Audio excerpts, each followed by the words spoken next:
Match found.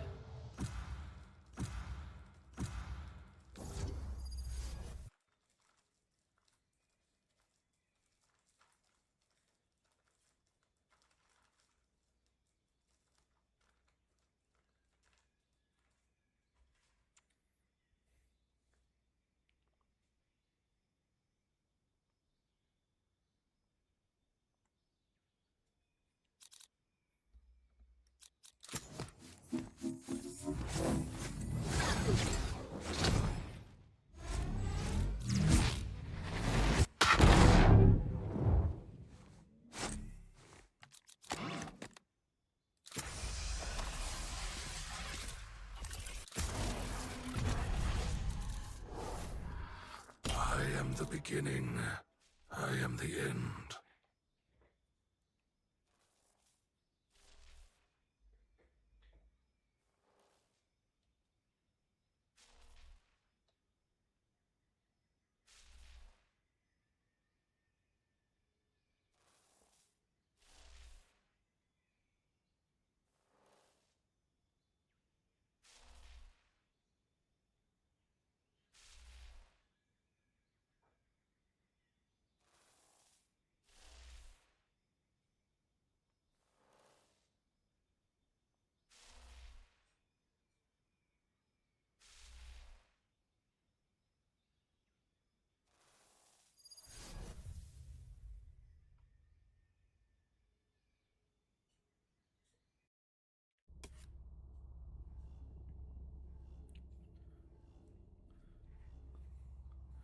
Hello, welcome. Maybe if we kick their asses hard enough, they'll stop bothering us.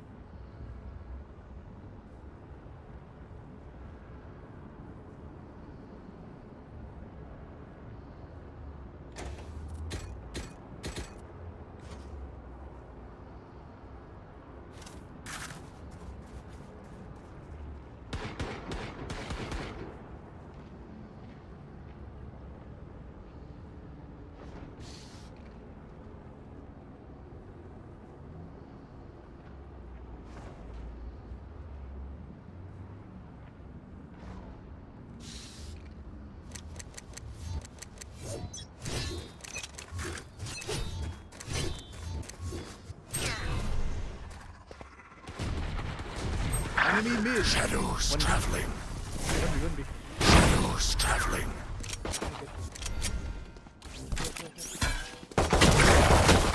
No. Spike planted.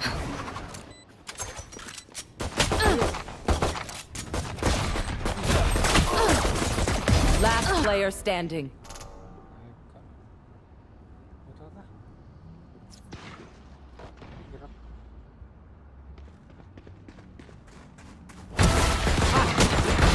Neon stopped.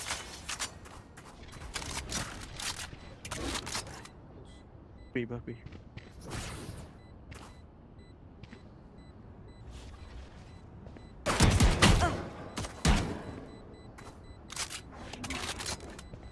One enemy remaining. That makes 3.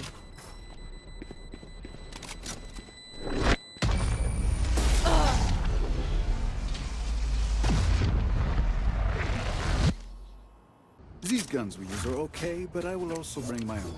No offense.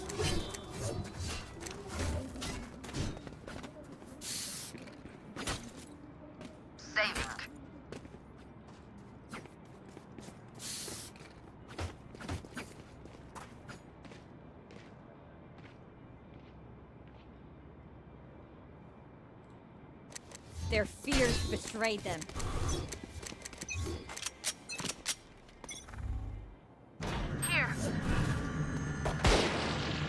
Enemy spotted mid. Shadows traveling.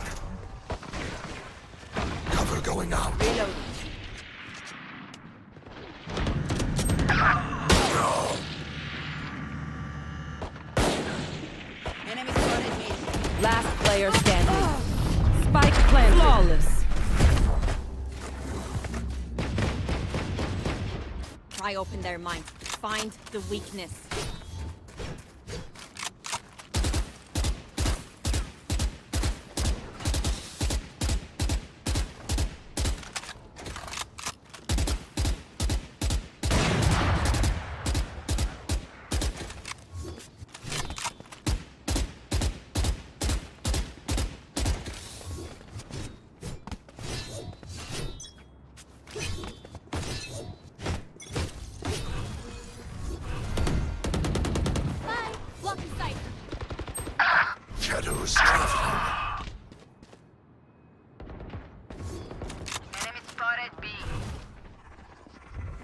over! You're dead! Yeah.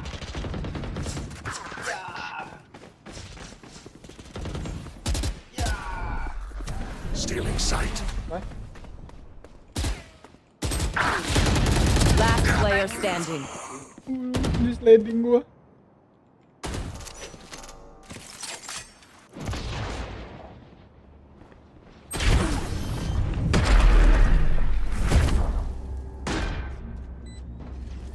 No one closed the door. Their teeth will chatter in the cold and dark.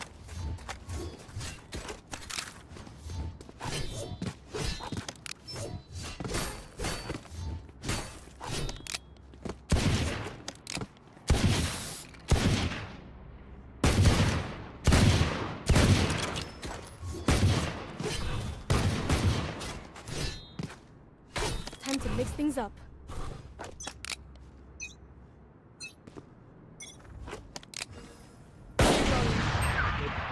Shadows traveling.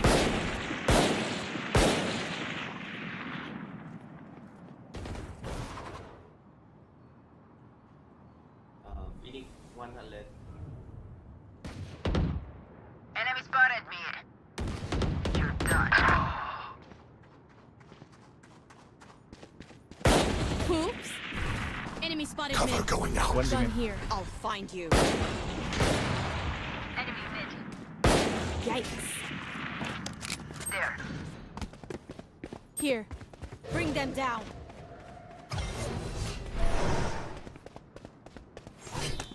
Wait. Gun here. They lock A. Here. Weapon here. They lock A, bố. Cover going out. One enemy remaining.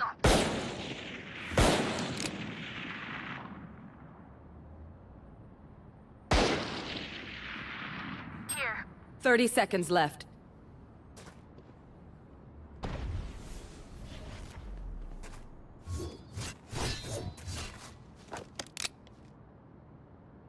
Thrifty.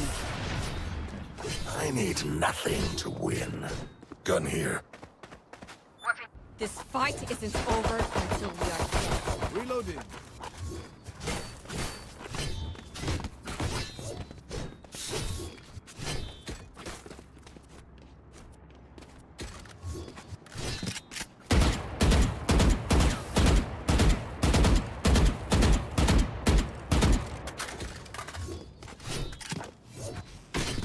I will rip the light from them.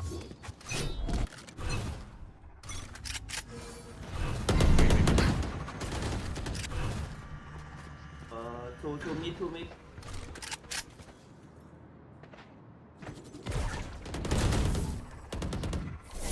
Cover going out. Market. Hush. Weapon here. No. One more. Sofa mid. Yeah.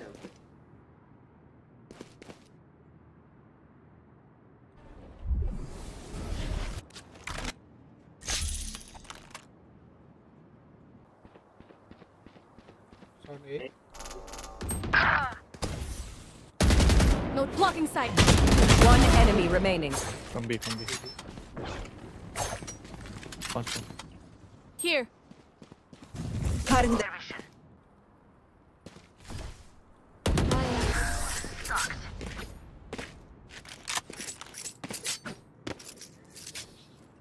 Ugh. Deadlock's wires are obnoxious. Shoot them for me, yeah? Please remember to encrypt all files before leaving your facility. At Kingdom West, Thank you, our Di information Naila. is as vital as our you. employees. I can buy one. Moment, I can need buy this. Thank you. Thank you.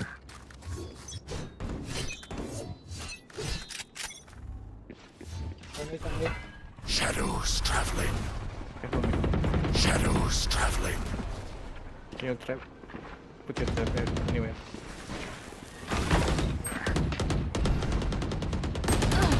Oh. Two side. Moment.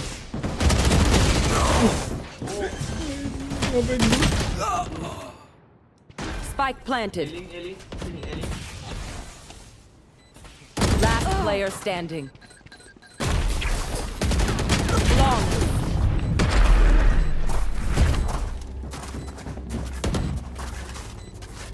Strike at their weak points. If one link breaks, the rest will follow. Employees stationed in direct wing levels B1 and B2 are to follow Hello, strict Atlan. decontamination procedures upon exiting the wing. Your cooperation is greatly appreciated.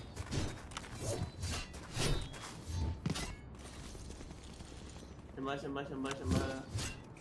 Stay safe.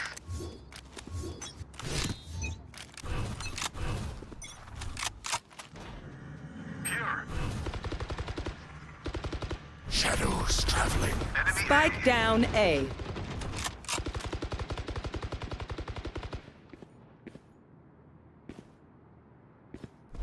Multiple enemies A. My territory, my rules! Cover going out. Go. One enemy remaining. Spike down A.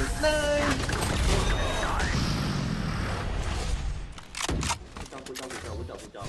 Together fade. We will show them the true meaning of fear. Yes.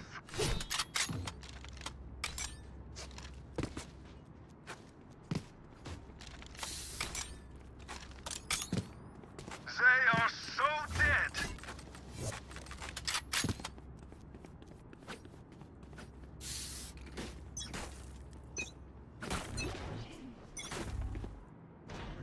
Mid one.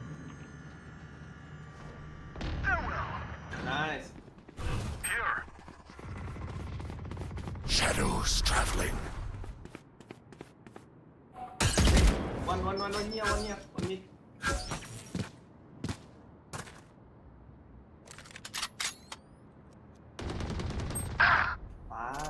Two mid.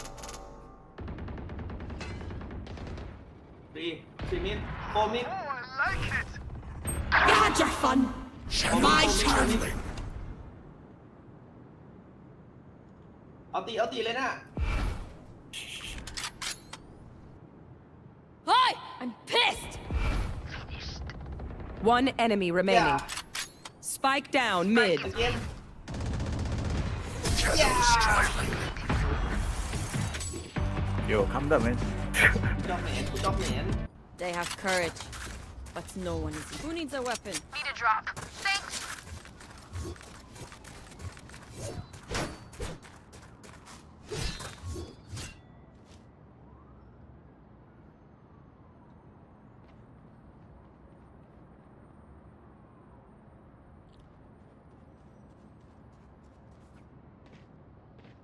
Push them back.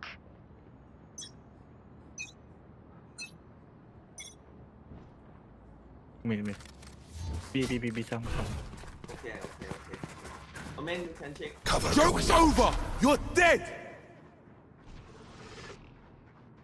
Hey, fake, wake up, fake. Hand me. Spike Enemy planted. spot B. You ready? Nice. Blinding. Dia nggak ngomong, ada trap di situ. Two side, two here. Wait. Last player standing.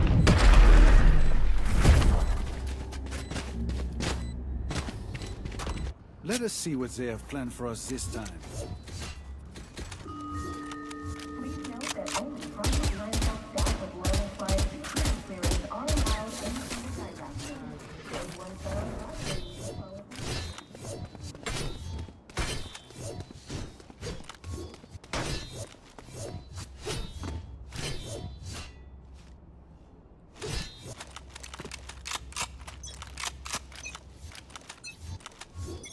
Watch this.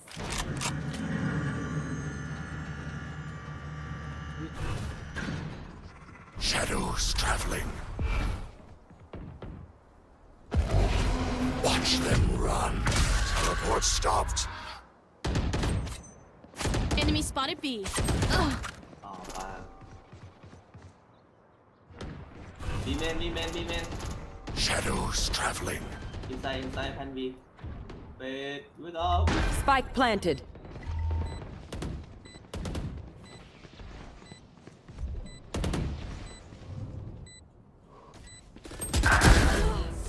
Pan, Omen. Blinding. Go! Last player standing.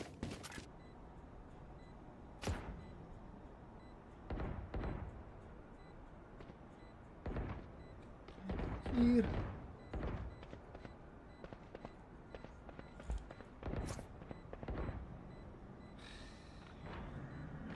Ayo, busuk, anjir. Stay with me.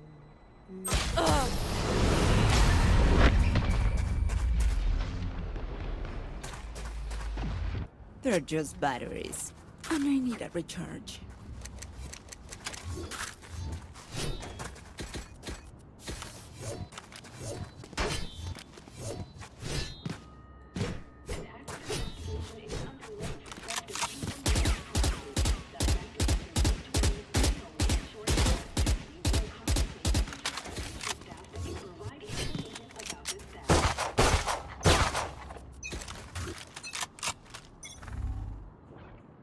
Here. One mid.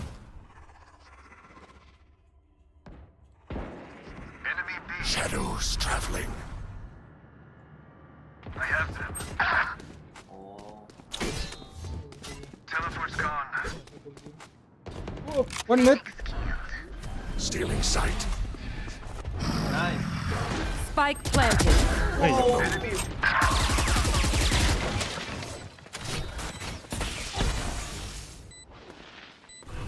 Shadows traveling. Bro, this pet is botting ah. Last player standing. Cis, anjir. Aim gua ke badan.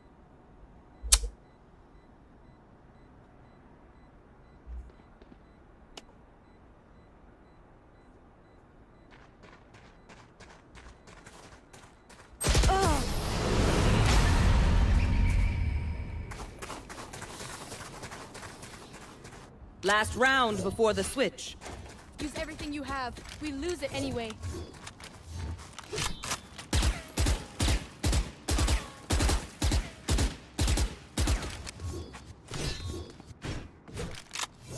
Need a drop.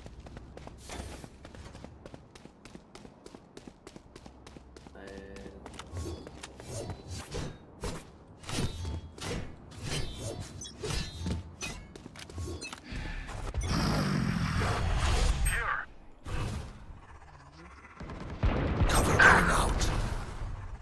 Spike down A. Nice. Chamber. Shadows traveling.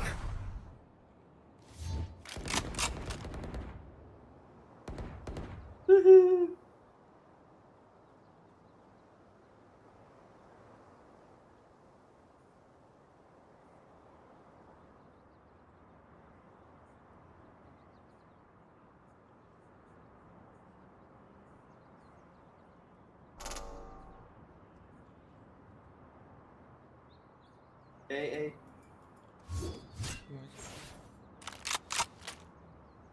Coming. Two elbow. Shadows traveling. One enemy remaining. Go, Omen. Spike down A. Enemy spotted. A. Reloading. There. Omen, you check elbow. 30 seconds left.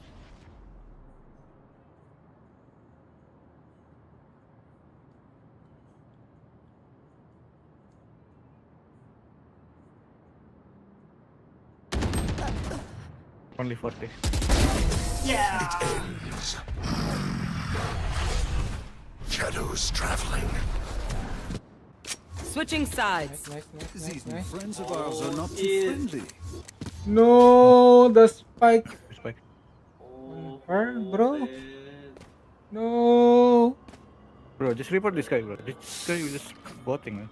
Okay. Leaving AFK and just...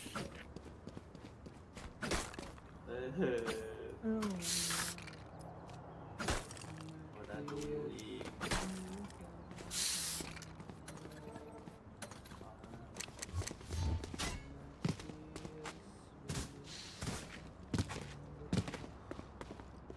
Anjir, masa aku main segame doang kayak gini, bro. Busuk anjir. Badanmu.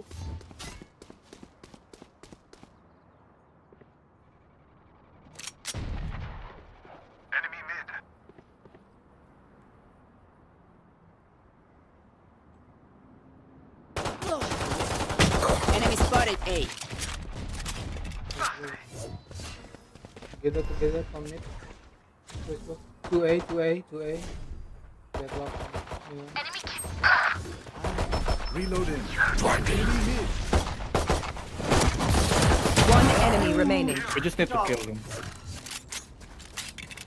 Yeah, it's luck here. Okay, wait for me.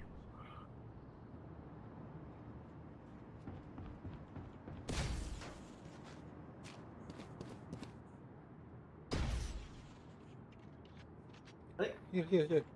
City. Spawn. Nice! Good job. Go get the spike. Let's go. Let's go! Woo! Bro, fuck it, bro. I'm being fun.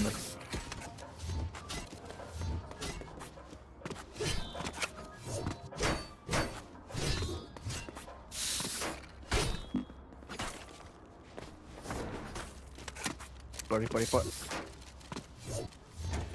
I am everywhere.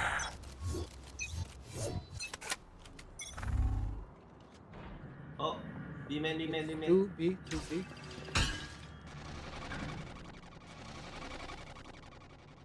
Wait, chamber.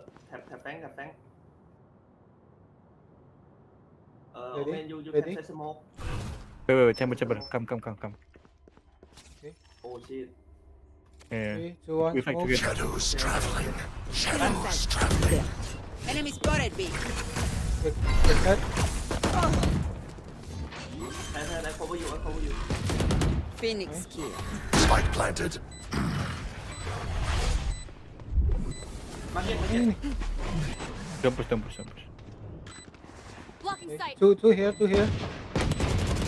Spotted B. See ya. Stealing sight. Spotted B. One enemy Oh, go. remaining. City. Get my Nice! handle, Aman. Where? Handle, Aman, buddy. Just Oh! let them try to catch me. Oh, you Oh, throw. it's okay. I want to get this. Here. No, it's okay. Just gonna buy. Está bien. I'm Jalankan anjir sama si jetnya. No prisoners. Oh man, you can smoke here and here. Okay. Fast. Together. 3, 2, 1. Smoke. Smoke. Cover going out. Shadows traveling.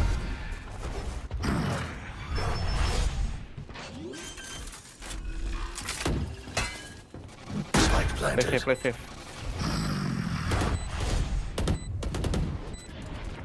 Chamber trap, sure. Blocking sight. Chamber trap. Blocking sight. One city. Reloading.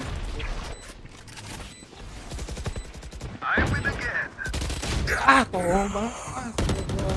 One more. Last player standing. Damn. Anjir.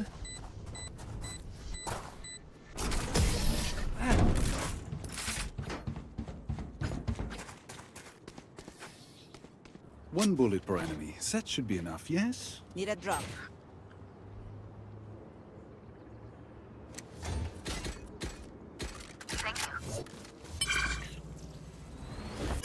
Play slow. I'm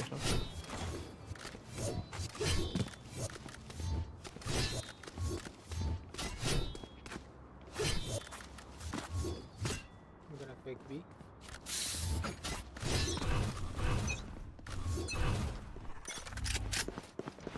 Oh, two B. 1A. Here. One mid.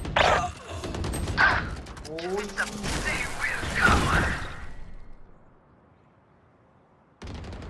Nice ครบมิด One more mid. Someone B. ครบมิด Last player standing. Spike down mid. เพราะว่ามิดเดี๋ยวลองมาดิ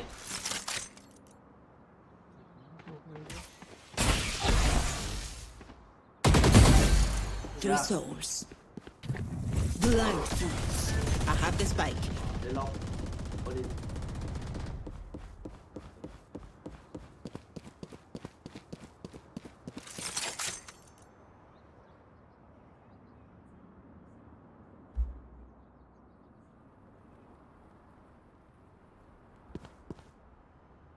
One enemy remaining. 30 seconds left.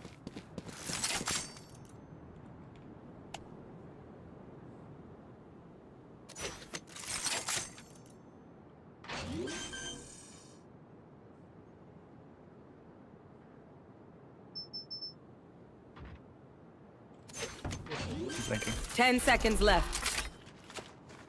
Spike planet. See nothing. Hey,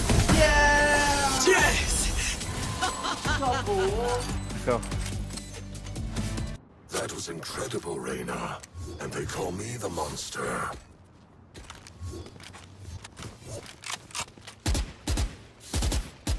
I need this. Thank you.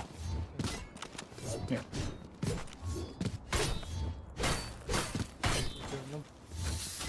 Play slow, kid. โอเค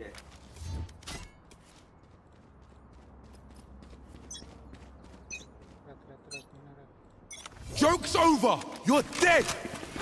Here. Having to find you.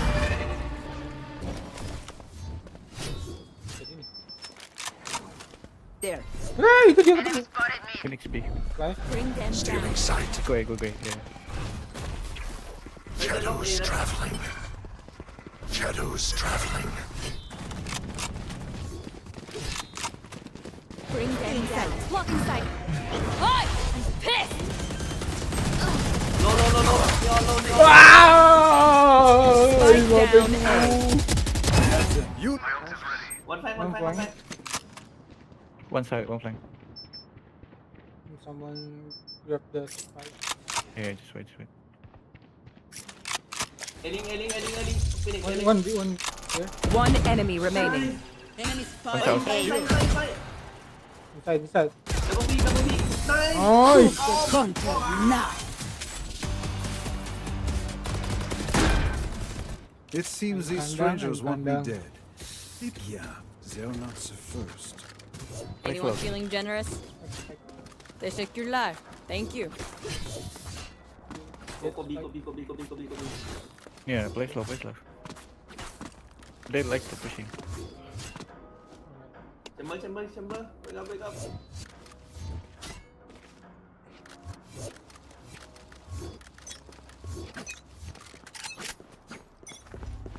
Step. Here. Oh shit they lock B go away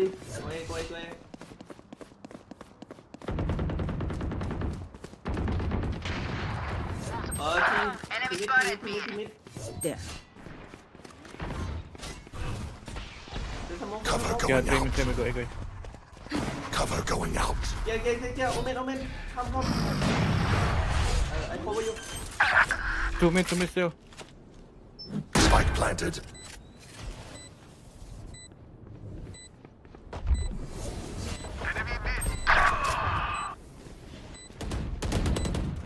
Got him. No Two smoke, flank. No smoke. One down. All three flank, no shooting. Last player standing. My turn. Oh, ayaw ko kung nababadan mo ya. sorry It's okay, good try. Ya, apa loh itu petnya. Masih kayak buju, gue masih kayak One dream ends, another begins.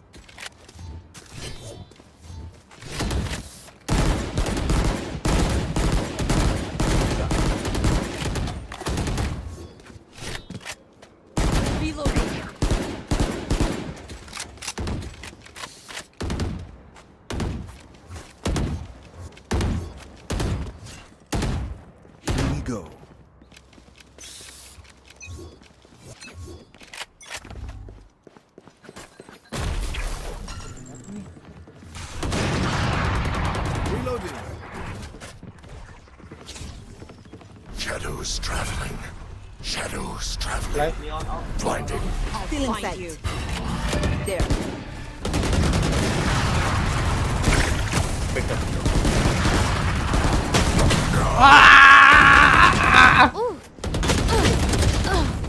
My territory, my rules. Nice, nice. Two backside, two backside. Last player standing. Spike down B.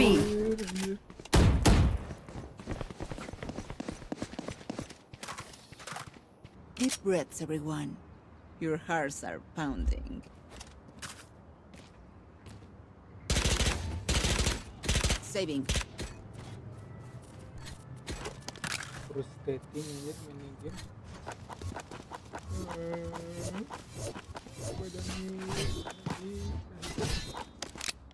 Cannot play rush, bro. Just play slow. Time to work. Defend. Watch this. I'll find you. I have the spike. Nice shot. Enemy spotted mid. Cover going out. Dropping spike. I have the spike. They lock low 100. Weapon here. Ah be abi. Go B. One city. Shadows traveling. Enemy down. Nice. My ult is ready. Commit. Spike planted. Reloading. Pump here. Two CT. Dilepas nih. Last player standing. You got ult. Yeah, just ulting. Okay. Nightmare, take them. Marked one. One enemy remaining. Nanti.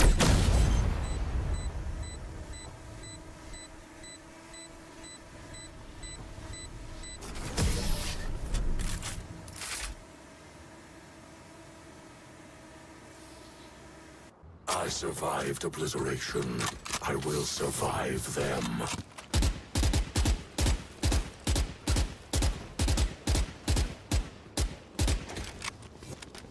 Chamber ini Fine House. Does anyone have funds?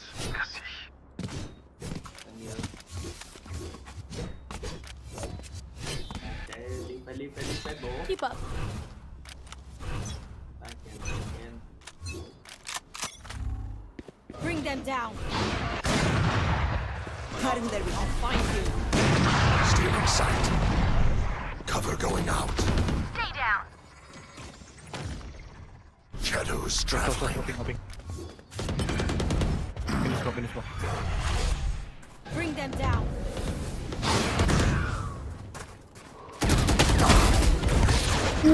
Mau dibakar bro.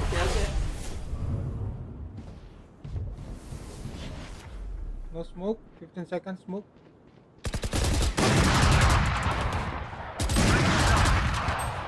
Spike down A. One enemy remaining. One here. City. Yeah, city. But planted. City. Last city.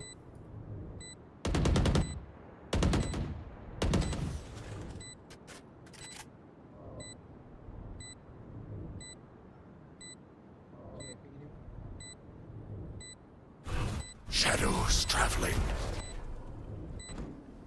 Here. Neon He's say coming up. Neon say out. Enemy mid. He's low. Find him.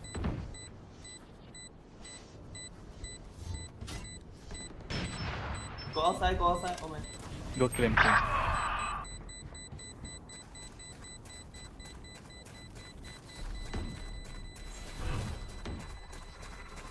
Cover going out.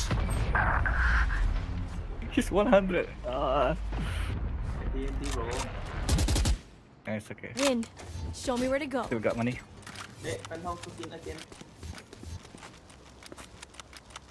Fine House skin ใช่ไหมนี่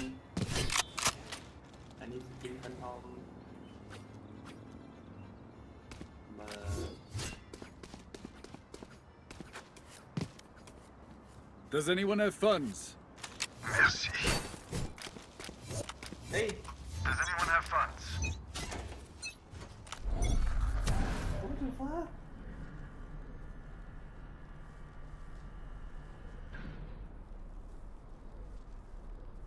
You have spike. Jet. Come. I have the spike. Can you duck and duck? Nice. Stay in sight. One elbow. Shadows traveling. Shadows traveling. Wait up.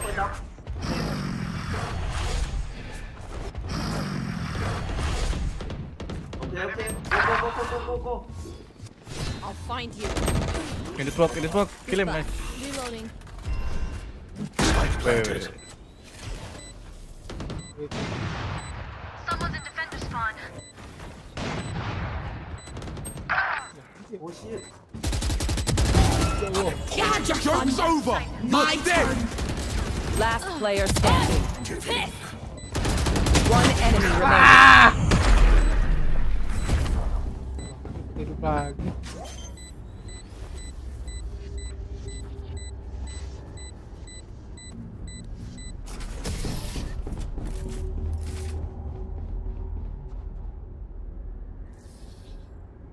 Match point. Dreams are a funny thing. One little twist, and it all turns dark.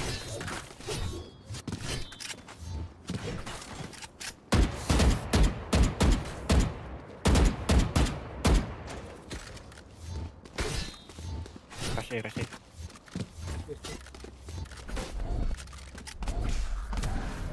Let's fly.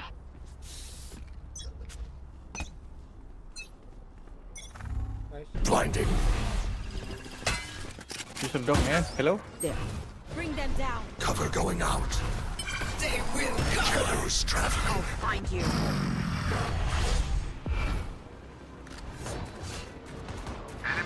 Nowhere to run! One CT. Oh, 150. Spike planted. There.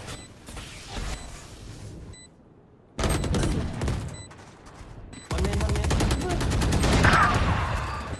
Last player Ya standing. Allah, itu dia. Yeah. Baiting your team, okay?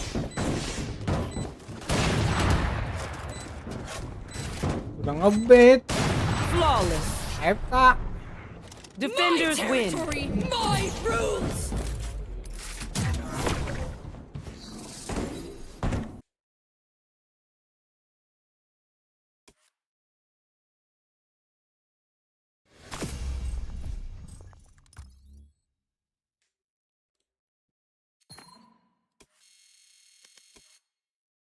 Anjir, paling bawah gua.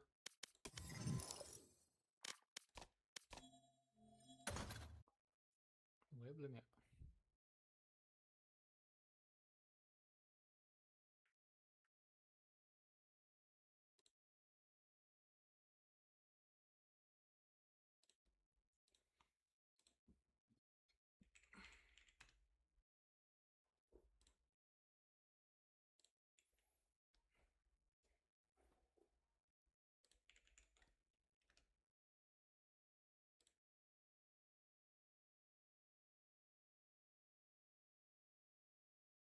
Full time. No one can play it who was born in the continent. So it's feeling good.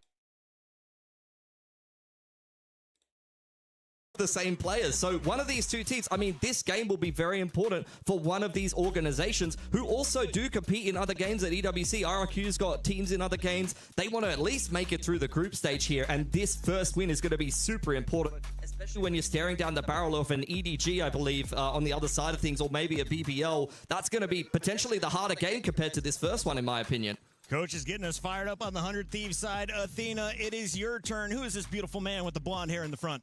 Beautiful man with the blonde hair I didn't get to see, but I'm looking at, oh, you're talking about Cryo. Of course. You like the little blonde Of streak course, in there. he's getting fired up for EWC. Dude, Cryo for me is one of the players to watch. Maybe the player to watch for this roster. There's so many hard hitters, but he's consistently been really good.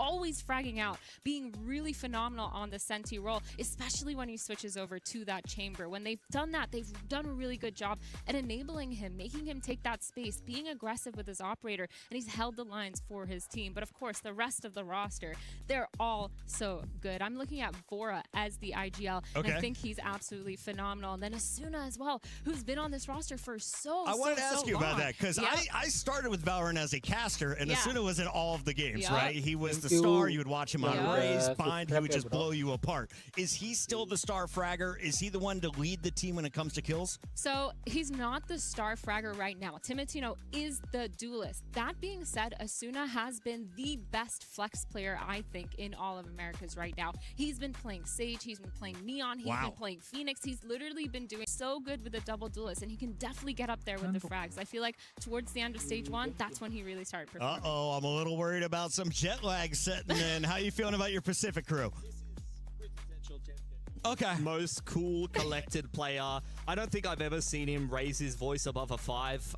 And I think on the other side of things to Cryo, stylistically, they play very similarly. These are two players that have played the duelists, that have played Jet in the past. They flex onto Chamber and Sentinel at times. They like to play a slower play style. I described Jemkin when they won stage 1 as kind of like the Terminator. Like he's always coming for you. He's going to take his right time, now. but he's not necessarily. But he's very dangerous if he catches up to you, and he's going to do things at his own pace. And I think that really is very much his style. He's a very dangerous player when he's able to activate. We've got our players ready to go. We are just moments away from kicking off map 1. And reminder, it is not best of ones. We've increased the prize pool by $750,000, and we've increased your match length by at least 1 map. Let's talk about the distance. Will we get to a game 3? And Athena, walk me through how we're getting to game number 1. What map did they choose? I mean, this makes sense. We have the map veto. RRQ did ban Split, which makes a lot of sense against 100 Thieves. They've had a lot of success with that Sage comp, but then 100 Thieves has followed up, banning that Lotus, leaving RRQ with that first pick. They did pick Ascent, which I want to know your thoughts on that, actually. Yeah, I mean, RRQ, it's a map that they've dabbled in for quite some time across various different metas with mixed success. So we'll see how it's going to go for them. I think these vetoes between international teams that don't play each other from different regions are always very tricky territory. I even remember going in as a coach to an international event and thinking, I've just got my best 3 maps in the veto, got like 13-6, 2-0, you know? Like sometimes you have a certain read that you have a very good comfortability on a certain map. You look at how the other team plays in their region, but you lack the context for the regional strengths of some of the other teams and how they might be performing. So we'll see how the Ascent picks goes for them. We're getting into the agent select for that particular map here. Is this kind of what you were expecting on the defense here for 100 Thieves? Yeah, this makes a lot of sense. Asuna has been phenomenal on this Phoenix. We actually haven't seen them play that much Ascent yet when it came to it. So kind of interesting. I could have expected a Sage. Knowing Asuna, he's had a lot of these opportunities just as insert that Sage into it, but the Phoenix makes a lot of sense. The double duelist for this team has genuinely been phenomenal, and I'm really excited to see Timatino on the Jet being able to take that space. I think this comp is pretty standard, pretty meta, so it makes a lot of sense. But on the other side, I see a Sage and a Veto. Yeah, I mean, RRQ, they like to, you know, get a little bit tricky sometimes. That'll be an interesting one to see as they go through their attack side here. It is naturally going to be a bit of a slower comp. You don't have as much kind of punching power as something like a Phoenix. It's going to be a little bit harder to work the map. You know, you're working in towards A main or B or taking mid. A lot of the time, a blaze wall and a curveball goes a long way to making progress, but RRQ is just a comp full of a bunch of guys with guns. There's going to have to be a little bit more contacting, and they're going to have to get much more value out of something like a drone. Yeah, I think it's kind of ironic that they're picking Sage against the Asuna Sage. That's been the one that's coming up with a lot of these walls. I don't know if you they're thinking about that. I don't think they care about that. Do you not remember on Corrode when Asuna did the boost into that tiny little hole and everyone started doing it? Yep. I'm Full just saying, started doing that. he's the first Sage. He's got that unlocked. So it's kind of interesting to see. But again, starting on attack, it's kind of rough for that. I mean, it's always going to be rough. That is the age-old thing with Ascent. In a lot of metas, a very defensive side of map. I think if you're playing a double duelist mirror, that's a different story. But that's not going to be the case here for RRQ. Might be a little bit harder for them to get going on the attack. Hopefully they can try to win the pistol, try to get in with a couple of good gun rounds, and then when they flip over to the defense, maybe they'll be a little bit more comfortable. I think it's interesting that Jovi is the coach of RRQ here, though, and at least he has a little bit more insight and knowledge into how some of these American teams perform, because he's been over there in that region. He might be watching it a little bit more actively than some other people in Pacific. So I'm kind of hoping that that's going to give him a good read on what 100 Thieves likes to do. Yeah, we didn't even get the chance to talk about Jovi earlier on, but he's been absolutely phenomenal. I've actually worked with him personally on a personal level on FlyQuest when he was in charge of that Game Changers roster, and he's so good at understanding the fundamentals of the game and making sure he's communicating that to his team. He's also really good at anti-stratting, and that's what I'm scared of, because knowing how 100 Thieves play, they are very creative, but you can anti-strat them at the end of the day. And I think too, for me, when I'm looking at the Phoenix, when I'm looking at the Jet, it is kind of scary when they do switch over and switch sides, trying to get attack anywhere on either side of the map with that Sage, with that Veto. You're gonna have to bait out so much util before you're able to actually be able to do something. Yeah, for sure. I mean, it can be a little bit troublesome to be attacking into these heavy senti comps, but that's where Ascent, I mean, you're gonna have to be able to keep the defense honest. You're gonna have to be working those main controls and be able to have many threats on the map, forcing out the Sage wall, breaking that a little bit, doing the double pumps against the Veto. That's probably what RRQ has to have in mind, but that's where this man on your screen comes into the equation. Crazy Guy, very much one of the best callers in Pacific. It's really just a question of whether he has the best read at the time. Can run into a bit of a brick wall at times, but very, very good mid-rounder, and especially if a team like RRQ goes down a lot of rounds, particularly starting out on this attack, I might be concerned for someone like Zan. This is a rookie player coming into an international event. He does not have a whole lot of experience. He has played at Ascension and things like that at the past within the APAC region. But at an international event, we haven't seen this player. He's going to be debuting in replacing Mon yet. But in general, RRQ, a very, very good team when they're behind. A lot of tenacity to be able to make some comebacks and things like that. Yeah, it's kind of crazy because on the other side of the roster, other side of the stage, you have Bang, who has done a really good job and been in charge of one of the reasons why 100 Thieves has had a good championship run, or at least has won some sort of trophy. Bang was on that roster during that iteration. Yeah. And so you have this veteran of Bang who's been genuinely one of the best clutchers and so far one of the best controller anchors I've seen in Americas too. Yep. This roster, it's so confusing to me when I'm thinking about their group stage run, when I'm thinking about how they performed in Americas, because on paper, individuals, they're so good. Everyone's so phenomenal at their role, and I just haven't seen them perform the way that I wanted to. I think it's a similar story for both of these teams, actually. Like, both of these teams are reasonably stacked. Yeah, there's some question marks in some of the roles or in certain matchups and things like that. But, you know, I'm looking at 100 Thieves placements.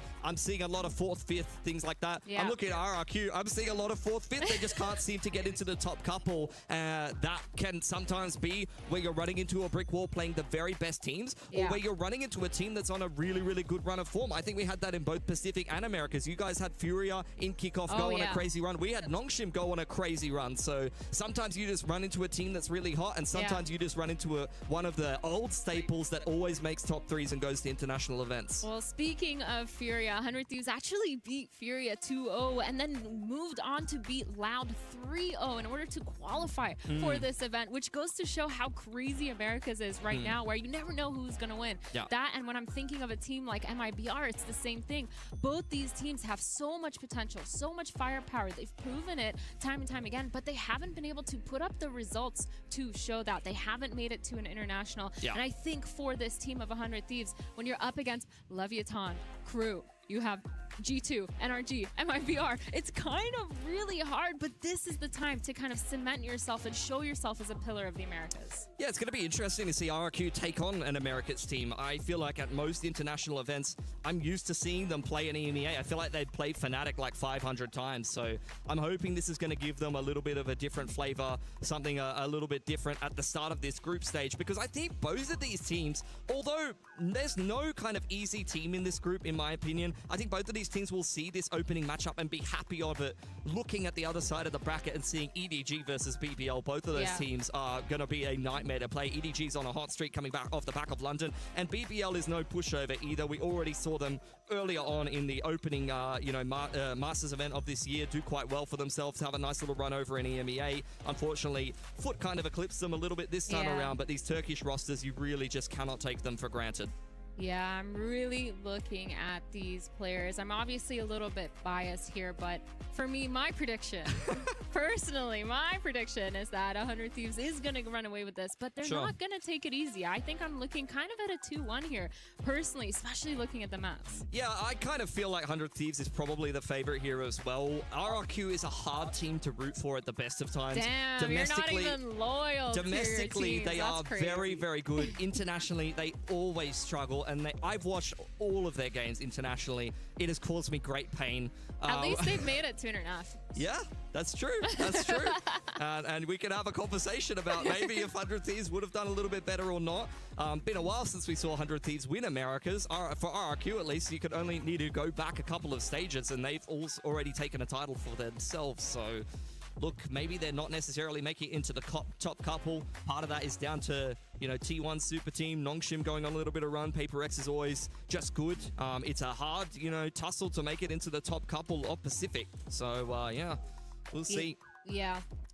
Looking at these maps, at least. So we've got Ascent first. That is RRQ's pick. Then 100 Thieves. They've gone and picked Breeze, which I'm actually surprised about. I don't know how you feel about this, but seeing that RRQ hasn't had the best of success on Breeze, and seeing that 100 Thieves has done phenomenal, essentially, every time they've played Breeze, I'm really surprised that they let that through. I think that Breeze is going to be a bit of a false dichotomy for 100 Thieves, in my opinion. I think that RRQ, the whispers are that RRQ has been very good on Breeze. In some of the officials, maybe it hasn't gone their way. In Kickoff in particular, they were the team in the upper bracket game, and they lost 3 best-of-5s in a row to be kicked out of Kickoff and not make it to the opening Masters tournament of this year. And they lost every time on Breeze. Since then, they have kind of mixed things up. I like the fact that they're kind of playing the KO Harbor comp at the moment. I think it allows them to mid-round quite nicely. I like the way that they play the KO. So I think it is quite a good map for them.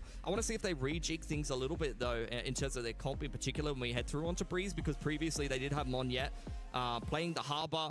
He was okay on it, a little bit up and down, but Zan mixed into this roster is definitely a Neon guy, and Jemkin is not a Neon guy. He kind of just fills Neon when they need to. So I'm wondering which one of those two things is going to take priority, or whether they'll...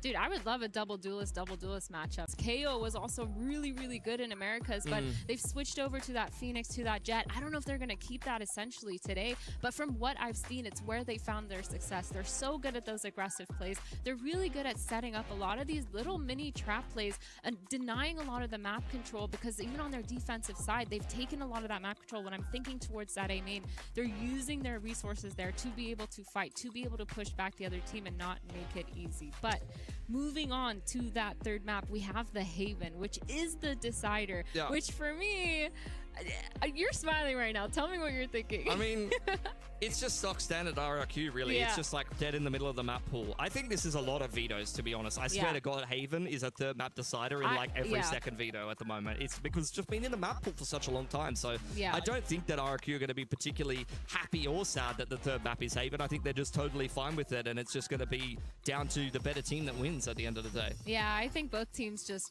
pretty solid for that. I think RRQ is very happy with this veto, if I was to guess. I think the Ascent is a bit of a question mark pick for me, but they're always a little bit funky with their pick. I think that the Breeze stats are a little bit misleading. I think RRQ is going to be a little bit better than you would expect to be on Breeze, but we'll see. The stats don't look great, but I'm telling you, I watched and casted most of those games recently. How much? What's the filter on that, by the way? How many months are we talking about? This is Stage 1 and Masters. Stage 1 and Masters. Okay, it does not include the EWC qualifiers, so there is a little bit of data missing. The thing is, though, if you add a kickoff to that, those stats will get worse. Kickoff doesn't count. Those stats will get worse, though. Wait, really? They lost 3 in a row in kickoff. Oh, boy. So, look, Xpharaoh, you can see he's locked in. He's ready for this game. He is very much meditating for himself and getting ready for this series, as are we. But we're going to take a little bit of a break, allow him to have a rest, and we'll be back with map 1 of 100 Thieves and RRQ right after this.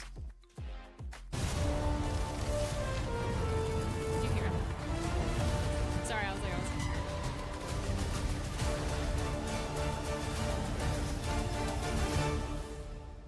masih belum main juga nih.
Play is in our DNA.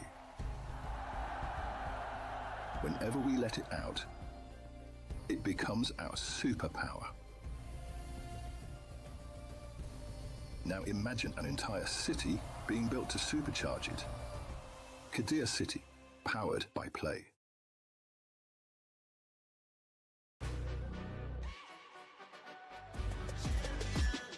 This ain't no regular thing. Came for the ring, you know what I mean. You see my name in the lights, better get right, champion.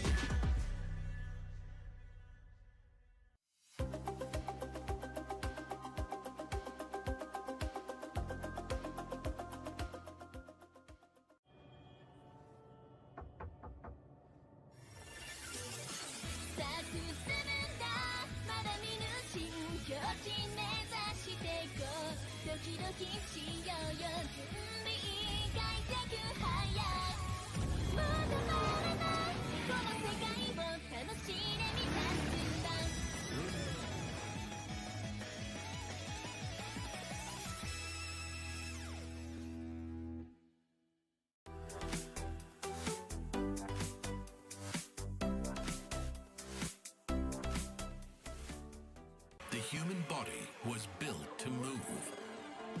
Not trapped at a desk in one singular posture for 12 hours a day. It's time your chair evolved. This is Secret Lab Titan Evo. Ergonomically engineered for you, gamers, hybrid workers, artists, backing your every move.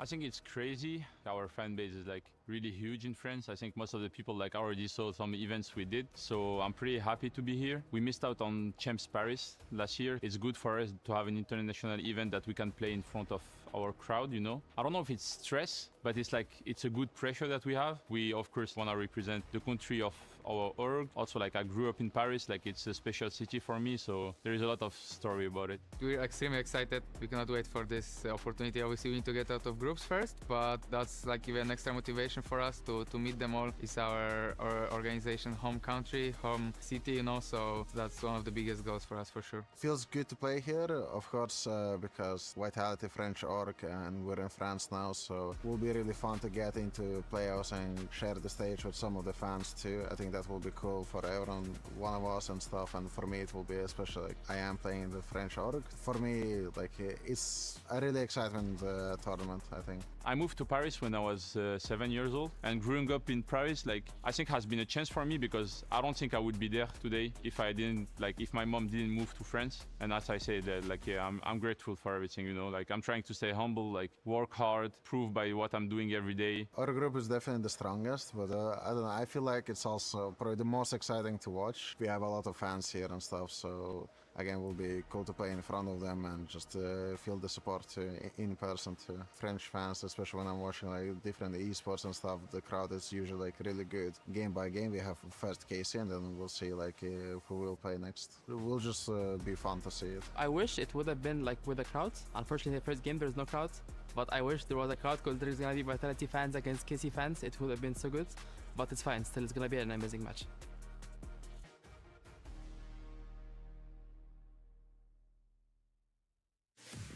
In last year's finals, we were in a tough situation. I think a lot of different words were said, different tactics to wake up, maybe some harsh, maybe some inspirational. I think all it took was winning that third map to give us that big amount of belief in ourselves that we can do it. Even though it was so bad, we still inside believe that it's possible. Can't stop believing, because if you stop believing, then that's it. Brienne's on 78 HP!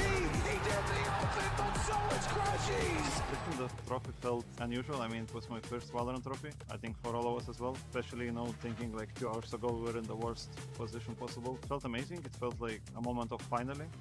I think I kind of knew in my head that we would win it, just because it's really hard for them to be mentally strong, being 2-0 up and then going to 2-2. Like, there was no way in my head that we were going to lose that last map, just based on knowing what mental state they're in and what mental state we're in. Yeah, I mean, this year, Minibu is not in our roster. I mean, Obviously, I would have liked to play with my brother, but it's, you know, esports, it's competition. Maris and Winnibo are very similar in terms of playstyle. Of course, they have differences, but I think as a team, we're very similar to last year. I think there's a lot of good teams here, but we're here to defend our title. We're gonna try as hard as possible, and teams will remember the form that we were in last year, and hopefully we can replicate it this year. We're here to defend the title, and good luck to the teams trying to take it from us.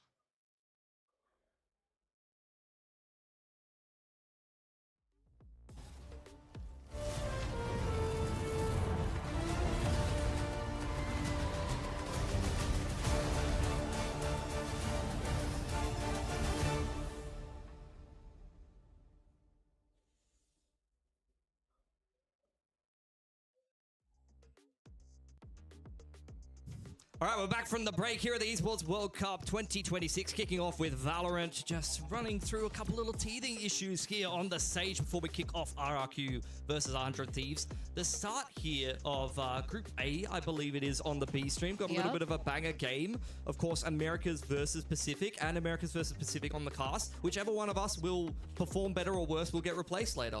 It's definitely not already decided. Yeah, no, it's not decided on rotation. We actually, whoever performs, not only do they have to get off the cast if you lose, you also have to just leave and leave Paris completely. So it's kind of insane. I'm packing as many croissants into my suitcase as I can. They're pretty light. I can get a lot in there. True. You squish them up, make a nice little stack. That probably ruins it. Yeah, There's someone who's done that, and I'm sure a lot of French people are mad about it.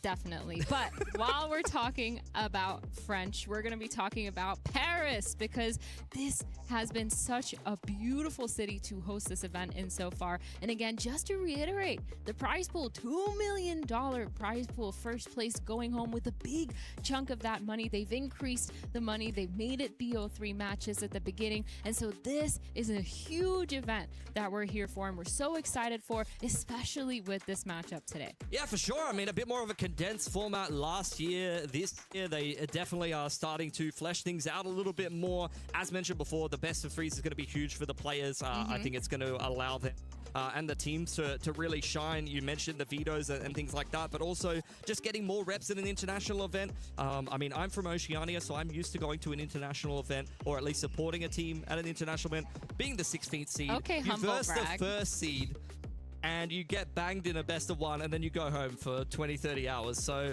sometimes that's how it be. At this event, not the case. You get to play at least one best of three, multiple best of threes. You've got the GSL format, upper lower bracket. We're not playing round robin or any of that nonsense. And we're just going to go and send 2 teams from each groups into the playoffs. Yep. Sounds great to me. And for those of you that are just jumping in, it is 100 Thieves versus RRQ on this stream, and we've talked a lot about both these teams, talking about how they're both powerhouses in their own way, and a little bit about the vetoes. And while we're just getting things started here, I wanted to talk a little bit more about 100 Thieves. Who would have guessed? Who would have guessed that I would have wanted to talk about 100 Thieves? But they've been so phenomenal. But I don't I don't know. That caught me off guard. I don't know how you feel about this, but for 100 Thieves, for me, they've been one of the most creative teams that we've seen in Americas. I say this even starting in kickoff when they had the Waylay. The way that Timatino was being set up to use that Waylay was really well done, and I feel like I didn't see that many teams abuse it in a way that they did. They ended up using that Waylay to get a lot of that information, but be able to refrag back and be able to go really quick into another direction, just completely catch the other team off guard. Obviously, Waylay no longer that good in this meta, but I'm excited to see what they can kind of bring to the table here, if they've made any changes to their comps. Yeah, for sure. I mean, on the side of RRQ, you know, they tend to like to keep it pretty vanilla. Of course, they have their own flavor of things that they like to do. We have already seen... As they've just picked Sage and Veto on Ascent.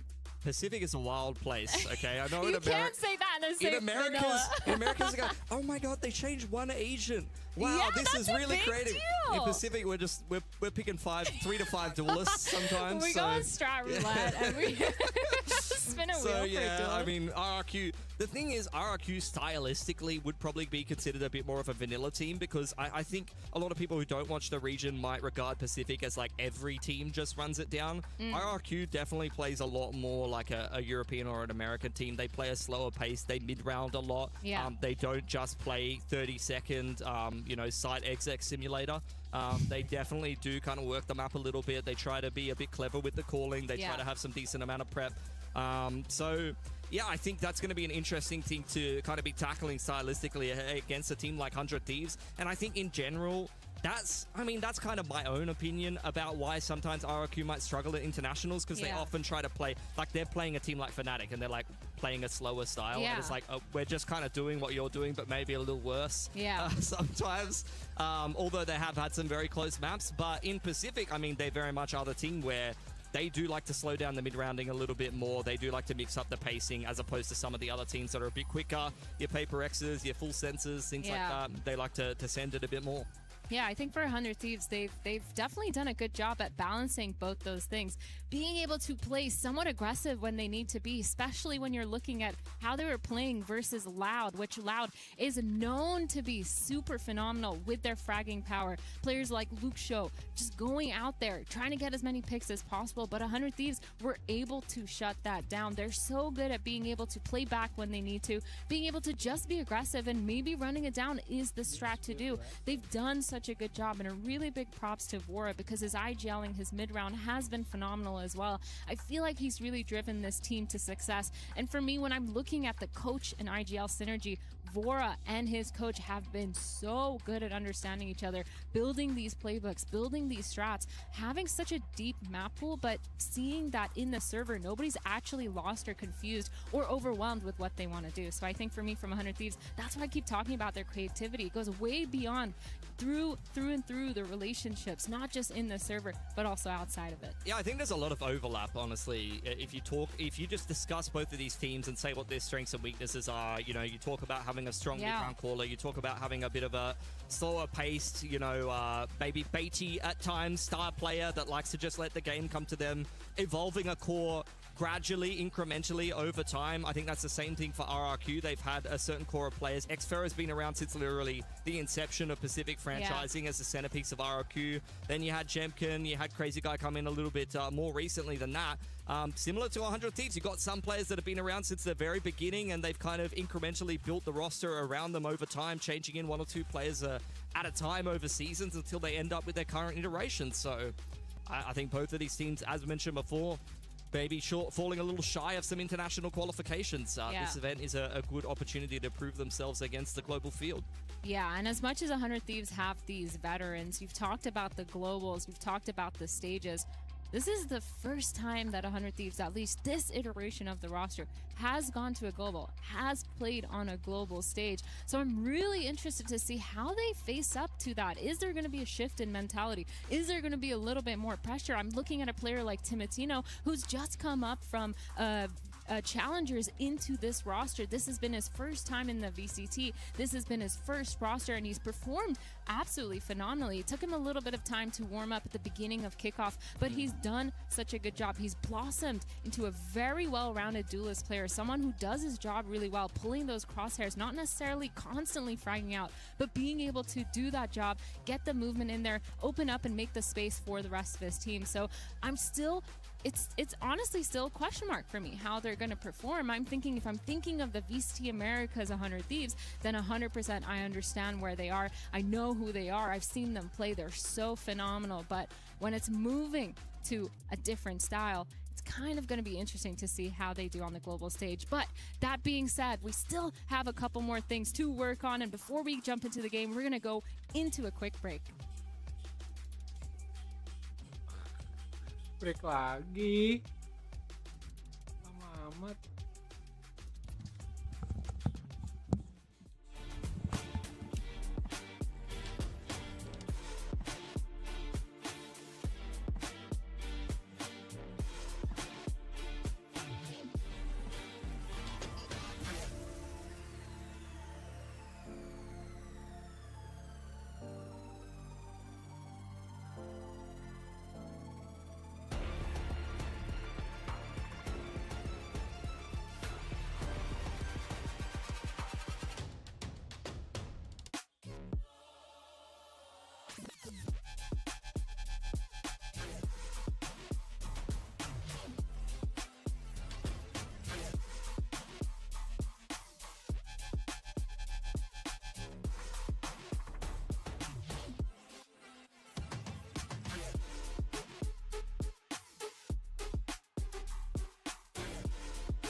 see this? Made with Envato without a production budget, and you can do the same. As a video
And after a decent the season 8, when it comes to the A site, much more rare to attempt it here, leaving Rose embedded as well, at least trades out Concon. If he's not there and instead is in front of that jet, it's a different game altogether.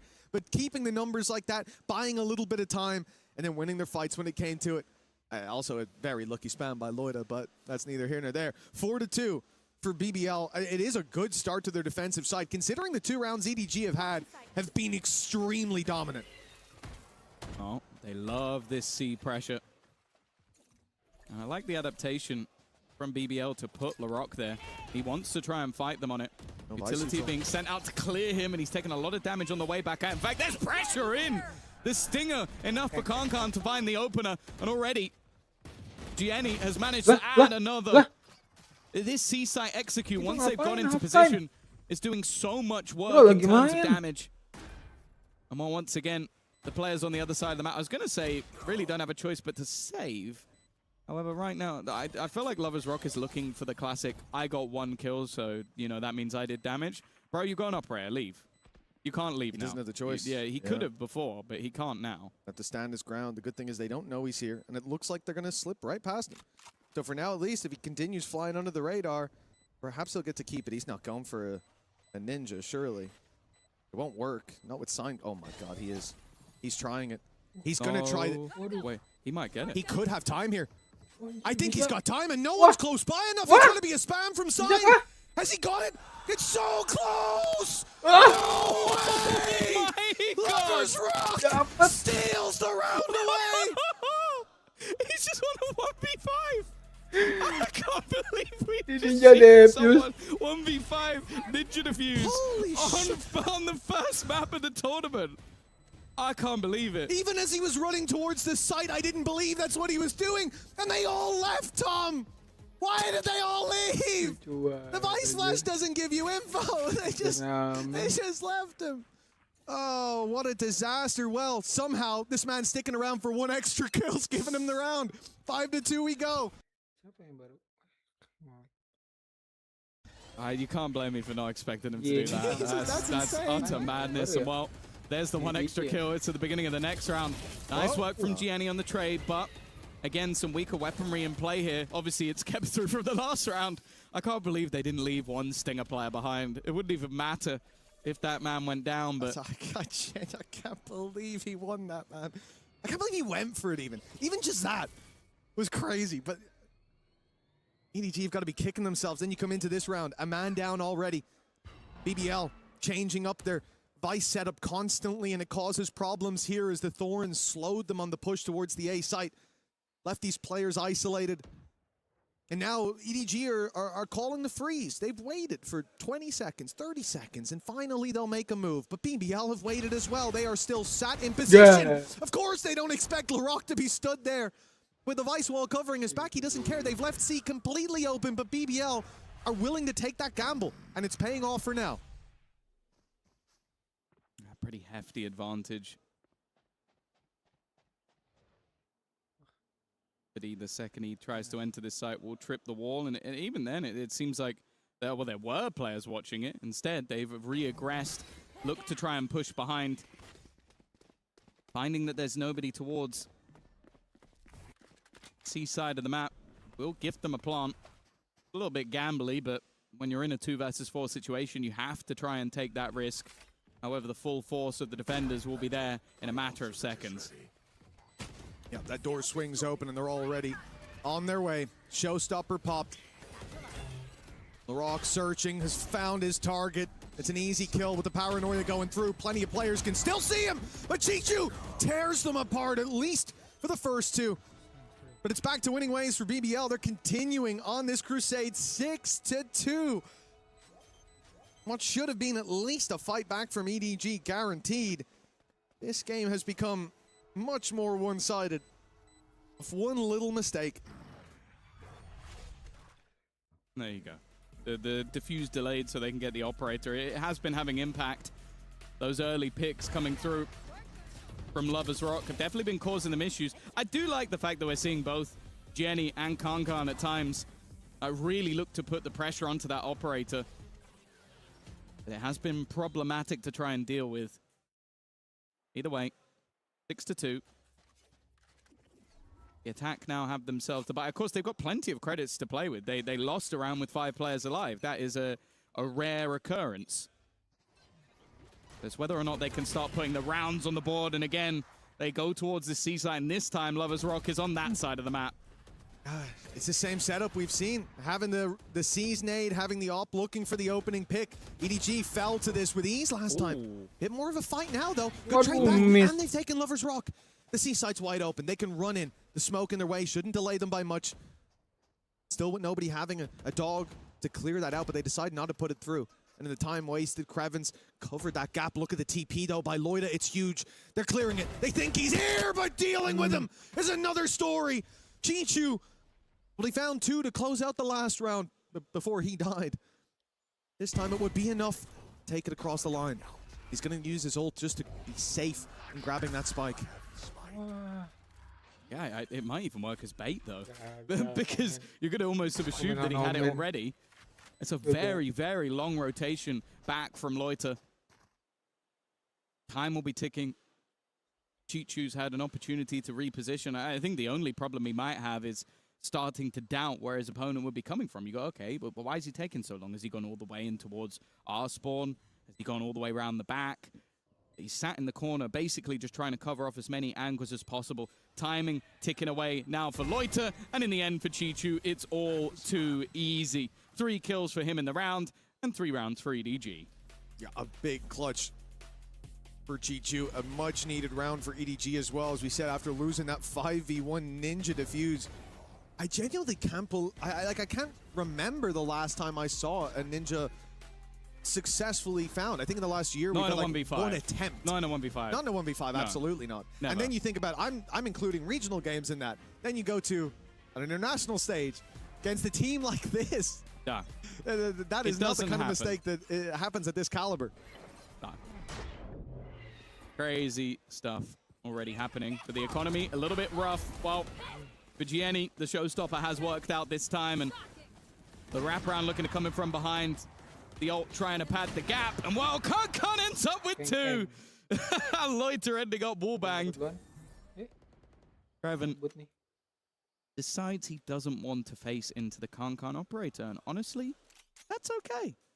I don't think many people do. Yeah, you start an eco or low buy round, a little bit of aggression, sure, but once you meet that operator, it's time to turn. Nice attempt by Rose to play sneaky beaky like, but he's been caught, and now all on to Kreven. Guardian got the weapon for the job, at least. Already the first 1 tap under his belt, but Signed puts an end to that. 6-4 now. EDG with a chance to equalize still at the halftime. Yeah, it was looking like, especially after the 1v5, potential for BBL to run away with this half, but that potential is slowly slipping away from them.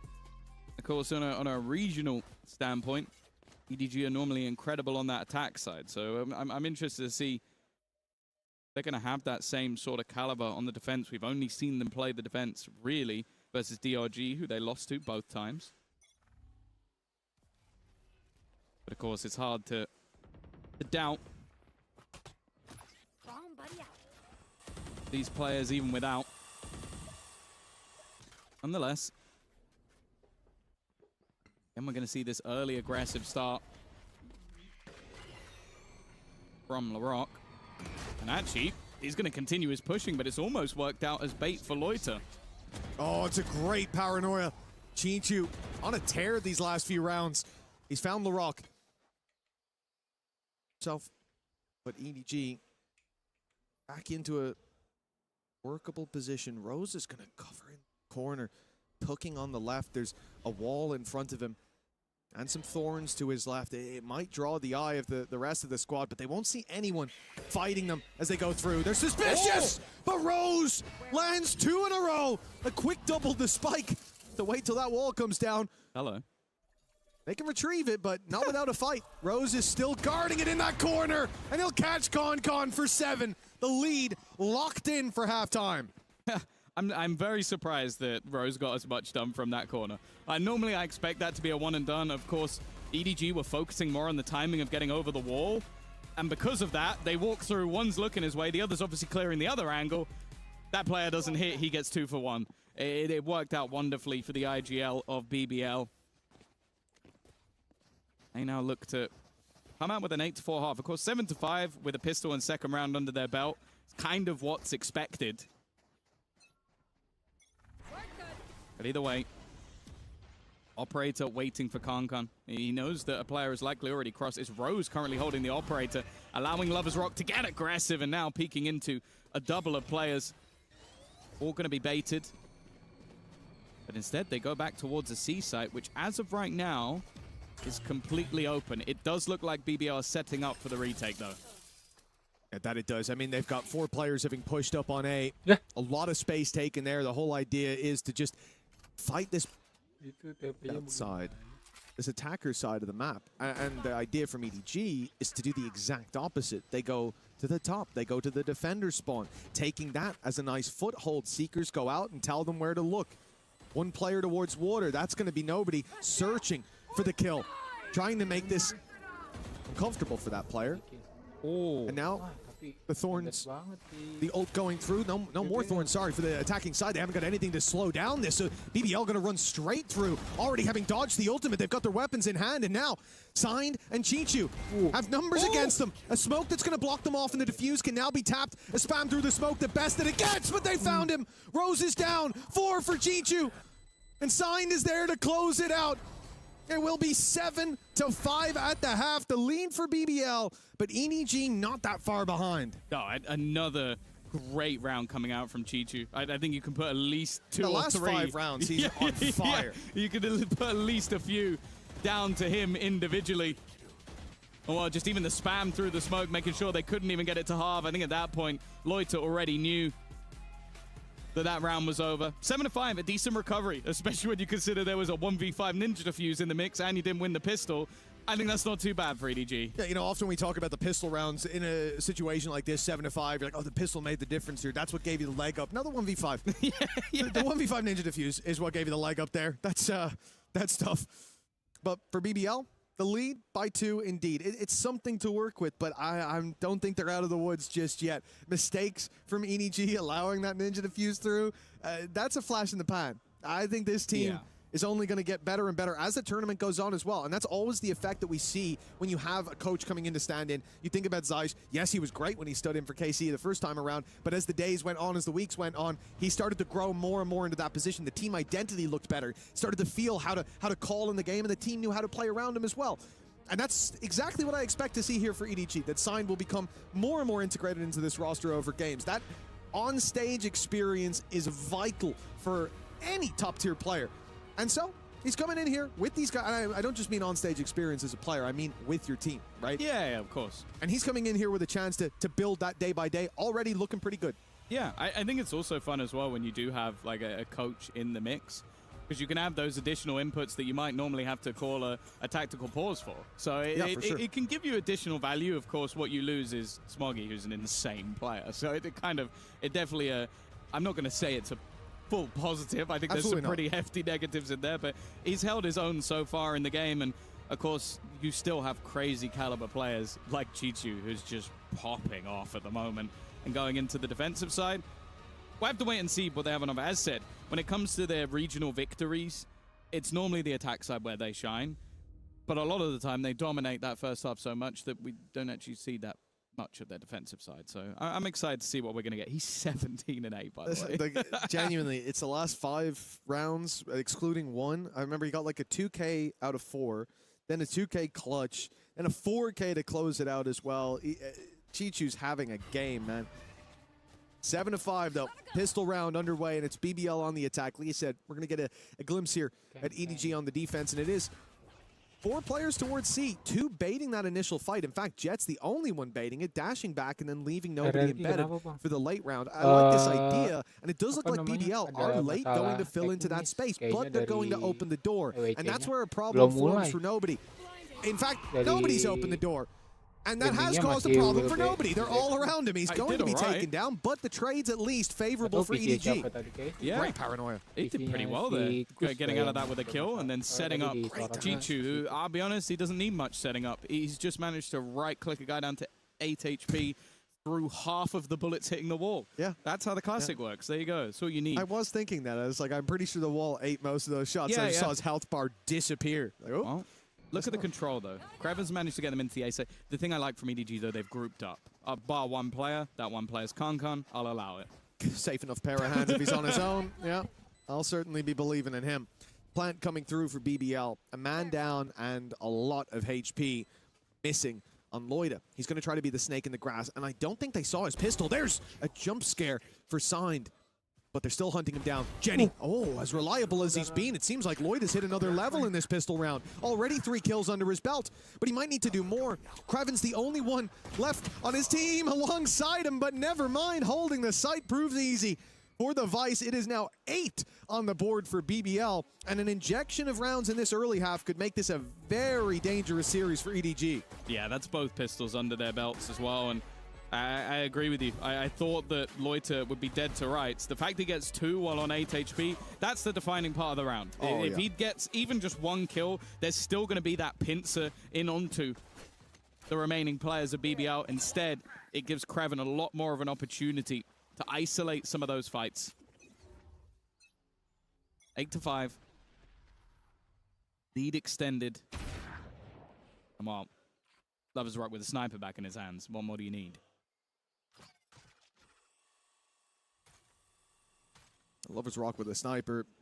Nobody, the sniper being the outlaw, but nobody even having shields. Should be an easy cleanup for any fights. You're correct. Nobody doesn't have shields. Well, technically, I said nobody has shields, so exactly. I'm incorrect because I said I would have said nobody does have shields, but I meant no player on the defensive side has shield. Come on. Try harder. Sorry, yeah, my bad. I thought he had a shield beside his name, and it definitely wasn't the fact that his name is nobody, and it's an annoyance. Something, someone, and nobody. God damn it. Well, sound like a hater. It should be the cleanup, but the weapon he comes up against is a sniper on the other side, and in the hands of Con, it's good enough for the kill. Problem is, everyone else has classics. Oh. Looking to come in on that flank position, but it does seem like the attackers have now sort of realized that Flash has left Rose so blind, but again, a corner unchecked. I think he's got almost all of his kills from corners unchecked so far. He got 3 from one corner. Yeah.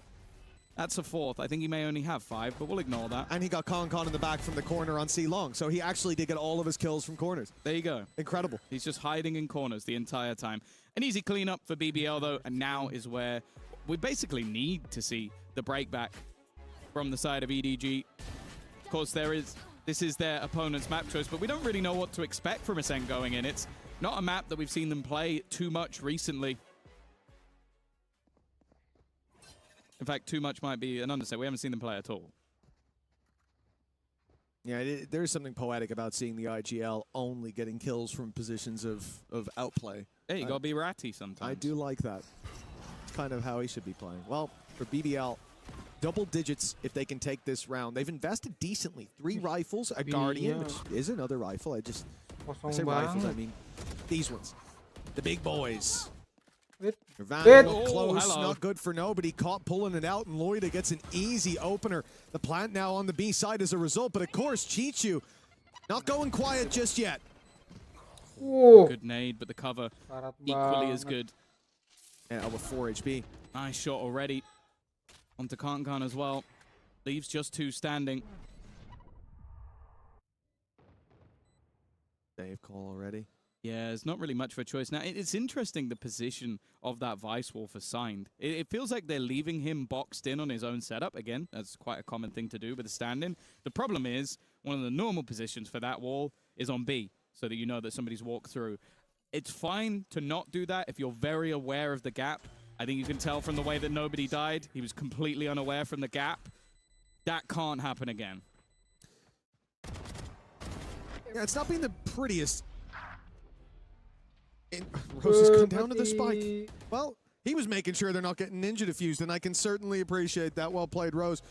But for EDG, uncharacteristic mistakes. That's the thing that's surprising. You had the 1v5 ninja diffuse earlier. You have this round as well, where BBL are allowed to simply walk up. And Lorok's giving them a round of applause. Of course he is. Of course he is. I haven't seen them stand up all too much so far, but hey, there's plenty more room seats to the are so series. comfy. Exactly. There you go. Sponsors are gonna love that one. That was a great hit. We've planned out a few of these for the day, so oh yeah, don't you definitely, definitely. worry. What's next on the script? Well, 10-5, BBL in a very good position right now. They come into this. We spoke about it, EDG favorites, but we don't know how they'll play with the stand-in. To be honest, I'm not going to play them on the stand-in. Top down, it's looked a little bit messy in some of the rounds. We still need to see them wake up. Very low buy as well in this one. Chichu, understandably, is the man with the rifle. That's it. That's the other problem. That wall's getting tripped for free once that door goes up. And it looks like BBL definitely posturing for this A hit. They've allowed EDG to know it. All the info there for the defensive side. Yeah, and I think that's the Bay. They're ready for Kankan's push. Again, he might be a bit more of a surprise. The flash. Oh, no! Signed. Gets the timing. They found the rat this time. Now the split back to B, but there's a player ready and waiting. Genny has his nade primed. Again, can just look to slow them down. Paranoia in, and there's the man of the moment, Chichu, with that rifle. Even escaping from this, you're still walking back into another player in the form of Signed. He's got himself an additional weapon, and there's Lover's Rock. 2 quick shots. But they still have to answer the question of where do we go from here? The C site seems the safest. And that allows for that rotation all the way back to the other side of the map and a post plant. Oh, Lover's Rock almost getting caught. But he's on the right agent for it. Quickly able to slip away. Back to the C site. They know the Outlaw is lurking around, and for Signed, that's a big problem. For Chichu, not so much, at least for now. Ult's going to be put into play from the shadows. He sat in the backside, spots 1, maybe even 2. They definitely have the info to work with. Loida as the same himself. Lover's Rock wraps around. They double swing, take Signed down, and leave Chichu in an unwinnable spot. Time against him. And a shot landed by Loida confirms it. A big lead for BBL. And honestly, I'm surprised to not see like a pause coming through from EDG, even just to settle the nerves. Yeah, I think it might be one of those games where you're just kind of going like, okay, let's go with the flow. Let's learn a little bit of our own weaknesses, but also, yeah, as you sort of said, I think a lot of the mistakes have been a little bit more blatant, like gaps being left and things that I don't think you'd necessarily need to be told that need to be fixed. Chichu, though, still having an insane game. He's being matched, at least by 1 or 2. Genny tries to get aggressive, but they are just waiting on the other side. to try and catch them out. Lover's Rock, he's already taken quite a bit of damage. A push in towards Chichu might not be advised. Ooh, maybe now it will be. Tries to TP away. And again, look at the space that's already been claimed. Nice shot by Concon. But we need another to pull them back into this round. The other problem being with plenty of members to this attacking side, they don't need to worry all too much about rotating that player through without moving Loida, but the flank coming through is a big problem. Signed has not been spotted. They seem to have no idea that he even can be here. There's a freebie on offer, and he will claim it, leaving Rose to try to fight back. And now finally, Loida does need to rotate through. But when he does, it's too little too late. Big round for EDG. Yeah. Right in the nick of time as well. I think that obviously Signed great work on the timing on the flank, but the big player in this round is Concon. Because not only does he get these 2 kills, I do think this is audacious from Lover's Rock to even look in that direction, but then he starts baiting for his teammate. Because eventually someone's going to look behind. But if you have a guy on Jet jumping around with his knives out, you're looking at that guy. You're looking at the guy who's the biggest threat in the server most of the time. And that's the moment that gives the Signed the opportunity to strike. 11-6. A break back after 4 in a row. But is it the first of many? Or a blip? Oh, LaRock having no look when it comes to these showstoppers. He's picked out of the air again. 3 versus 4. Damage done to Rose. He'll be taken down with ease, miles away, and the showstopper lands for damage. Not for the kill, but it feels like enough has already been done. They are throwing everything at this one. Even in the 4v2, no room for error. And EDG, well, EDG were making an easy meal of it, but now Signed and Chichu, 1 away from the ult on Loida. He can run, take the orb outside C, and then plant with ease. This has turned into a much more dangerous round.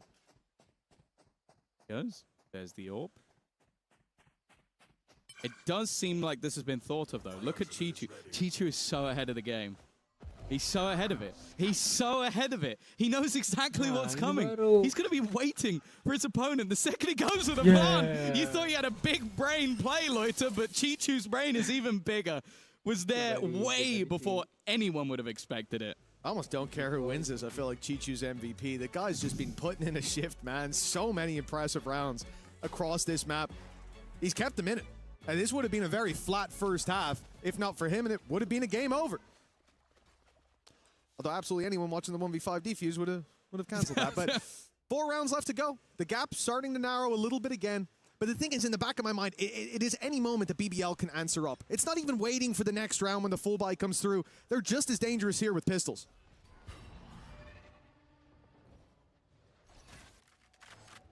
A couple of ults here and there to play with as well, but very situational ones. And the ult for the defenders is pretty much useless. You know, get rid of one of LaRock's weapons, but Concon's push already gets an open. Chichu, very open ground, had a high-low, but nice. It ended up a bit low in the round. Gianni at least keeps them the advantage. The Nightfall has been sent through, and in quick succession, both players pick up a kill. Nobody's been bottom of the team so far, but they need him to win this one. Crept up, got Rose. But the first kill might not be the easiest. Good flash, LaRock caught in the corner and caught by nobody. It's been a rough map for this guy so far. But the win now fills his sails.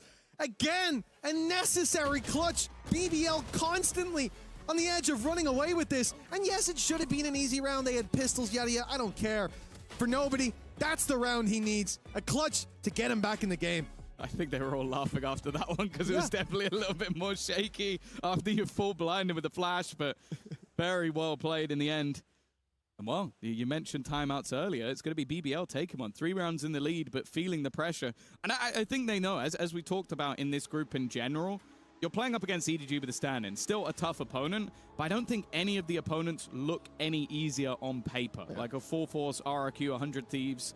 So it's going to be very interesting to see whether or not they can get this one over the line. Because if it slips and then you go into an ascent where, hey, your opponents have picked it after not playing it. You can't have prepped anything going into that map. You start to feel pressure. And for BBL, we already mentioned it, winning this map, having Ascent up next. could set them up to knock this out of the park 2-0 to avoid that sunset in the end. Never know what EDG are going to be pulling out there, or how high up the power creep can go as we get later into this series. But I see the fist bumps from BBL, their timeout coming to a close, and it's time to get right back into the game. We said lights out for Chichu. Looks like Lloyd is matching his performance as well. Certainly had his fair share of rounds, but for Chichu, it's that underdog story. It's because they're behind and he's been the one fighting back in for them. And on this team, that's bloody impressive. Well, even after 3 rounds in a row, it's going to be an operator with no shields coming into this round for Kankan, so definitely a little bit more vulnerable. Okay. See you later, LaRock. It's all because of that clutch, you know? Wouldn't have had the confidence to spray otherwise. Most people would have thought that nobody was there, but not nobody. Kankan in position, waiting. Had a teammate to support, but in this case, with an advantage already, he's going to fall back. Another pick for Kankan. This time the trade is there. It's Rose quick on the trigger, but Jenny, a snake in the grass, striking when they least expect it. Leaves it all onto Kreven. 4 to find. The first doesn't come too easy. He's left on 5 HP, and that nade is hunting him down. He stands reasonably close to it, and okay. He's alive. The smoke fades. A player up top. Good flash! And now a 1v1. Surely not for Kreven. But the spike is down. And Jenny is protecting it. One away from a showstopper, but that's not going to come online here. That's for a future round instead. Kreven playing it slow. The problem is, without opening that door, Jenny's going to know you're coming from this direction. And Kreven, it's been so long, he doesn't know where his opponent's gone. A single bullet needs to be a headshot. Gianni will be there to close the round. It is close to an all-time clutch for Kreven with 5 HP, but it is still the streak of rounds going. Now again, it's incredibly costly for EDG. They were already on the back burner just getting an operator into the round. You see why they got the operator, because of how fast Kankan is.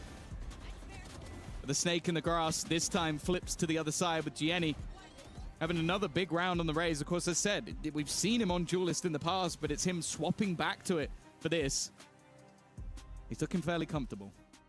Yeah, good work by Jenny. Just sat in the corner. Shame that there was no utility for Kreven to make that an uncomfortable fight on the other side. But for LaRock, that's a very big scalp to take early on. Jenny, not liking the odds of taking this round. Showstopper goes in, but he finds LaRock. How? I don't know how he survived, got his weapon out, landed the shot, and now BBL, okay. They'll recover the rifle. They'll deal damage to Jenny. But the advantage sat firmly with the defense for now. Weaponry dissipating. A heal onto Gianni as well, so although he took damage early, that's now dissipated, and the other side can't have that same sort of luck. Kreven is down to just 45 HP. It would need to be a couple of instant shots once again. I don't know what you're going to do with that information. Yeah, there's a player there. Now for Kreven, he's gone back, but he's walked straight back into the hands of Kankan. That operator still in hand. And for Rose, well, he's not been having the best of games individually. Might get one for free. The second player could be a little bit harder to land, but he knows exactly where Kankan is. Knowing and doing anything about it is a very different story. Yeah, well, this is a team in the form of VDG that looked completely deactivated. They were making so many basic mistakes going through that first half, even a little bit here. But we always knew it's a matter of time before they wake up. I was starting to think maybe it would be a map, maybe it would be a series. But it looks like they found their form right in time. BBL slowing down, and another timeout, the second for BBL being called, and quite quick succession as well, as they're finding no answers to what EDG are putting out. I feel like we're getting early spoilers of sort of what I was talking about in the next map, where it's like, oh, why would they go towards Ascent? It's like, well, if you can have Kankan with an operator on the defensive side, he might just kill everyone. And that's kind of what he started to do, like lightning fast reactions on the operator. And then you still have the likes of Chichu up the top of the board. Gianni started to wake up. We know that they have so much individual talent that even if a piece of their puzzle has been removed, the stand-in at times might not even have to do too much. And right now, well, what's that? 2 pauses in 3 rounds? 2 rounds? Like, you could see that BBL are really feeling that pressure.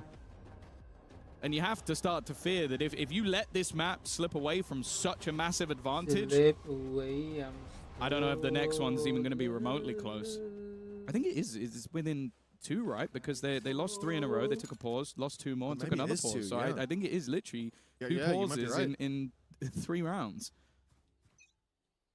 Round 22. A 1-round gap now. A team that was trailing and deactivated has found their way back into the game. Second win, but it's Concon to fall right away. LaRox had no look on the showstoppers this time. He's finding his mark. Pushing up to 12. This could be the round for BBL. Good damage, though. Jenny hunting down his prey. Blood in the water. And he's hot on his tail. The classic trying desperately to find him, and it will be nobody to do it. At least dealing with 1, but still a man advantage for BBL. And now the time is ticking in their favor. Oh, they're using everything. This is literally just blitz all your ultimates at once to try and scrape your way through a round. This is a must-win now for BBL. They'll have nothing into the next, but they are taking this one home. Signed, the stand-in, the coach in a 1v4, and with the credits desperately low. Not today. Now listen, maybe he'll be a replacement on the main roster if he wins this one. You can see him already leaving to the other side of the map, fleeing for the save. 12 for BBL. At long last, it felt like an inevitability 6 rounds ago, and yet it has been a good streak from EDG. But that's not recreatable at all. Like, you can't That use was a big ult dump. 3 high-impact ults in 1 round. And okay, sure, LaRock got the opening anyway, but the showstopper definitely helped get rid of Chichu. And okay, I'll say that the Steel Garden didn't really do anything other than slow 1 player down at least a little bit. But it has also put the economy on the back burner a little bit for EDG. No operator on their side. In fact, it's Lovers Rock. Now, they do have a Blade Storm. That's going to help, but there are definitely pieces missing here and there. And an immediate 4-player aggression. Concon 1 for 1. The nade won't quite kill off Loiter. And after seeing that many players, surely that's an immediate response from the attack to go back the other way. Concon's dealt with. Chichu still alive, and with the TP as well. He can move to this A site if noise is heard, but Sign not yet getting the read. And the push coming his way. Now a lot of utilities making its way in. And in a moment's time, you're going to see Lovers Rock looking for that opening on the up for Sign. Oh, yeah, I think he's going to walk into it. Oh, no! Lovers Rock walks into him. Great shot from everybody on EDG. They have shut down that push. The danger averted. 12-11. We're going the distance no matter what. Yeah, so I mentioned it. You get rid of the ultimates. And that round, even the last one might have not gone their way. And that is not how they would have hoped for that one to go. The individual stepping up. He has said, signed 12 and 14 right now. He's holding his own within this server. A man that was playing in the Ascension system last year. So as said, it's not like he is way out there of a player who's not ready to jump into the server, but it's still a lot of pressure going up against BBL. Some of the best aimers you'll ever see, and while they're going to try and play off that now, Lovers Rock immediately with an opener. The trades were going their way, but they're signed. He's now leveled up, 14-14. At OT, well, it almost feels inevitable at this stage. Loida might be able to get some work done, but Nobody is sneaking up on his left, and he has no idea. Great shot from Nobody, and with Signed on a 3K, overtime, locked in, EDG. They, like, I can't stress enough how out of this game they looked at a certain point. Yeah. The mistakes they were making were unforgivable. Like, for BBL, I could see a world where they win this, where they even look dominant on any map because they have the individuals coming out the gate, shredding. That wasn't the case. It was mistakes on the other side, and now that EDG have tightened up the game, it's looking a whole lot better. I want to go the other way with it.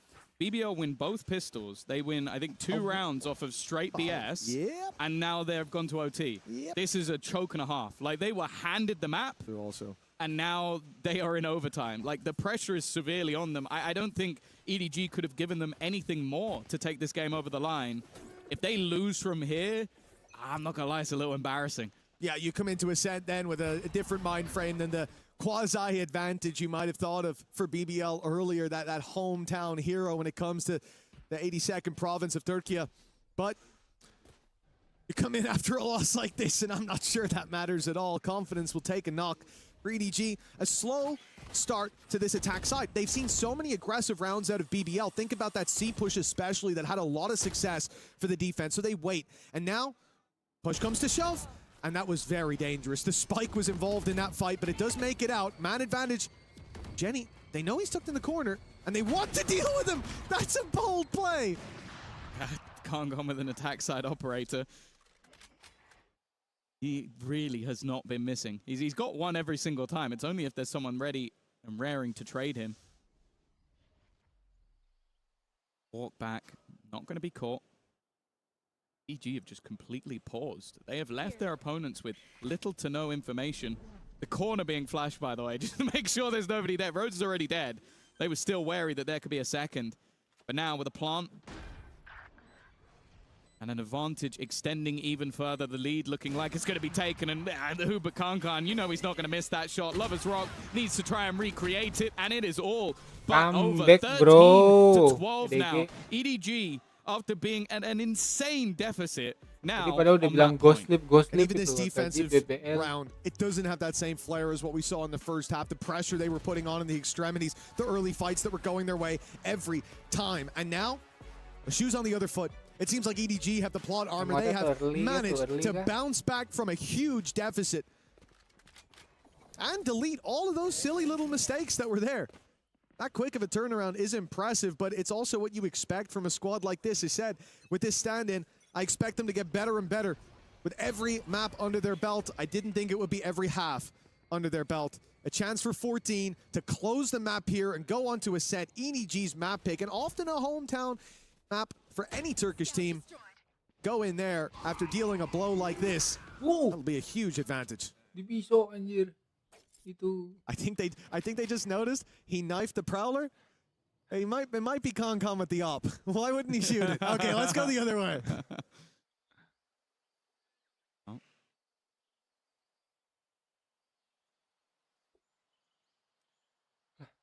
Diem ini. Komentator. The attack side going to try and take back that space towards C. Kankan in position once again, and of course he doesn't miss the shot. Leaves them a man down, and the C site executes failing, but with the opener onto nobody, that definitely makes things a lot more interesting. Masukin The gak A sih? site is completely Lolita? under their control. Before they'd had signed on that side of the map. This gives BBO a pretty good opportunity. Plant coming through. Could it be onto LaRock? Still 2 away from that showstopper after the plant. And look who's sneaking his way in. Chichu's gone for the spam. It looked like it was on for the start. Immediate swap from Kankan. He shoots, drops his weapon, and goes in for the fight, but that's not going to work. And with him taken out, the rest of the squad a little bit further behind, and a showstopper now online. The round is tied up in a neat bow. BBL not going to let this one slip just yet, and they'll get another chance at that defense. Bisa muat lagi BBL ya. Continues. A much needed one as well. I feel like that resets this into an even playing field once again. I was just worried they were going to completely fall out of the map after it coming all the way back to overtime. But it seems like BBL still have some fight within them. No surprise that Kankan's invested back into that operator once again. The defenders looking to re-aggress towards that seaside, but Kankan is waiting. This time not missing the shot, but he has missed 2 players already on the walk-up. Same space take from BBL, this time without the C's in play. A little bit of a different layer to hopefully allow them to push through, to give Lovers Rock the chance to clean house. On the other side of the map is where EDG are focused. Spike outside A jump spot that they're hearing every couple of seconds, but they don't know about Rose. BBL are setting traps on each extremity. Finally, Lovers Rock has walked up. He's hearing the steps into B now. He knows the play, and they are none the wiser. Yeah! That was a huge play, perhaps round winning. The BBL are going to have to find something else to fight with. They can't keep up that fight. Means there's no longer going to be a flank. The paranoia is perfect, though. That's the advantage. One tap. Nobody waiting in position. Kraven, however, catching. This is looking like a round set up for victory. But still, Kankan and Chichu wait, but it's a missed shot. Yeah. An uncharacteristic one at that, and a flawless defensive side round coming out of the side for BBL. Emot dong, They need emot one dong. more attack side round, and they'll finally close out the map that they started. Yeah, it Emot certainly dong. wouldn't be the BBL. blowout victory that it looked like. A complete Ay, menang mismatch ni. in that first half. But the same can be said when you look at EDG's play in the second. Loaded. For BBL, this is the chance to take it home. The attack side's being kind to them in that last overtime. It was LaRock having a fantastic round, finding that showstopper online to close it out. It looks like they will put a lot of focus towards this left side of the map. 2 players outside B, maybe 3. We could see that door swing open and an immediate challenge at the C site. Swap up. Where we've seen Syme playing a nice shot from nobody off rip, but they're still continuing the walk up, and Jenny's just waiting on the cross. All too easy for those initial openers, and losing 2 personnel off rip. You almost feel like it needs to be a mistake for somebody over on the EDG side if they're going to turn this round back. Oh yeah, they'd have to trade out the mistakes made by BBL. Yeah, Keng. You're just about going to 1 survive that HP. on 1 HP, Okay, yeah, never mind. Kankan goes I was back. about to say, Kankan doesn't miss. Yeah. No, he doesn't. He hit both shots. And now Signed, waiting on the side. Flash for him to swing as well. He doesn't swing. He plays it patient, plays it slow. Maybe that's a mistake. No, but he now dropped it. Signed under pressure from that right side. The off of Lover's Rock. Now all eggs in that basket. Good damage done, but whoa, it's a bit shaky. They get there. 14-14. Another overtime needed. Yeah, just bear in mind, guys, this is map 1 of the entire tournament. It feels like we could be in for the long haul here. You have to wonder, though, how the hell did nobody get a kill and get out when 3 players were looking at him? What the hell were they thinking then? Shift walking through. That was like 2 seconds later. Where do you think nobody's gone? And it wasn't even him. No, They've got that was another what it is. They teammate. looked and they were like, oh, nobody's there. Nobody's there. 14-14. Kankan up survives, but not been purchased up on the other side. Seeming like both teams have now found their rhythm, but only one can take this map over the line. The map choice of BBL. Definitely feeling a little bit more tentative than what we'd seen so far in this map. Less fast-paced rounds, patient stuff, and this has been a big point of contact. Kreven just spams into the smoke again. There seems to be a regular occurrence of just players picking a timing, spamming, and almost getting a kill.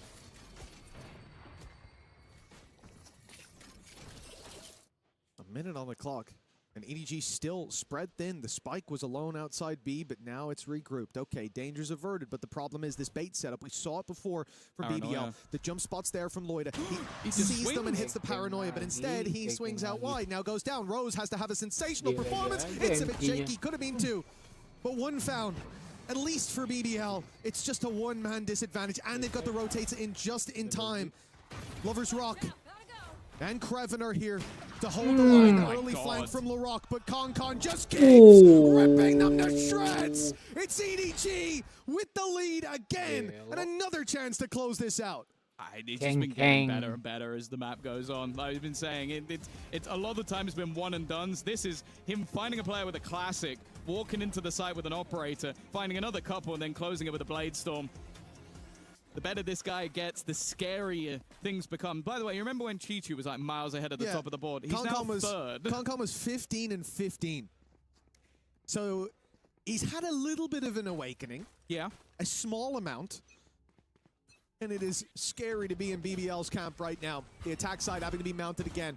That spam was decent. The Rock tagged up. No more bullets fired. He'll survive that engagement. Oh my god, Lover's Rock is going so fast. And he's caught Chichu completely off guard. And another under Lover's Rock belt. How has he gotten away with it? Now pushing in for more. A third will be found. This one not quite caught off guard. That makes it even more impressive. Kankan, yeah, he has had an awakening. But this might put him back to sleep. A 1v4 with an op. You gotta think he's got no chance. Yeah, I'd say so. Doesn't even have the shields to play with, so can't even take the additional little bit of tickle damage. Like, I think he's just waiting to say, okay, surely someone gets greedy. Someone starts looking and hunting for an additional kill. They do not. He's still going to get one. Again, it just seems so clean with it, but this is just stat padding at this point, and eventually Lovers Rock will close out with a 4K. It's almost identical to the last round. A duelist with a 4K closing out the round, and we are about to head into round number 31. Map 1. The entirety of the tournament is going the distance. But eventually, or at least I hope, we do have to find a winner. You'd think so. Well, Tom, we've had some long games in our past. We've had some lengthy affairs. Yeah, BBL were one of them. Yes, they Not were. this iteration of it, but it was BBL. I'm hoping they're not going to do that again, especially with Ascent coming up next. The opportunity for it to maybe even be even longer, but we're going to see ourselves a timeout taken, a chance to talk through with the coaching staff once again. Of course, Key was pretty much trying to stem the bleeding all the way through that comeback from EDG, and he failed to do so. It's now whether or not he can find that little piece of magic. We've seen a lot of the attack side rounds that sort of defaults into the pace he hits have been what has worked for either side. And with both star duelists stepping up over the last couple of rounds, and we always talk about it, that the rest of regulation becomes irrelevant. It doesn't matter if you got 30 kills or you got 2. If you can win an OT round for your team, that's all that matters at this stage. And well, thankfully we don't have anybody in the server with 2 kills. It is a decent spread with both IGLs clearly having to work overtime.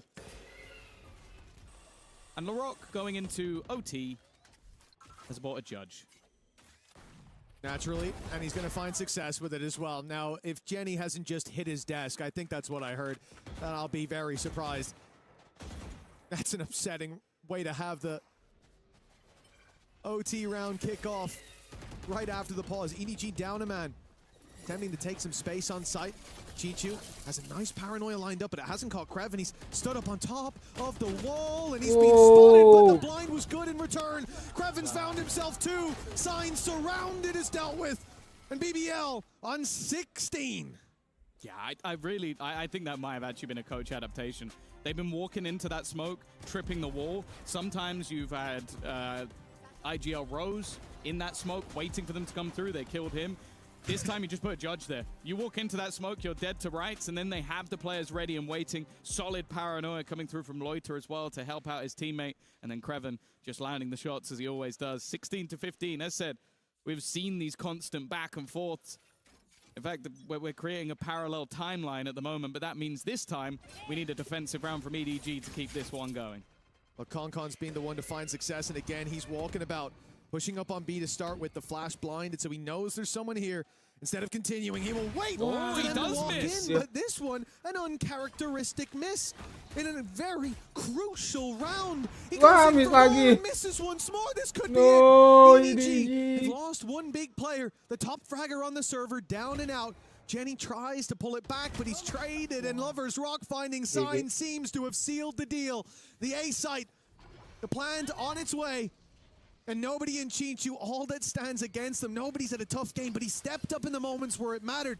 And Chichu, well, he was on a tear. When this team was down and out of this map, he pulled them back in so many of those rounds in regulation. Now they have to do it again. It's still so tough to break in on. Flash, ready and raring to go. On the other side of things, the walk up at least, but it's been pinged. They have an idea that somebody could be going through. Never mind. Chichu made it past. Loiter's position, though. Are they aware that there could be a player over towards the box, trying to create a crossfire, trying to force someone into a peek? And that's what they've done. Chichu, once again, his opponent team. Gonna turn it back. The time looking like it's going to be enough as well. That is insanity from the side of EDG. How have they pulled back that 2v4? I said it, and nobody's been there in the crucial moments, and Chichu, again and again, he is digging deep for this team. Everyone talks about Concon, and for good reason, but this guy's been the highlight. Look at him go. He How went many? quiet as well, though. That's He the did. crazy thing. He had like 20, or was it 17 kills in the first half. Yes. Went missing for a bit and then goes, oh, you guys need me again. Cool. It was like those last 5 rounds of the second half turned it up to another Udah level mulai-mulai to nih, keep bro. him alive, and he's done it again. Map point, and up against BBL going into Ascent. God, that could be series. But now, EDG, they get another chance at this attack side. Fight straight into C. They're wasting no time on this Masih run. dapat loh. And indeed, wasting body space. Concon, he's found his first already. Rose doesn't catch the wraparound. Jenny's left on 7 Masih hidup HP itu si somehow. Crashnya. Maybe it's Loiter's turn. Chi-Chu, the man up against him, looking for the fight, and he'll win it again, no doubt about it. And it's left all onto Lover's Rock. This is not the gun you want to have in this scenario. Well, nobody's there to close it out. And swings and roundabouts once again, the back and forth of this game. Guess what? EDG have another at point. I can't believe Jenny just survived there. Rose was on his tail. Jenny was blinded up, looking the wrong way. Took a few shots, not even knowing from where. And ends up surviving on 7 HP. That's the face of a man who knows that should have been his kill, but also who knows this map is slipping away now. EDG 17-16. It's a matter of time before we see 2 in a row in the same overtime. I mean, 30 and 31 technically, but they were different OTs. You know what I mean. And for EDG, this could be it. They dealt with Concon early last time. And this time, another missed shot. But that was a harder one. Oh, already a much faster paced take, but it's a ruse. It's a bait. They're pushing them in towards Signed, who's ready and waiting, but already getting smoked off. Chi-Chu also with paranoia, but I think they're past it. They are past it. A little bit further ahead than maybe he's expecting. One of the danger men gone. A post-plant once more. But if you could lose a 2v4, you could definitely lose a 4v5, sorry. And well, let's even things up once again. That was what should have won them the round, leaving Lover's Rock behind Rubble, but nobody cleared it.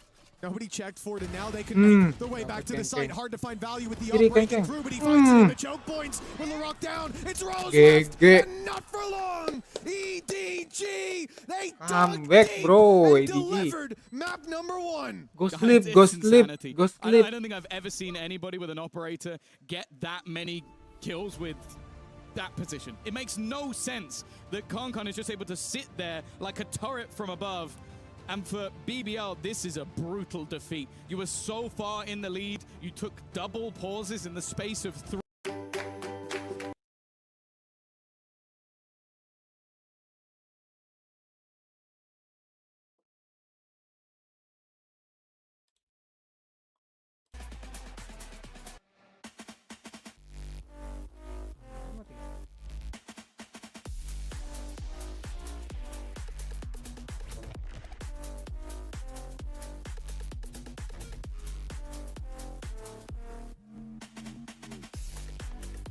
Gue main dulu segame kali. Ntar gue main tiba-tiba mulai lagi RRQ-nya.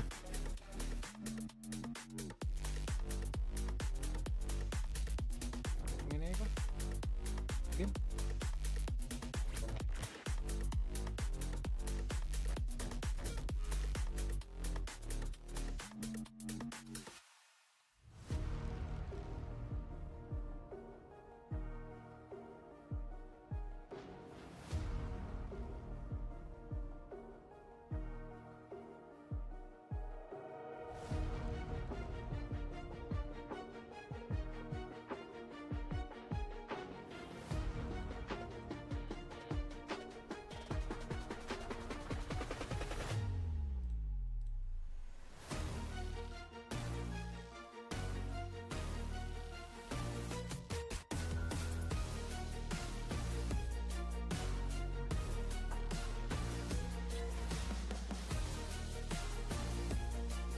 And after a decent... He's on no anchor, those sides. Not easy. I think no doubt they deserve that map. Yeah, absolutely. It was towards the end of that first half where the score was heavily in favor of BBL. That Concon was like, what if I grab the operator? I know that the economy, of course, when you're losing so many rounds, it's very difficult to even think of like, a tool that is so expensive but so effective in so many maps that we have seen across the entirety of Valorant, having that attacking operator that actually I think mentally got to bounce back, because we were talking about the teams being here and the stage getting loud. I have never, and I am from EMEA, heard Loita scream the way that he was screaming at them. The rest we see sometimes here and there, but Loita's kind of like a good boy, you know? Yeah, let's take a look at some of those highlights here, because again, the gameplay required the pop-offs that came out there, especially in overtime. EDG started getting loud, BBL started matching, and then every single round, especially that 2v4 later on, that was game-saving by EDG. And remember, this was BBL's map pick, and we talked about coming into it, the form of these two squads. Will BBL be able to stand up to EDG, who has been doing well lately? They come out on fire and just aren't able to close it on out as we take a look at some of the big moments. I mean, we have to say it once again. ETG have a sub here. This isn't even their full strength roster, and they just won what seemed like an unwinnable map. The level of composure that they have is insane. I also want to highlight Jenny. We were speaking about him going back on the duelist. Some of those showstoppers, I feel like we were seeing it every couple of rounds. Some of them were so impactful. The kills across the smokes, having those kind of preparations, they're so important right now. You know, you play the Phantom, you have to spam those smokes, especially the way the BBL were playing. Honestly, the highlight for me was the entirety of the match. I know that it was very of the map. I know that it was very long, you know, but I feel like everybody had their moments to shine. Like that clutch where Kreven was in, where he was 1 kill away from getting like I think it was a 1v4.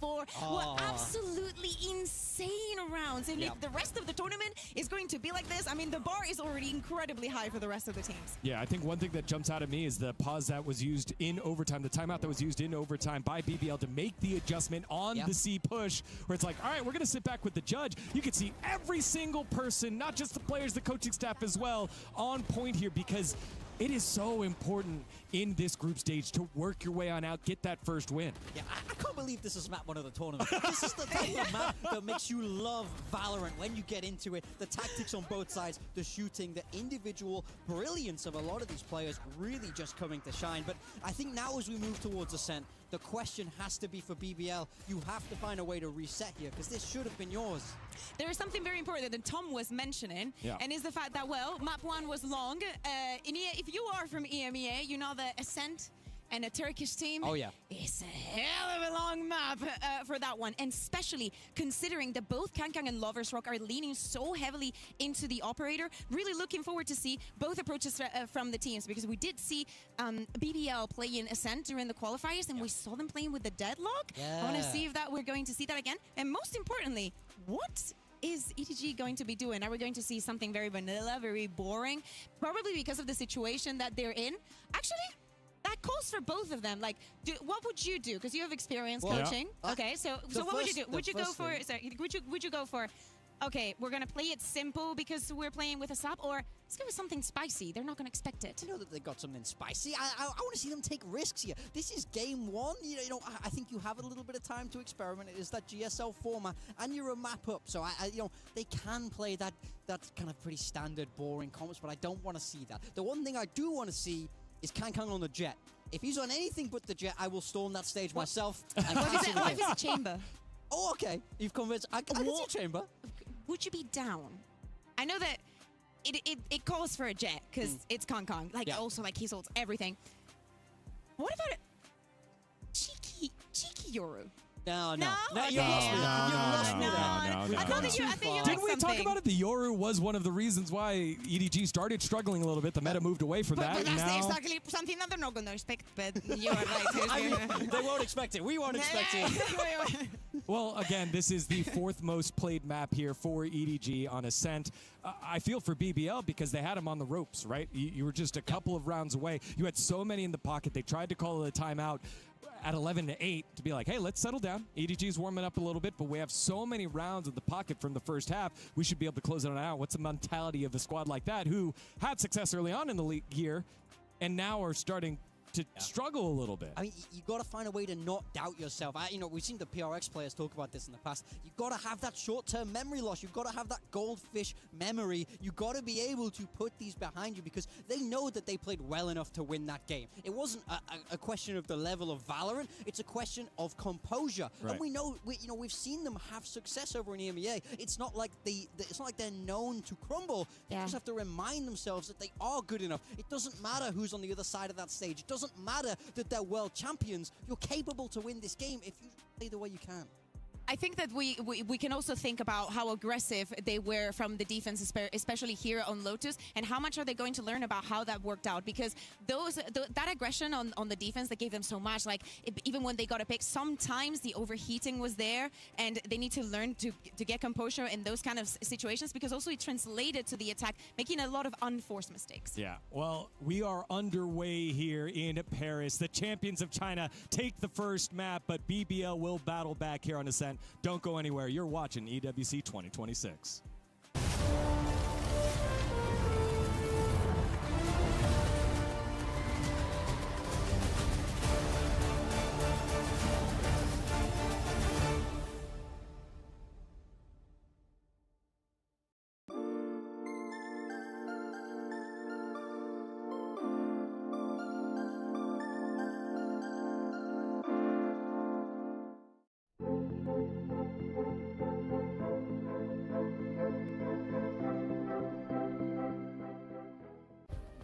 Play is in our DNA. Whenever we let it out, it becomes our superpower. Now imagine an entire city being built to supercharge it. Kadir City, powered by play. We were there. For every click, every clutch, every respawn. We were there for the years of grind, and we're here. Now, the proud founding partner of EWC, powering the biggest event in gaming, shoulder to shoulder with the world's best, making history. Greatness deserves a stage. Lenovo Legion, reach your impossible.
Hello, everyone. Welcome back to EWC Valorant 2026. Digon here alongside Kukuka and Big Time. And yet again, we're back. It's EDG 1-0 over BBL. EDG, the #1 seed from China, up against BBL, who started off on fire in EMEA. They qualify on in as the final seed. They lose their map #1. Now we head to Ascent, Kukuka. Yeah, and I think it's going to be an interesting one also because of the bar that we were speaking about that first Lotus set, but also because I think that they have to calm down. I know that the beginning was a little bit difficult because we have to wait and whatnot, and that might throw you off. They tried to stay on top of that, but it really looks like EDG has adapted very, very quickly to the way that they want to play. And it's because they have a lot of experience. It is very difficult to throw something at EDG that they haven't seen before. The aggression, yes, is going to work because, trust me, BBL can shoot, but eventually EDG will pick up. Yeah, for sure. They're so good at adapting. You see how they get themselves back into the game in this second half. Their defensive side especially was so solid over on Lotus, but now towards Ascent. So it's EDG's map pick, even though they've been banning it. But Ascent is a notoriously Turkish map. It's a map where the whole country seems to thrive through that, you know, they have that pure aim, that firepower. You see it time and time again. So I think this becomes really hard to predict, and I do think that the idea of mental and composure is everything here. Morgan, but this could be what we want, okay? So Turkish Valorant, right? Yep, I'm there. So they win Ascent, and then what do we get? Sunset. Exactly. That's what we want to see. There's a plan. You need to plan. You need to plan. It's all here, guys. It's all here. All right, let's head on over on stage as they are getting ready for Agent Select. As again, before we toss into the match here, I want you both to pick one player to step up, right? It's all about earning things here. Nothing given, everything earned. Who's going to be the hero for each team? Can we wait until we actually see the agent picks? Because I want to know what is going to happen with the sub situation and if they're going to, you know, playing in a different role. That's true. So for that, for the side of BBL, as I was saying, I think that I know that the one that didn't put up the numbers was Rose, but that is also the way that it is in EMEA, and he always says that he is just there to make everybody else shine, and with the players that he has, it's very easy to do something like that. To me, I kind of want to keep seeing the operator duel. I'm kind of really enjoying the Kang Lovers Rock because none of them is scared of the other. Oh, definitely and I think Lovers Rock started so hot in that map one. He was consistently finding those openings down C with that operator, and you see it slowly come to a stop as Kang begins to activate. For me, on the side of BBL, if he's able to be consistent, he can do so much work for them, but he can't afford to fall off, or you start to see that composure, that experience from EDG outshine them. Composure, experience, and also the mental side of this. We always speak about how it's easier to bounce back from a game where they just destroyed you, from a map where, as we said, they had everything in their favor. Winning the 2 pistols, some crazy rounds, the ninja defuse, the ecos and whatnot. So let's see where they are right now. Yeah, I mean, we have the Agent Select coming through. Oh, a chamber! Yeah, it's getting spicy for EDG. And the Sage! And I love the Sage here. I love this! See, no, you asked me, Kakuka, do you want to see them play standard or do you want to see them get a little bit spicy with it? And they've done exactly that. I They're not love afraid. this. But on the side of BBL... Sage, God. Okay. Seriously, I want this to be an absolute stump from EDG. I cannot believe that I am saying it, but I want them to destroy right now with this composition. I want them to give them confidence to keep doing it throughout the tournament and to do it in China as well. I will say it's going to be tough in this first half. They have to attack into Cypher Deadlock without much to really be able to burst through. Not a lot, no verticality. Only the Phoenix there as that solo duelist. So I think this first half is going to be crucial for that double senti of BBL to be able to build up some numbers, put a real stop to EDG. Yeah, again, this is a Group A matchup, EDG and BBL, alongside RRQ and 100 Thieves, which will play later on. You want to get that great start here, and for EDG, they were on the back foot and showed the spirit of a champion, forcing that overtime, time and time again, going to all 5 overtimes, 34 rounds, but get the job done in that last map on Lotus. Here, pulling out this composition that is exciting. It's changing things up. As you said, it's been banned. Ascent has been their ban, and now showing up with something new that maybe BBL won't be prepared for. And it's also the change of roles, right? Like we saw Jenny going in the race on Lotus. Now he's in the Omen, and it's going to be Signed who is going to be going on that Phoenix. There's a lot of weight on his shoulders because we see that even though you have the chamber and whatnot, looking forward to what Cheech is going to be doing and how cheeky he's going to be getting with the Sage. Especially for them on the attack will be to force the players from BBL outside of the site, just play for that plant and then just play for the post plant. If you are EDG, you have a lot of tools to try and delay them. I want to know though, from that post plant, how aggressive they're going to be.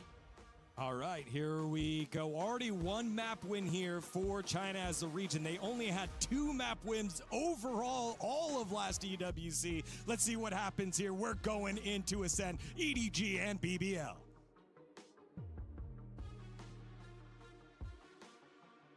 Alrighty, it's time to get into this map number 2, Tom. If the first one was anything to go by, well, it was, I think we might be in for a long day. But Kukuka says she wants to see a blowout for EDG. A one-sided affair from start to finish.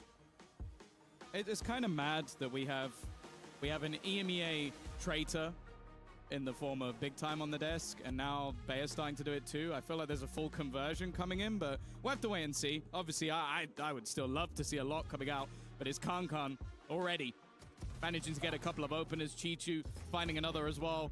We were worried about the entrying in towards the site, but it seems like Kankan has them covered in the pistol. Rock and Lloyd up with it all to do, and well, for anyone that does want to see a blowout in favor of EDG, this is the start you're looking for. Look at Kankan already sneaking up behind. It could even be a knife kill being plated up, but he said he's going to grab the easy one, confirm the kill, 3 under his belt already, and LaRock with it all to do.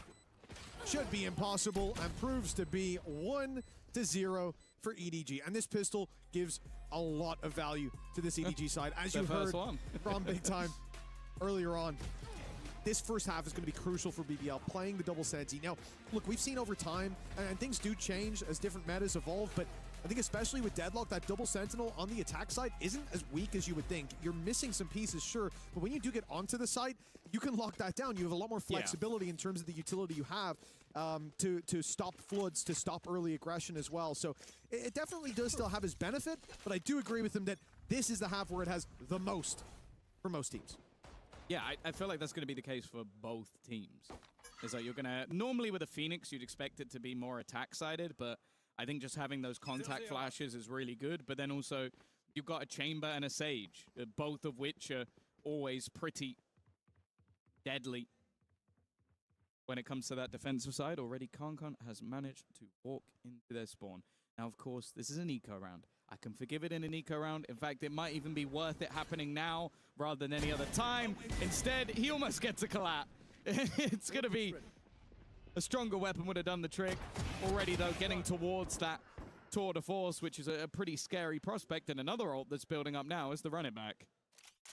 Of course, Kankan is the one to make that play, a weaker weapon in play in the form of Marshall. A very clean round for EDG, but I understand BBL in this round, you don't expect to see a player fishing for information like that because you're risking giving a weapon over, and often grouping up, taking that clump play is what works. Kankan really sealed the deal without any danger, exposing his teammates to any. Now, the formality out of the way. The first 2 rounds, a little bit more predictable, a little bit more standard, a little bit plain. But now the spice comes into the mix. A bye for both teams and a strong 3rd round for EDG. I mean, this is a bonus, sure, but they have credits and they've got pretty much a full bye here. McConkan already 5-0. A tour de force might not be far away. So for BBL, you need to be careful. That's a little over-aggressive, I thought, from Lover's Rock, but he does get out with 1. Yeah, had the dash available. That's going to be enough to allow him to escape, and now the contact. I like the wall boost. It gives them an angle that you wouldn't normally have. The spam damage has actually done a significant amount, and the Molotov's going to force Loiter into a move. Even still, though, both players still standing, and now you have that barrier mesh put into play. Even still, though, a hefty amount of damage done onto those couple of players that definitely makes things a little bit more uncomfortable on that side of the map. Oh, it's going to make this push a lot easier if BBL hadn't rotated so many players into position. That's the other problem. Now 4 standing by here with Rose covering the flank, and they will slowly walk away. They did make some noise. I think LaRock will have heard that. But often that's going to be a bait from the attack side to get you to push, to get you to peek, or to get you to rotate. Rose, he has to get something. There's 3 players on that catwalk. They're not even looking at him. It should be free, and he gets nothing. This has been a problem. He's been in good positions, but he's never been finding the kills, and because of that, they're going the other way. Now, the only danger is that they are a little low on time, but they're going to get past all the utility before that's a problem. And also, they've caught Loiter on the other side. This is an opportunity for a great start, especially with a lurking Kankan wrapping around the back and the re-swing as well. A nice attempt from LaRock, but in the end, it doesn't even matter. Great read from EDG. The second that they killed Rose, they realized, why would he be there? Yeah. It's because they've already rotated because we made so much noise. Instantly, they direct themselves towards B. What would have happened if he just stayed tucked, not even took a shot? They would have ran with 20 seconds left into a 4-man stack on a site that has a lot of choke points for those numbers to hold. That would have probably been a lost round for EDG, and a mistake there sends EDG miles into the lead. A 3-0 start and a very low buy for BBL in this round. They're saving credits for the next. And a 4-0 for EDG is a terrifying prospect, especially with the second round being clean. They have a lot of credits built up. And if this is clean as well... A lot of credits. No ultimates used yet because they didn't get to any of them. So now they're built up for this round. And there you go. Run it back just to try and send it through some of that utility. Early pick coming in. Oh dear, another opportunity, but not taken. Kreven's only going to get the one, even still trading back into a slightly more even scenario. The Bucky on the side, then they're just not checking. They're not checking. He lands a shot, but it barely does any damage, and the spams will be enough in the end. It's not clean. It's not pretty. It's not a round I want to remember, but it is a round for EDG. Yeah, I'm really glad they used that run it back to avoid any unnecessary damage taking place, or in other words, to avoid losing the round, because they didn't clear Kreven there. He should have even gotten more, and then Loida ends up landing a tag with the Bucky close range. This is very nearly a lost round, but hey, they had a lot of wiggle room to work with because they had a lot of credits built up. So the important thing for BBL there is, yes, they did damage. Yes, they kept the squad a bit more modest. But the downside is EDG don't really care. They can come into this round with a full buy. They can go into the next one with a full buy. They have a tour de force to work with as well. So not even investing into the operator and still having that one-shot weapon on Concon. Which one? Exactly. With him, it's all three. Oh. LaRock. Annihilation is available. But it's picking a time to use it that will be more important. He's definitely slowed them down. I like the little aggression up the top, then use the Annihilation, tries to make it harder to break. Instead, he's spamming forward, and Rose will be the one to find the kill. Loiter in the corner has also done incredible work. And although it's taken them a little bit of time to get going, this one will be clean.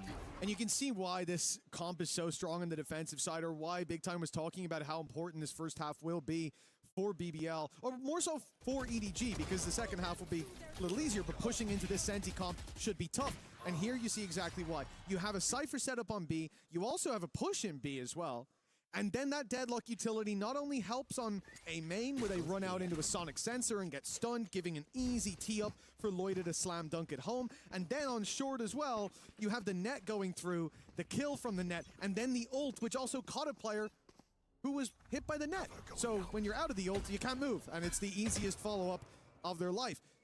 For the defense, yeah, you get that one, but a lot of that came off LaRock's setup, catching them off guard, and the ult being online. Early bit of damage, but looking like a much more direct take. Again, though, that sensor in an aggressive position and executing onto it could cause an issue. Instead, they're going to try and utilize the Hunter's Fury to give them a little bit of extra space. The problem is, hasn't found anyone. They don't know what positions are cleared, and they do not clear LaRock. Another great start to the round. The net has actually caught 2 players as well, but he's just making sure they stay safe at this stage. A lot of early damage, and sure, there's a res available, but is there an opportunity to use it? Look at where the bodies are. Not only are they behind the wall, but there's 3 players ready and waiting for that res to come through, or for another body to come through that choke point. And mid is covered as well with the operator. No risk of the rotate back, and then because they've got double Senti, not only do you have that Sentinel slowing you down on the A site, you have information for BBL. Nobody on the B site, but a camera and a trap waiting there. And yeah, it won't be ideal if EDG just walk in, break the trip, and get a plant, but that's why they've got this man around. Lover's Rock realizes they have enough time now to have rotated, so he's set up and waiting for them. Been hitting one here could be enough. 12 seconds. They also know that they're rotating this way. He still doesn't have any friends to play with at this point, but the TP to the back of site, he could just ignore it or at least try and wait out a little longer. His teammate in position, and he has done the work. A back-to-back flawless round from BBL. And this time, well, I'm a little happier to see that it was Lovers Rock on the other side of the map. No offense to Rose, but he's definitely been having some fairly devastating whiffs in this game so far. Lovers Rock, not so much. He's been having a good day. Well, there was a point, what, like 20 rounds into the last map, Rose had only killed people who were looking the other way. So yeah, and even when they were looking the other way, he still didn't get a kill. I think it was about 50% conversion rate, so which includes going into the overtime, the run around onto Jenny. It's been a rough day for Rose. And sometimes he's hella clutch. Sometimes the leaders call from behind, back behind the front lines. Yeah. That's what he's up to for now. But we have seen it, like even going through the qualifier, Rose was dropping 20 like almost every map. It was definitely a standout for this squad. And that's the thing, right? BBL have a lot to fall back on because he was the one that was discussed when they were going through that Ascension run through the Tier 2 that like, oh, all of these guys, the young guys on the team are going to be in VCT. Whether they qualify or whether they get picked up, we know it's going to happen. But people were like, oh, even if they make it, even if they get all the way through, Rose is going to be on the chopper block. He's old, he can't aim, and all these things. And then he showed us right away, even through that run, that wasn't what he was, that he had that extra gear to shift to. Yeah. Maybe we need to see that here today because it has been a slow day for him. Yeah, I think as well. He's one of those people where a lot of people will focus on the IGL stats. I think if you're winning games, it's completely irrelevant. Like, the fact is, this squad has talked about being like a family for quite a long time. I think that's why when Comeback initially left, it was a devastating loss. But Lovers Rock, the man who replaced, quickly became a new member, an adopted version of that family. And the thing is, I think it wouldn't be the same without Rose in it. You'd have that firepower, but you would lose so much more. Now, a good couple of rounds, like not just, okay, you're looking at the scoreline 4-2, you're saying that's not great. 2 rounds where 0 people have died on the defensive side. And that sets you up wonderfully for rebuys. If you want the operator, you can have the operator. And I think for EDG, it's going to be fairly important that they break back quite quickly. But this round, not looking too likely. No, but I mean, Headhunters on Concon's basically an extra rifle every round. Raz online for Chichu might bring Concon back, so that's an extra gun every round. And so your strategy is basically pass to Will. Pass to. Oh. I don't know what that means. Okay. No time to explain. Okay. But I'm sure that is my strategy. Unless it's a bad thing, in which case it's not my strategy. No, it's a reference some people might get, some people might not. I'm the latter of those. You can explain it to me for tomorrow. That's a trap broken to start with, but there is a second one here, and this was the idea from Previn to have that little backup to give them space to contain the walkout, although not through the alley, but playing this very, very slowly. Initial contact on B. B players now from the defense in that direction, but this wall's going to cause problems. When you no, it's not! In fact, it's going to cause problems for BBL. Oh, the Rock was walking up to it to have a little look. Oh my, okay, maybe the pistols are actually a benefit rather than doing any damage. Concon with 2. Previn, he's trying to save the day though. The problem though is if they can get the spike, they can leave. Oh, a res there, yeah, I was about to say, that would just be sending that player into the wolves instead. Space is being taken. Concon's retrieved the gun, the res is available, so maybe he could play a little bit more aggressively, and he's been spotted, rotating in towards that A side, but being spotted and dealing with him is a completely different story. So no chances for the res in the end. Plant to come through. Concon goes down. Of course, you can't bring him right back. Yeah, they're split. An op on the retake as well. Lovers Rock will take his time, making his way through A main, hoping to catch an angle and find that shot with the op. His target right down below. It will be Concon in hell that he's searching for. The barrel's been spotted. He knows now that there's one there. Kraven's trying to pull them out into the open, and he does a great job at that. Lovers Rock there for both of the final kills, but a big round from Kraven gave them this chance. Oh yeah, they should have been dead to rights. What was it 3 picks going the way of the attack side in quick succession? 2 for Concon. His lurk timing was perfect. Nobody then wins the fight, and then Kraven just turns the round on his head. Mr. Impact himself saving them once again, and oh, it's going to be at lead, slowly slipping. The 4-0 start for EDG. Obviously, what we can say is it doesn't matter too much because we've seen what they can do in the second half on a, on a defensive side, but I'm sure after going that far into the lead, they will have wanted to at least look to try and convert the half. Pausa técnica mola. We'll be taking a breather, but what we've seen so far is exactly as Big Time said. You know, I'm starting to think he might know a thing or two about Valorant, but I'm not too sure yet. He said it's not about food. He knows nothing about food. No, absolutely not. Although, ask that man about a fruit platter, and he'll tell you a thing or two. He is an expert. He is a big fan. Intimately familiar with that. Yes. But he said that the double Sentinel composition was going to be key for BBL. Key? Well, let's put it this way. It's the key for BBL, and it's the lock that EDG have to break. And when it comes to this defensive side, when it comes to the rounds BBL have put up, all three come off the back of those Sentinels. Kreven, not so much with the utility. I don't know, no more him popping off. It's a bit of a stretch. But him playing the anchor is the reason that he's over there, even when there were numbers, even when they dealt with those first few players, he was still there. What was the first blood of the round?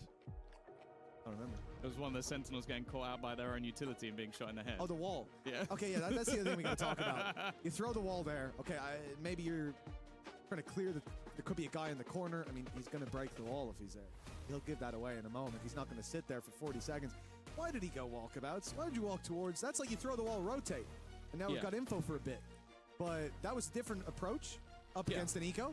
And I honestly think he got exactly what he deserved. Well, for now at least, EDG do still hold onto the lead, but you're starting to see, as you were sort of alluding to, the terrifying prospect of what this composition can do on the defense, the awkwardness that it can create, and even just, again, like seeing that operator have impact from Lover's Rock, it makes me quite happy, because I think we talk about the pressure put onto players to perform immediately, and when Yoro was nerfed, it was clear that he had to sort of reinvent himself a little bit. He was one of the best, definitely within EMEA, maybe even the world, on that agent, and it became almost his character.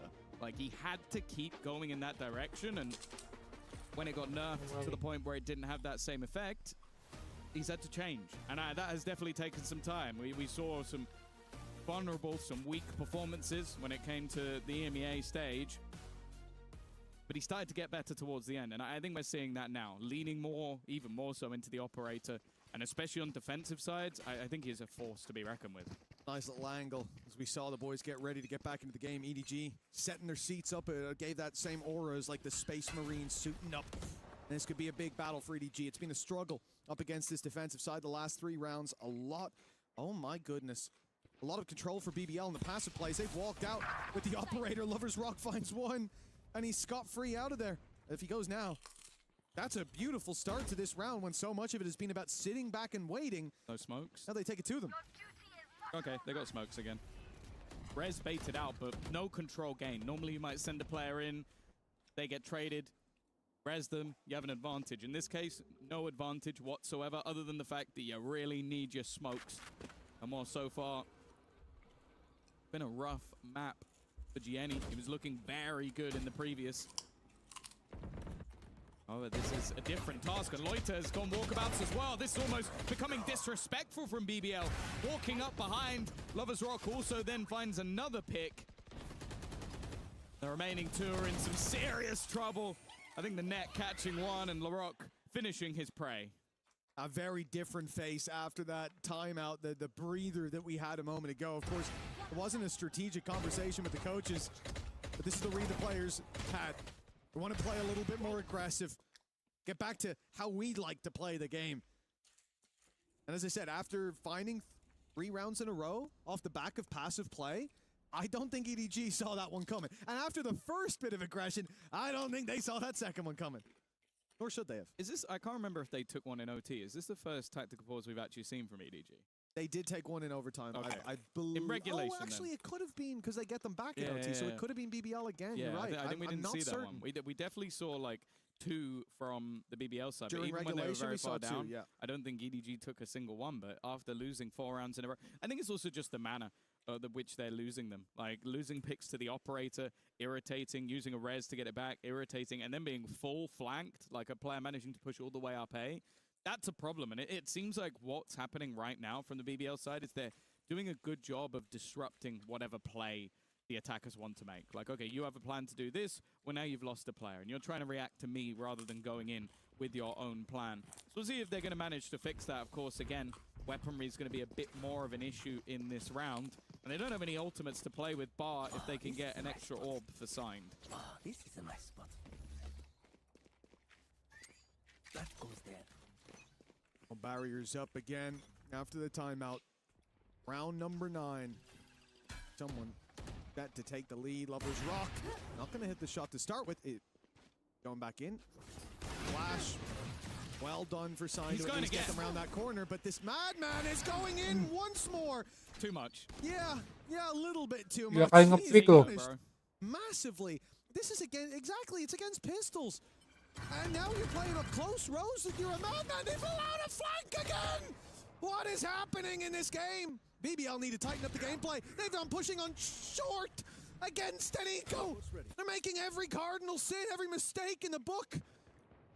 3 versus 5 now. Weapons recovered for EDG. Run it back online, and Jenny's probably about to just... Okay, pull the rock to bed. Never mind. He's at least going to be dealt with, but still the advantage for the defense when they shouldn't have had anything to say about this round. Oh, dear. See you later, Rose. And that leaves Kraven on this site alone, under serious pressure, being rounded on by the ultimate. He goes for the player behind, hoping that maybe the second fades. I don't mind his target selection, but I do mind just about everything else in the round. I think he even realized, I'm going to get traded here no matter what. I might as well kill the guy that won't come back. Yeah. Like, it makes sense. It's the right call. But yeah, this... I think just call a timeout if you're BBL. Because what the hell was that? You have... I can't believe a triple peak. Well, also not 3 players, the third one. 3 peaks back to back. Okay, I still don't like it, but if he was full HP and he goes for the third one, I'm like, that was silly. But he had his dash on, so he was like, he had 45 HP, I think, when he goes for that swing. I'm like, hey, you get body shot out of the round. Like that's crazy. To try and attempt it. To then push short as a response after to also leave the space during that fight for a mid flank to then push short. It's actually the short push is probably just the right play in response to everything else. He just lost the fight. Did he see the scope? I don't know if he did. Okay, well, that looked like a really cool play and a cool setup, but it hasn't worked. He got the kill. Jenny's just traded himself. Oh no, not so much. He'll be pulled back from what would have been the dead. In a 3 versus 2 setup. That was a crazy opening from BBL to go aggressive like that in B main. The Cloudburst blocking the op, and yet they find nothing for it except a disadvantage in the end. This time, early aggression favoring EDG. And now EDG just sitting back. They have the advantage. They have the spike. There's no need for them to overthink this. And as time ticks on, the chances of them walking into an open site or 3v1 continue to increase.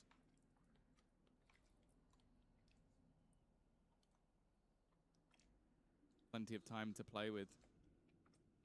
Like this. Kraven, though. The odds of you winning a 3v1 on the site, very low. Maybe not for him, but very low. Whereas grouping up, playing it together, that makes things at least a little bit more interesting. Steps will be heard. Rose at the back of the site.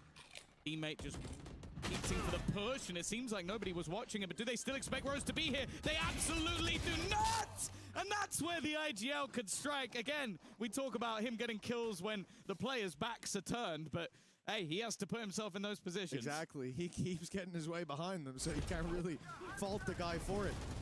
A wild attempt here. Just doesn't work out, at least to start with, because BBL won B-main aggression for 2 reasons. 1, to kill them, to fight them. And 2, if they're not there, if they're close by, if they're in mid, they'll go scurry into the A site when they hear all that noise, and they'll go into not just your Cypher setup, but your Deadlock setup as well. They had both Sentinels positioned there with full utility online. Let's play. Instead, EDG met them on the push. Found success early on. That's a nasty little spam from Rose. You'll love to see it. The Phoenix down and out already. This is the only duelist that EDG have. We talked about their inability to get up and over some of these traps to get by them, and now your ability to fight through them massively nerfed. Standoff. The tour de force available. EP just going towards the switch, but almost used as a bit of a bait. A lot of players are known to be here at this point. And it's the jump across. I like the attempt. Not quite quick enough. And that's what gets him. Nobody over the top. The wall has definitely been seen. They know that they're trying to play peekaboo around the window, but Pichu hasn't dropped off. He is still waiting just to see if he can find a pick. Brock's just walled short. Going for the walk up on A main. It's no surprise the wall's there, and Concon's going to go exploring it. Pichu goes again. It's like the 5th pick over the top of the wall. And Loiter was just sat there looking at the window like the whole round. Like, yeah, but I know you're up there. Oh, they've turned away at the wrong moment. Loiter's been caught with his knife out. The smoke up for Rose. If he walks through this, the timing could be crucial. Concon's being so patient. The trap thrown down. It's Rose's time to go, and there we go. Striking from behind again. Rose just keeps on doing it, man. Crazy how many just backstab kills he's actually getting. It's wild, bro. Like, that was just well played. He hears the trap. He goes, okay, well, no one's going to be looking at this now, so I'm going to run through. But even if he died, there was enough time that his teammate would be able to deny the spike anyway. It's the fact that he waited because he knows it has an activation time. So when you throw it down, you're often going to wait a second to be like, does anyone push? No, okay, I can go. And then he comes out just as it's activated. You even heard it. It started to tag him, and he stepped through the smoke and took his kill just in time. Great play by Rose. Smart player. And that's the thing. See him hit these heights quite often. For BBL, early aggression on A main. The drone's going to be broken by the first man, and now the op just posts on the angle. It should be good night and sweet dreams to Concon, and that it will be. He's been the major danger. Teacher's gone a bit quiet. And a 7-5 half looking more and more likely from 4-0 down. This has been an impressive recovery. But as we stated at the beginning, BBL have struggled on the attack side of this map. It definitely won't be a death sentence by any stretch of the imagination. Maybe just a little bit. If he had lost that fight, I might have left. But nobody. Well, we saw a 1v5 earlier today. Unfortunately, he is on the attack. And he has 45 seconds. Well, he expects them to push him. Note to any here, not really going to be beneficial to save at this point. You know, you keep the gun, you keep the credits, but keep then the KD. KD, yeah. Swap halves, and it doesn't really go Perex. KD does. GG Mujib, GG Yasir Mumtaz. Tapi Perex belum main habis ini Perex belum main ya. And the A side. And there will still be 4 players when he falls. 7-5 at the half. A big recovery from BBL indeed. But this is why when we saw those first, like the 3rd round especially, go the way of EDG, we're like, this is a danger. Because they've already built up a lot of runway. And with just a little bit more chiseling away, they've ended up in a pretty reasonable position. I think this half overall, at least from their camp, is going to be looked at in a positive light. Yeah, I think it's more just the mana. Like, if you go, okay, you're going to get 5 rounds on your attack side with this composition, they go, yeah, all right, that's not too bad. I'll take it. If you go, you're going to win the first 4, and then from then onwards only get 1, maybe not so much. I think I'd be a little bit disappointed that they didn't at least level up at the half, but I think for the side of BBL, like, this is the bare minimum, but I've never really been convinced by their attack side. You look at them when they... even playing in the qualifier versus Na'Vi, a 9-3 defensive half. They then lose the attack 4-8, but that's enough to win the map 13-11. They did the same versus Heretics. You get a 9-3 defensive side half, and then you lose the next half 3-9, lose in overtime. So they're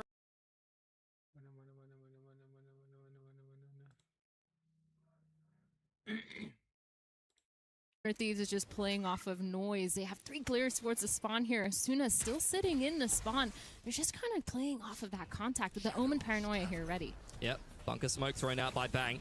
Reacting to what is a drone. Dash on in for Jemkin to close the door. There's the paranoia in reaction, but that's a great scan onto Bang. Asuna flooding into the site. The rest of 100 Thieves ready to do so over on tree side as well. Xfero's waiting in the wings towards middle. Asuna finally finds his time, but Zan is well and truly ready for him, and now the spike starts to go down. This post plan is going to be super important. Xfero getting the pick onto Timatino. Vora following up with Kaji. Now 3v2, but they have the full site here, and they have hold of that tree garden area. That Vito just holding onto it. Cryo creeping up just a little bit. Vora trying to find anything, trying to get these picks, but RRQ so good at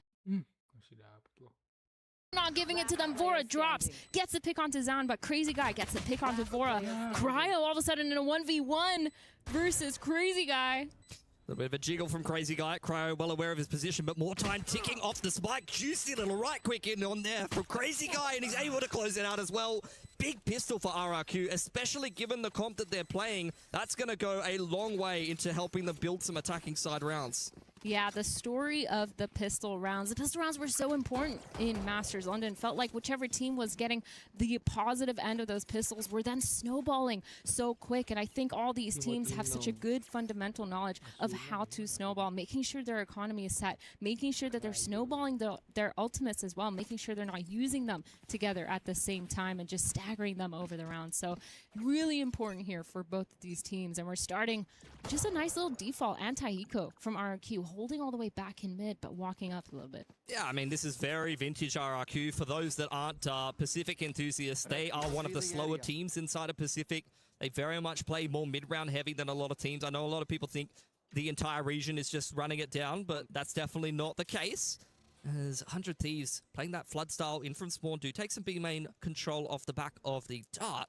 Jump spot not quite spotted out there by Xfero, but ready for the peak from Vora. Does give the opening kill to RRQ. Towards B main now. A couple of right clicks, but that's about it. One kill for Cryo, and the rest of 100 Thieves fall as it leaves it up to Bang here over on Catwalk.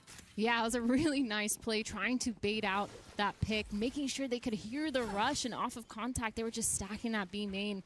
That's kind of what you want to see when you're playing a comp with the double duelist, just kind of playing on top, making sure that they're going together, grouped up, using that flash for abilities. But of course, this is just a pistol round, so staying grouped is probably your best bet. But Bang here left in a 1v4, trying to get as many exits as possible, just to try to ruin the economy a little bit for the side of RRQ.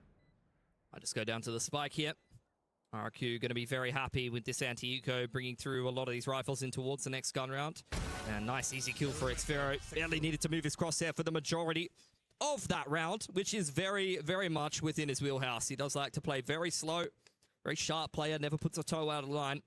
But time for 100 Thieves to show us what they're going to be doing here on their first gun round. So far, it's been 1-3-1s, quick flood kind of approach in from spawn, reacting to what RRQ's doing.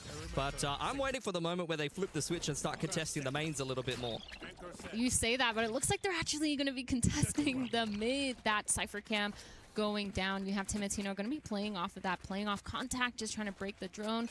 But RRQ, they've all grouped up towards this B main, slowly using that smoke towards mid just to put a little bit of pressure down. We're going to have Crazy Guy just holding, making sure no one is aggressing too fast. Looks like a little bit more of a contact play here towards that B main, perhaps farming the orb later on, and the drone comes out for the Zigzag. He does, looking for information. Dash into the trip here for Jemkin, who hasn't been taken out of the equation just yet. Nice entry from Xfero, and it's just Vora in the back of the site. Did tag up Xfero, able to finish him off. In comes the res from Crazy Guy, who's built up quite a lot of orbs, but Vora tucked in the bunker smoke in towards backside is buying a lot of time. Yeah, really good hold from Vora. Timatino's able to get here too, get that pick, but Xfero and Zan getting those two picks. Bang, trying to jump on top, get a third for Xfero, and Asuna left in a 1v3. This is not good for 100 Thieves. Losing against this bonus round for RRQ is going to be really detrimental to their economy. Xfero just jiggling, drone tag onto Asuna. It's looking a little bit rough for him. For sure. Can't find anything, being given nothing. Another jiggle here for Cushy, spots him out, maybe a little bit too wide. Now definitely has a chance with only 6 bullets in the Phantom, and Zan biding his time. He's just run out of bullets and probably run out of time, diving back out of the site. goes looking for Xfero. I didn't even hear how much time it ticked off the spike. That is an incredible clutch from Asuna to pick himself up a runner back and deny the bonus win for RRQ. That's going to be crushing for them. RRQ was playing that so well. They just weren't giving him the peaks, but all of a sudden that jiggle peek back sight got caught off guard, and Asuna taking instantly whatever 1v1 he could get. Vora, sorry, doing such a good job of holding this site was the main reason why they could hold it down for so long. But of course, the Flood retake just wasn't there. RRQ punishing Cryo so early too on that site. Super cool to see them kind of pushing and making sure that bonus round works out for them, but still a lot of guns lost on the side of 100 Thieves. That's just one of those rounds where you win the round, but economy-wise, you do not have the cash you need to reinvest into it. Xfero with the Outlaw in play, looking to potentially punish some players. Timotino with the dash active, looking for the headshot. Takes a chunk out of Crazy Guy, but allowing RRQ a little bit more space into middle now. Cat slowly being taken by RRQ. They're going to use that drone to get as much information here. They're going to see Timotino on that. But it's not going to pull too many rotates for 100 Thieves. Again, Asuna playing that rotator role, constantly being in spawn. They're going to hear that stage wall. They're going to know it's a mid to B split. The trip placement's been excellent. Once again, outside of market, Jemkin going to have a tough time getting in on the entry. Deals with it, but there's a big crossfire here for 100 Thieves. Regardless, RRQ looking to break through. Run it back dealt with, and now they're going to get into the B site. This is so crazy. Cushy getting the pick onto Bang instantly, just clearing around that corner. Asuna using as much util as possible to clear. Timotino trying to get a pick, but Xfero's going to shut that down, and Asuna's going to save the only gun that they have left. Man, that's an expensive round again for them, but they should be able to buy this next round for 100 Thieves. RRQ just doing so good, just staying together, sticking together, using those executes and making sure their util is all there for the retakes. Yeah, I think they're pacing themselves very nicely. Work their way up middle in both of the anti-ecos. Sage roll towards top middle and just kick off a nice little mid to B. I think 100 Thieves were in pretty good positions, honestly. You can see all of the players that died there. Log, spawn side, they had all the right pieces where they needed them. The Phoenix was playing for the fast flood in through spawn side with the runner back active. Wonder if Asuna's going to be able to hold on to this gun. I thought he definitely should have been spotted there. But RRQ not quite ready for them. Zan, though, that's exactly what I'm talking about. This is the rookie coming back in for RRQ. He is mechanically been very solid inside of Tier 2. And good reaction there onto Asuna. 100 Thieves now, though, back into another gun round. Unfortunately, without the run it back, as Asuna tries to throw it into the eco to have some impact and doesn't really do much except take one gun away from RRQ.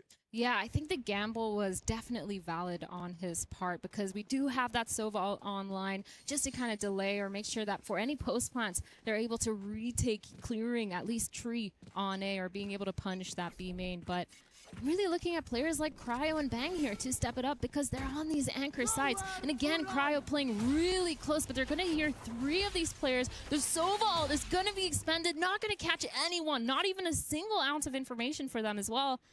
But all the players of RRQ are grouped up towards A. Yeah, I'm not sure that 100 Thieves are necessarily reading this pacing super well for RRQ because a lot of the time they have been hitting in the mid round. Yes, they did 1 or 2 rounds kind of group towards B main. But with the steps being made, baiting out the Sova, you're feeling a little bit sheepish as 100 Thieves now. RRQ just have the whole map. As soon as going looking for information, courtesy of the curveball. But they're really trying to look for a fight towards Catwalk here, it looks like. The drone coming in, going to get some information. This is finally a good ounce of information for them, but Jemkin actually getting a peek onto Timotino on the other side of the map, but the execute is not going to go well. Bang! Beautiful hold on that spray, and now 1v4 all of a sudden for Jemkin. Really well played by 100 Thieves. Paranoia catches him. Did find a kill on the lurk earlier, but yeah, that mid to A split didn't work particularly well for RRQ. Caught off guard is Jemkin, but the reactions are very fast so far. Would have been on for the ace, but Asuna wrapped around nicely through A main with that chokehold going down as Xfero had already hit the deck, and 100 Thieves, a nice gun round put together, courtesy of, I feel like RRQ honestly trying to force the issue a little bit too much. That wasn't the cleanest spray in for Cushy. Big whiff in from the man. And both of those players over on A main side go down. They see 2 players on A, and as such, don't feel the need to check the corner in Catwalk where Bang is just waiting in the wings. Yeah, that was definitely a little bit scary. The util, really good timing from 100 Thieves to re-clear, using that Phoenix flash towards the A main and then the drone towards mid. Kind of almost missed the timing, but worked out well for them. But now we're going into this round. Vito alone on this half of the map for RRQ, and they're walking up towards this cat again. Get a pick with those knives from Jemkin. They're ahead because they have these pistols. Yeah, not much invested in this round for RRQ. Eyes on Cushy and Jemkin to get some one-taps going for the squad. In goes the dart and the Phoenix Molly as one flash is returned from Asuna. Doesn't quite find the right timing he was looking for. Cryo waiting inside of heaven, spraying away, but Jemkin's dealt with him as well, and now Bang is very vulnerable over here on this A side. Good thing that Vora is in for the flood on spawn side. He's dropped the spike now. Beautiful paranoia from Bang to kind of delay, and Vora getting the pick. Bang playing really well towards this A heaven, trying to deny it. Timatino in here. The rotations were really nice, really quick from 100 Thieves. But again, it's still so scary seeing players like Cryo and Asuna kind of missing a lot of these frags that they're getting, the easy kills when they're just entering onto their site. I'm really looking at these players to lock it in, make sure they're able to get those, make sure they're able to kind of hold an anchor on their own, because it's getting a little bit scary. But of course, really good try from RRQ. I actually think that could have been a round for them. Opts out for Xfero. You see this a lot from him on the Vito. Likes to take his time working the map, using the TPs to be able to try to catch the defense out of position. And as we mentioned, especially with a Phoenix Jet comp, you're expecting 100 Thieves to make some moves. Most of those are in middle right now. Timatino playing some of these off angles. Haven't had to activate his dash just yet. Asuna having a little bit of a look into middle, but there it is. The mid walk. Very classic. Getting on a deep line and is going to get on that deep B info line and try to cut the map in half, but RRQ are wrapping back towards middle now. Yep, they're gonna walk up here. Timatino trying hard not to be spotted. The flash comes in, but Zan gets a pick. Timatino immediately trades, but he's stuck in mid. No one here to help him out. Cryo's creeping up towards mid, but he doesn't need help. A pick onto that top mid, pushing towards Tiles, gets another pick onto Xfero, and Vora just cleaning up with Crazy Kai, leaving Jemkin alone in a 1v4. Gets a pick onto Bang. But can he do it? Nice little one tap. Spike is dropped towards top middle, and 100 Thieves are well aware of that at this point, set up quite heavily around it. Another Tailwind active, but no one really playing any of these close angles, so it might just elapse before Jem can even really try to take an angle here. Cryo, a little bit of a jiggle, doesn't feel the need to activate the neural theft, or maybe just doesn't have a good angle for it. And it seems like Jemkin is either waiting for a spawn wrap or may just try to hold on to this Vandal going forward here. 100 Thieves, some good recovery. Feels like every single time they're making some great moves in the mid-round and always finding the right angle. And unfortunately for RRQ, they've just handed an op straight into Timatino's hands.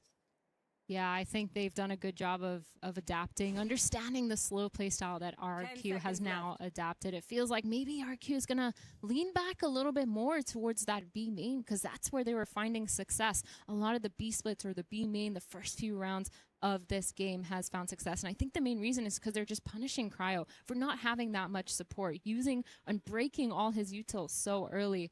So definitely need a proper plan in order to get into that site, be able to play those post plans, because it's been almost impossible for 100 Thieves to flood in. Well, we'll see if there's any adaptations here for RRQ. Do hold on to the one Vandal going forward into the next round, but outside of that, not a lot to bring into it. 100 Thieves haven't quite built any money just yet. They'll look to do so in this round. Try not to take too much damage to the Sheriffs and the single hero Vandal here. Hunter's Fury is at the ready. RRQ almost ready with the res, and it's a bit of quicker of a pacing in towards A main as Cushy uses his Sova ult, goes fishing, not really finding too much though. Gets a tag onto Asuna, but the run it back has been activated, so it doesn't actually affect him. He clears all of mid, but 3 of these players, 2 of them staying towards A site for 100 Thieves, and all of our RRQ has chosen to just walk back towards B, trying to end it towards there. So I'm looking for 100 Thieves to do some sort of mid-round play here, get some sort of information, and out comes the drone from Vora. I don't think he's going to spot anyone if they just stay behind the wall, but as soon as I say that, he sees all of them. I'm not sure they heard that in time. Unfortunate. Asuna now on the front foot, looking to try to cut the map in half, yet again not punished on the fallback as he uses that Blaze Wall to be able to deny information to an RRQ who are now looking for a B-split. For on the line, confirms that they're making their way towards B-main. Comes a little bit of a tag through the wall. So the drone is dealt with by the old beautiful crosshair placement from Jemkin. Op is dropped on towards top middle, but RRQ, it's quite obvious where they're headed here. Yeah, Jemkin has been absolutely on fire. That pick's so important. 100 Thieves, Asuna getting a pick. Cryo trying to stay alive on site. The ult comes in, the Sage res for Zan. Another spam through smoke from Asuna getting the pick. The wall's coming in. They're trying to split over lane, but Fora's here to get a 3K. Gets dropped off, but Asuna follows back with another 3K. 2 3Ks on the board. forward for 100 Thieves. Yeah, a lot invested into that round, not financially, but a fair few ults thrown at it without too much success from RRQ. Starting to run down the clock a little bit and have to give a lot of credit over to 100 Thieves. Their info gathering in the mid-round has been sublime. They are always taking space in the mid-round, droning to find the team where it's needed and rotating accordingly. It always feels like 100 Thieves know exactly where RRQ are going. It's been really nice, too, seeing the Vora drone come out. They have these kind of set plays around it, too, whether it was towards mid with the Phoenix Flash or on that retake towards A Heaven. They used the paranoia from Bang and tried to trade with a little bit of those trap setups. So it's been really nice to watch. But now, if you're RRQ, what are you thinking? I mean, they've already had quite a deep playbook so far. The pacing has been pretty samey, but they have, you know, thrown a lot of different late rounds in, whether it be towards B main. They did try to kind of go fishing to catch the A main control in that last round. Does seem like they've gone for attack pause here to kind of discuss their options, give Jovi a chance to get involved in the conversation. I mean, as far as RRQ is concerned, they've already picked up the 3 rounds and picked up the pistol. Yes, you'd love to dominate the attacking half with this Senti comp, but that's just not very realistic most days of the week. So if they can just snag a couple more gun rounds towards the mid to late tail end of this half and go into the defense nice and strong, I don't think they're too concerned just yet. Yeah, need to not get caught off guard by a lot of the mid-round things that 100 Thieves are doing, and it looks like they've opted to go back towards this B main. Kind of tried and true now in this game so far. We have Zan holding it down. Asuna taking all that space towards A main, but they're still not rotating any of these players. Really sufficient with Cryo and Jet set up on this 100 Thieves side. This is a classic drop-off. Xfero has been dropped off at the pool. Unfortunately, Tibertino has drowned him, and RRQ now trying to kick off a B split that never really got started in the first place. Jemkin trying to employ a little bit more of that contact-heavy style you've seen a couple of times from him, but Tibertino is already posted up onto this line. Doesn't tag Jemkin, actually, as the Hunter's Fury comes in from the defense across the other side of the map, trying to make RRQ a little bit more uncomfortable. Nice entry on in from Jemkin, but Bang and Tibertino are having impact here. Zan and Cushing a 2v4. Tibertino on site on that stairs, trying to get another pick, but waiting for the rest of his team to come in. The drone is going to come in. 2 shorties facing each other. Tibertino with another 3K to secure another round. Make it 4. Just kidding. Asuna gets that pick onto Cushy, and the defuse is online for 100 Thieves. Feels like they're just having so much success here with finding those initial opening picks. I feel like Tibertino with the op hasn't really been super aggressive, but just playing passive, playing on site. Against this comp, there's not you don't need to do anything special at all. They just really don't have much to be able to deal with a defensive operator.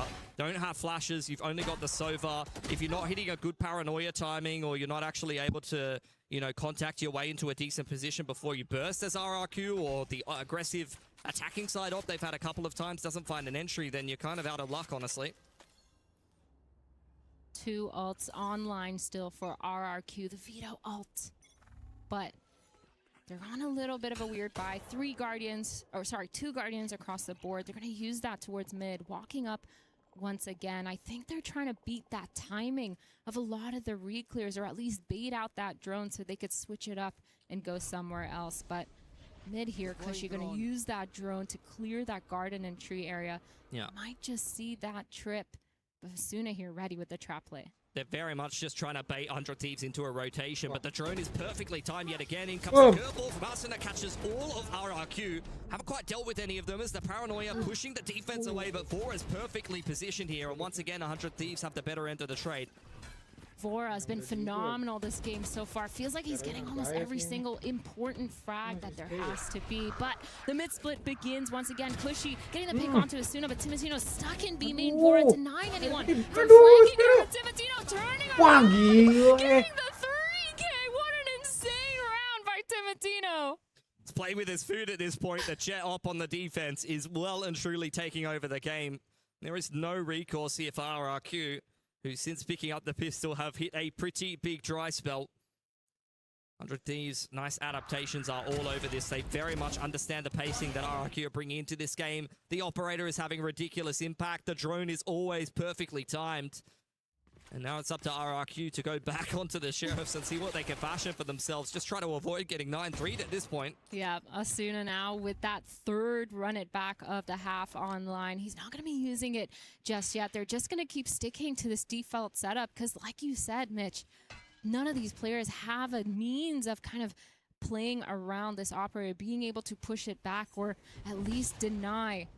Asuna using that molly to deny a lot of that map control. The drone's going to come in and tag him, but nothing really to follow from that. Yeah, once again for RRQ, it's a little bit one-dimensional. Very clear where they're headed, and 100 Thieves are rotating accordingly. They're quite happy to play retake B with the Cypher setup in play.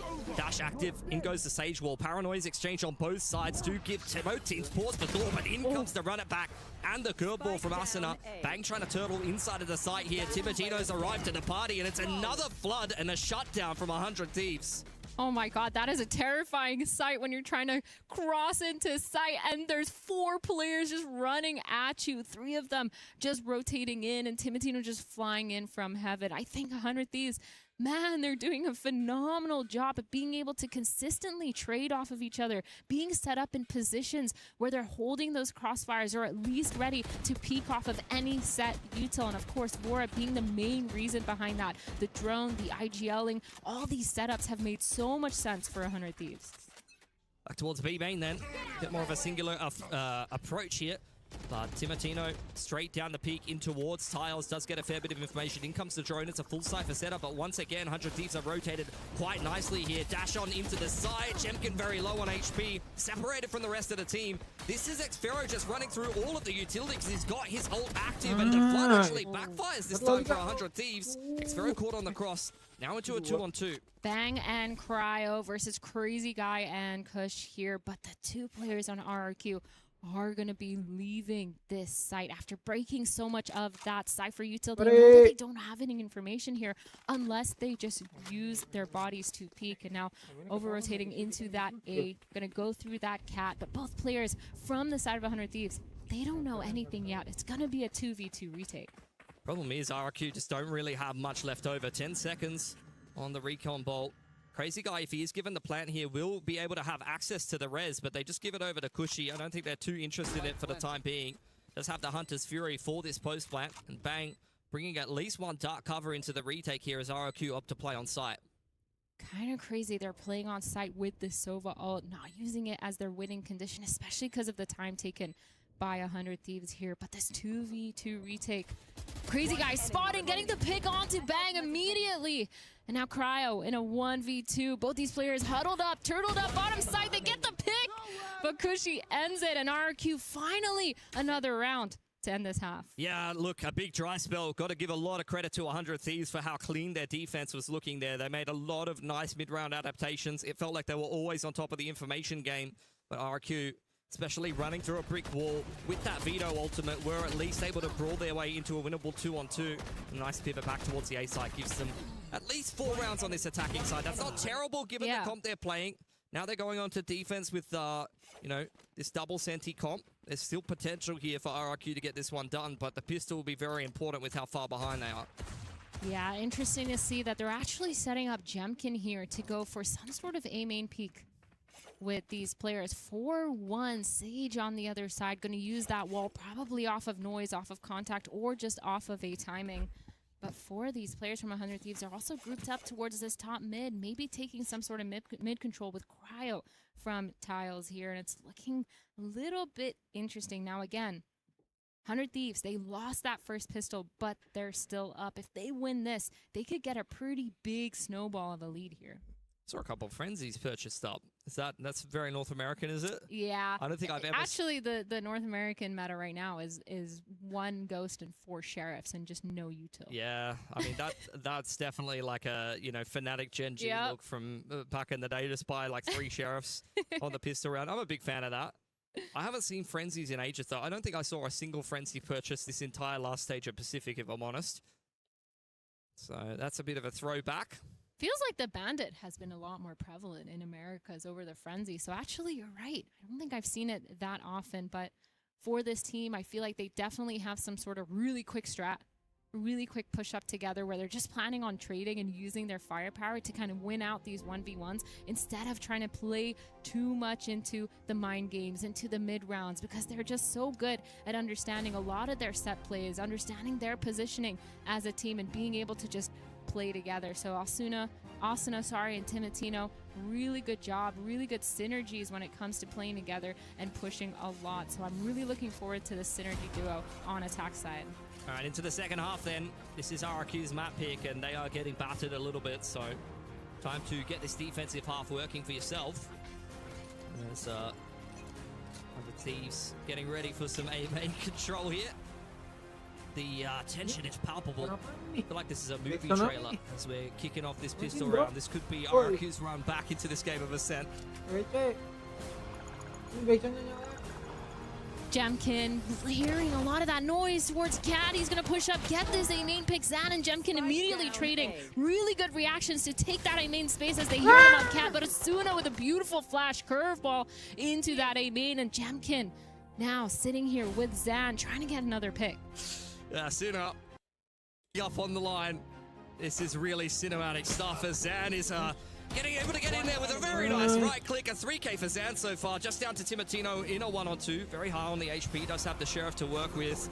In comes the dark cover. It's incredible. In towards A-main.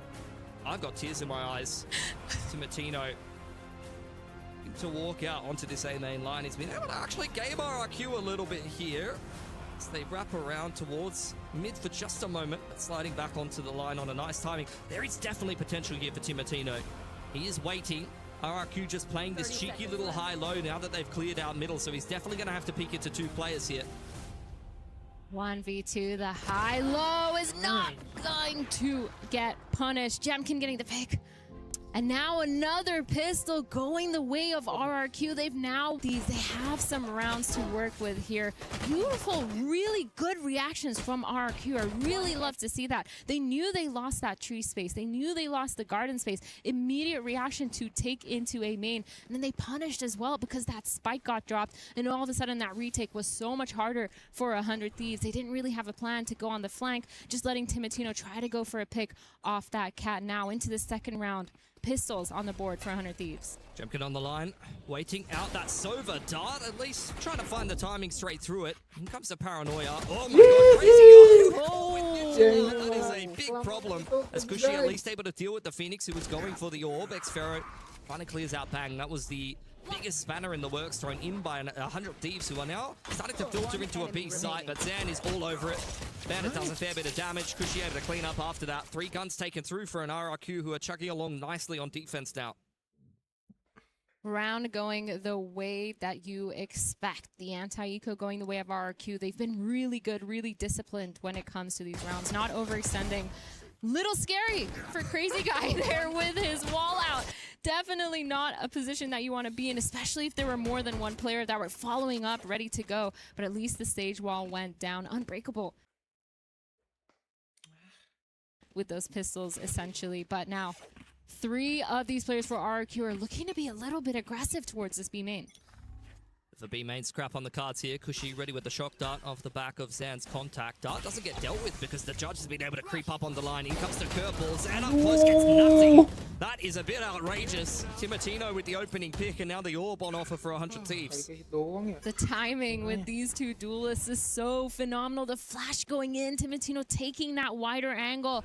Asuna being able to hold that close. This is the synergy that I was talking about. Yes, it's a bonus round, but it's still really nice to see a lot of these little micro plays that they're doing now. Just holding, being patient, waiting for some sort of re-aggression from RRQ, but it looks like that re-aggression is actually towards the other side of the map. Vito sitting in that mid-smoke, trying to hear any information, but 3 RRQ players gambling the wrong side.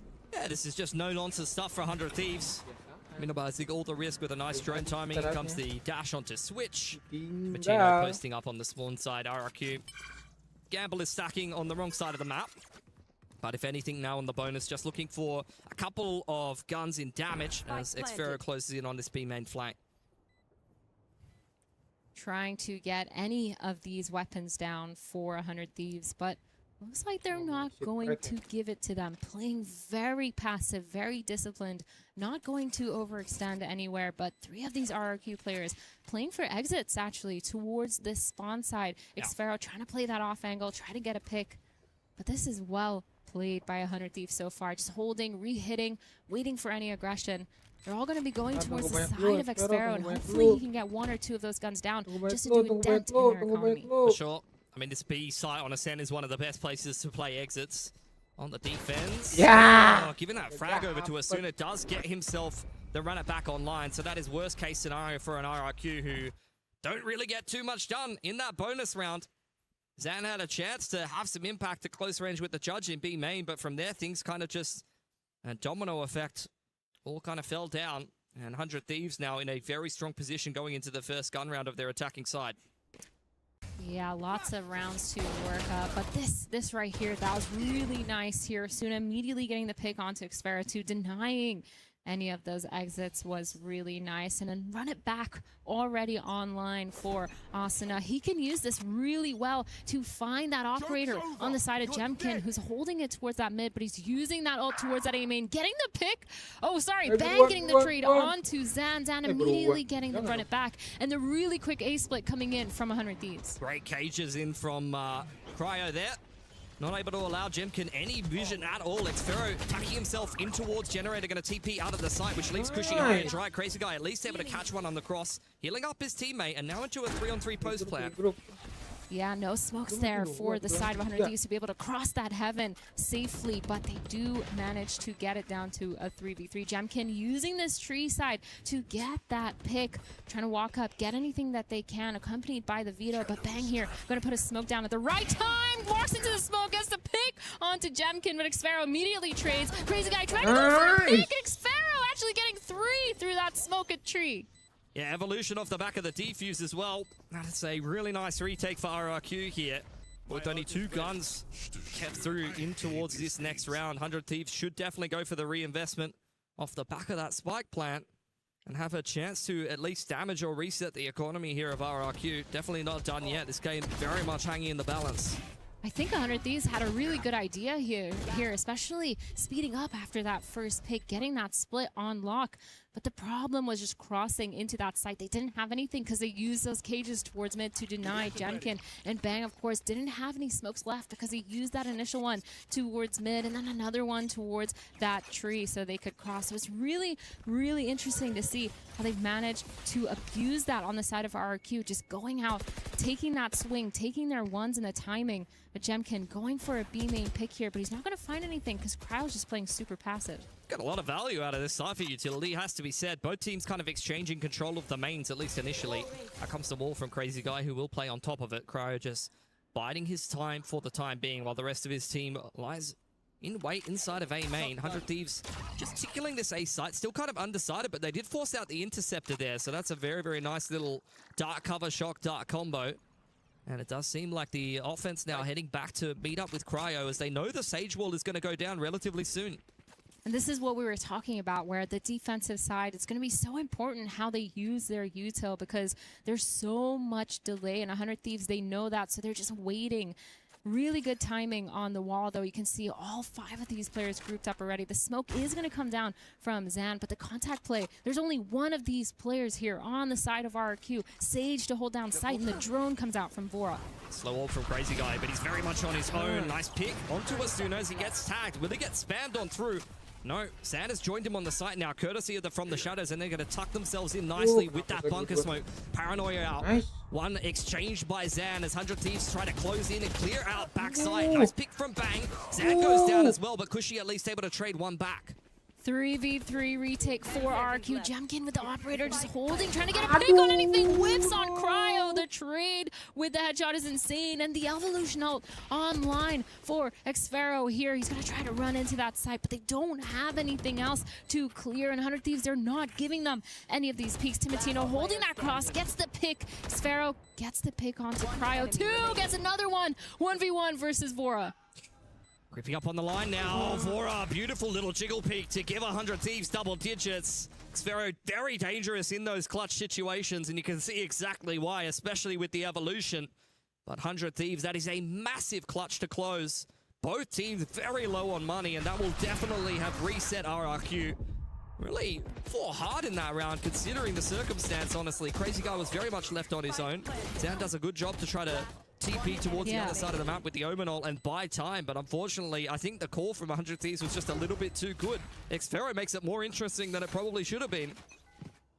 Yeah, really nice calls all around. I like the RRQ idea of leaving Sage weak side, teleporting in when they need it. 100 Thieves, Vora just getting a spam through the smoke on Crazy Guy, but this is their eco round. They're thrifty, so it doesn't really matter. Timatino getting a pick onto Jemkin. They're just going to keep overextending here, recycling that Sheriff onto Xfero. They're going to, onto Zan. Kushi, I can't speak. That's this okay. is your team, that's why. Yeah, that's all right.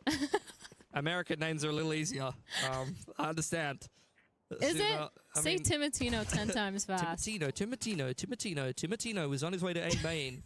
Timatino is feeling very good about how this round is going. Timatino, before, he got himself a pick inside of B main.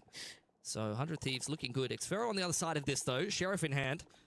Yeah, nice little angle for him, but how much can he really do? Let's be honest. Nice opening pick onto Asuna. Interceptor active. Oh my god. Timatino to dash straight into the side there, and as such, 100 Thieves a little bit tentative, but they'll get the spike down nonetheless. That's a nice Hunter's Fury for Vora.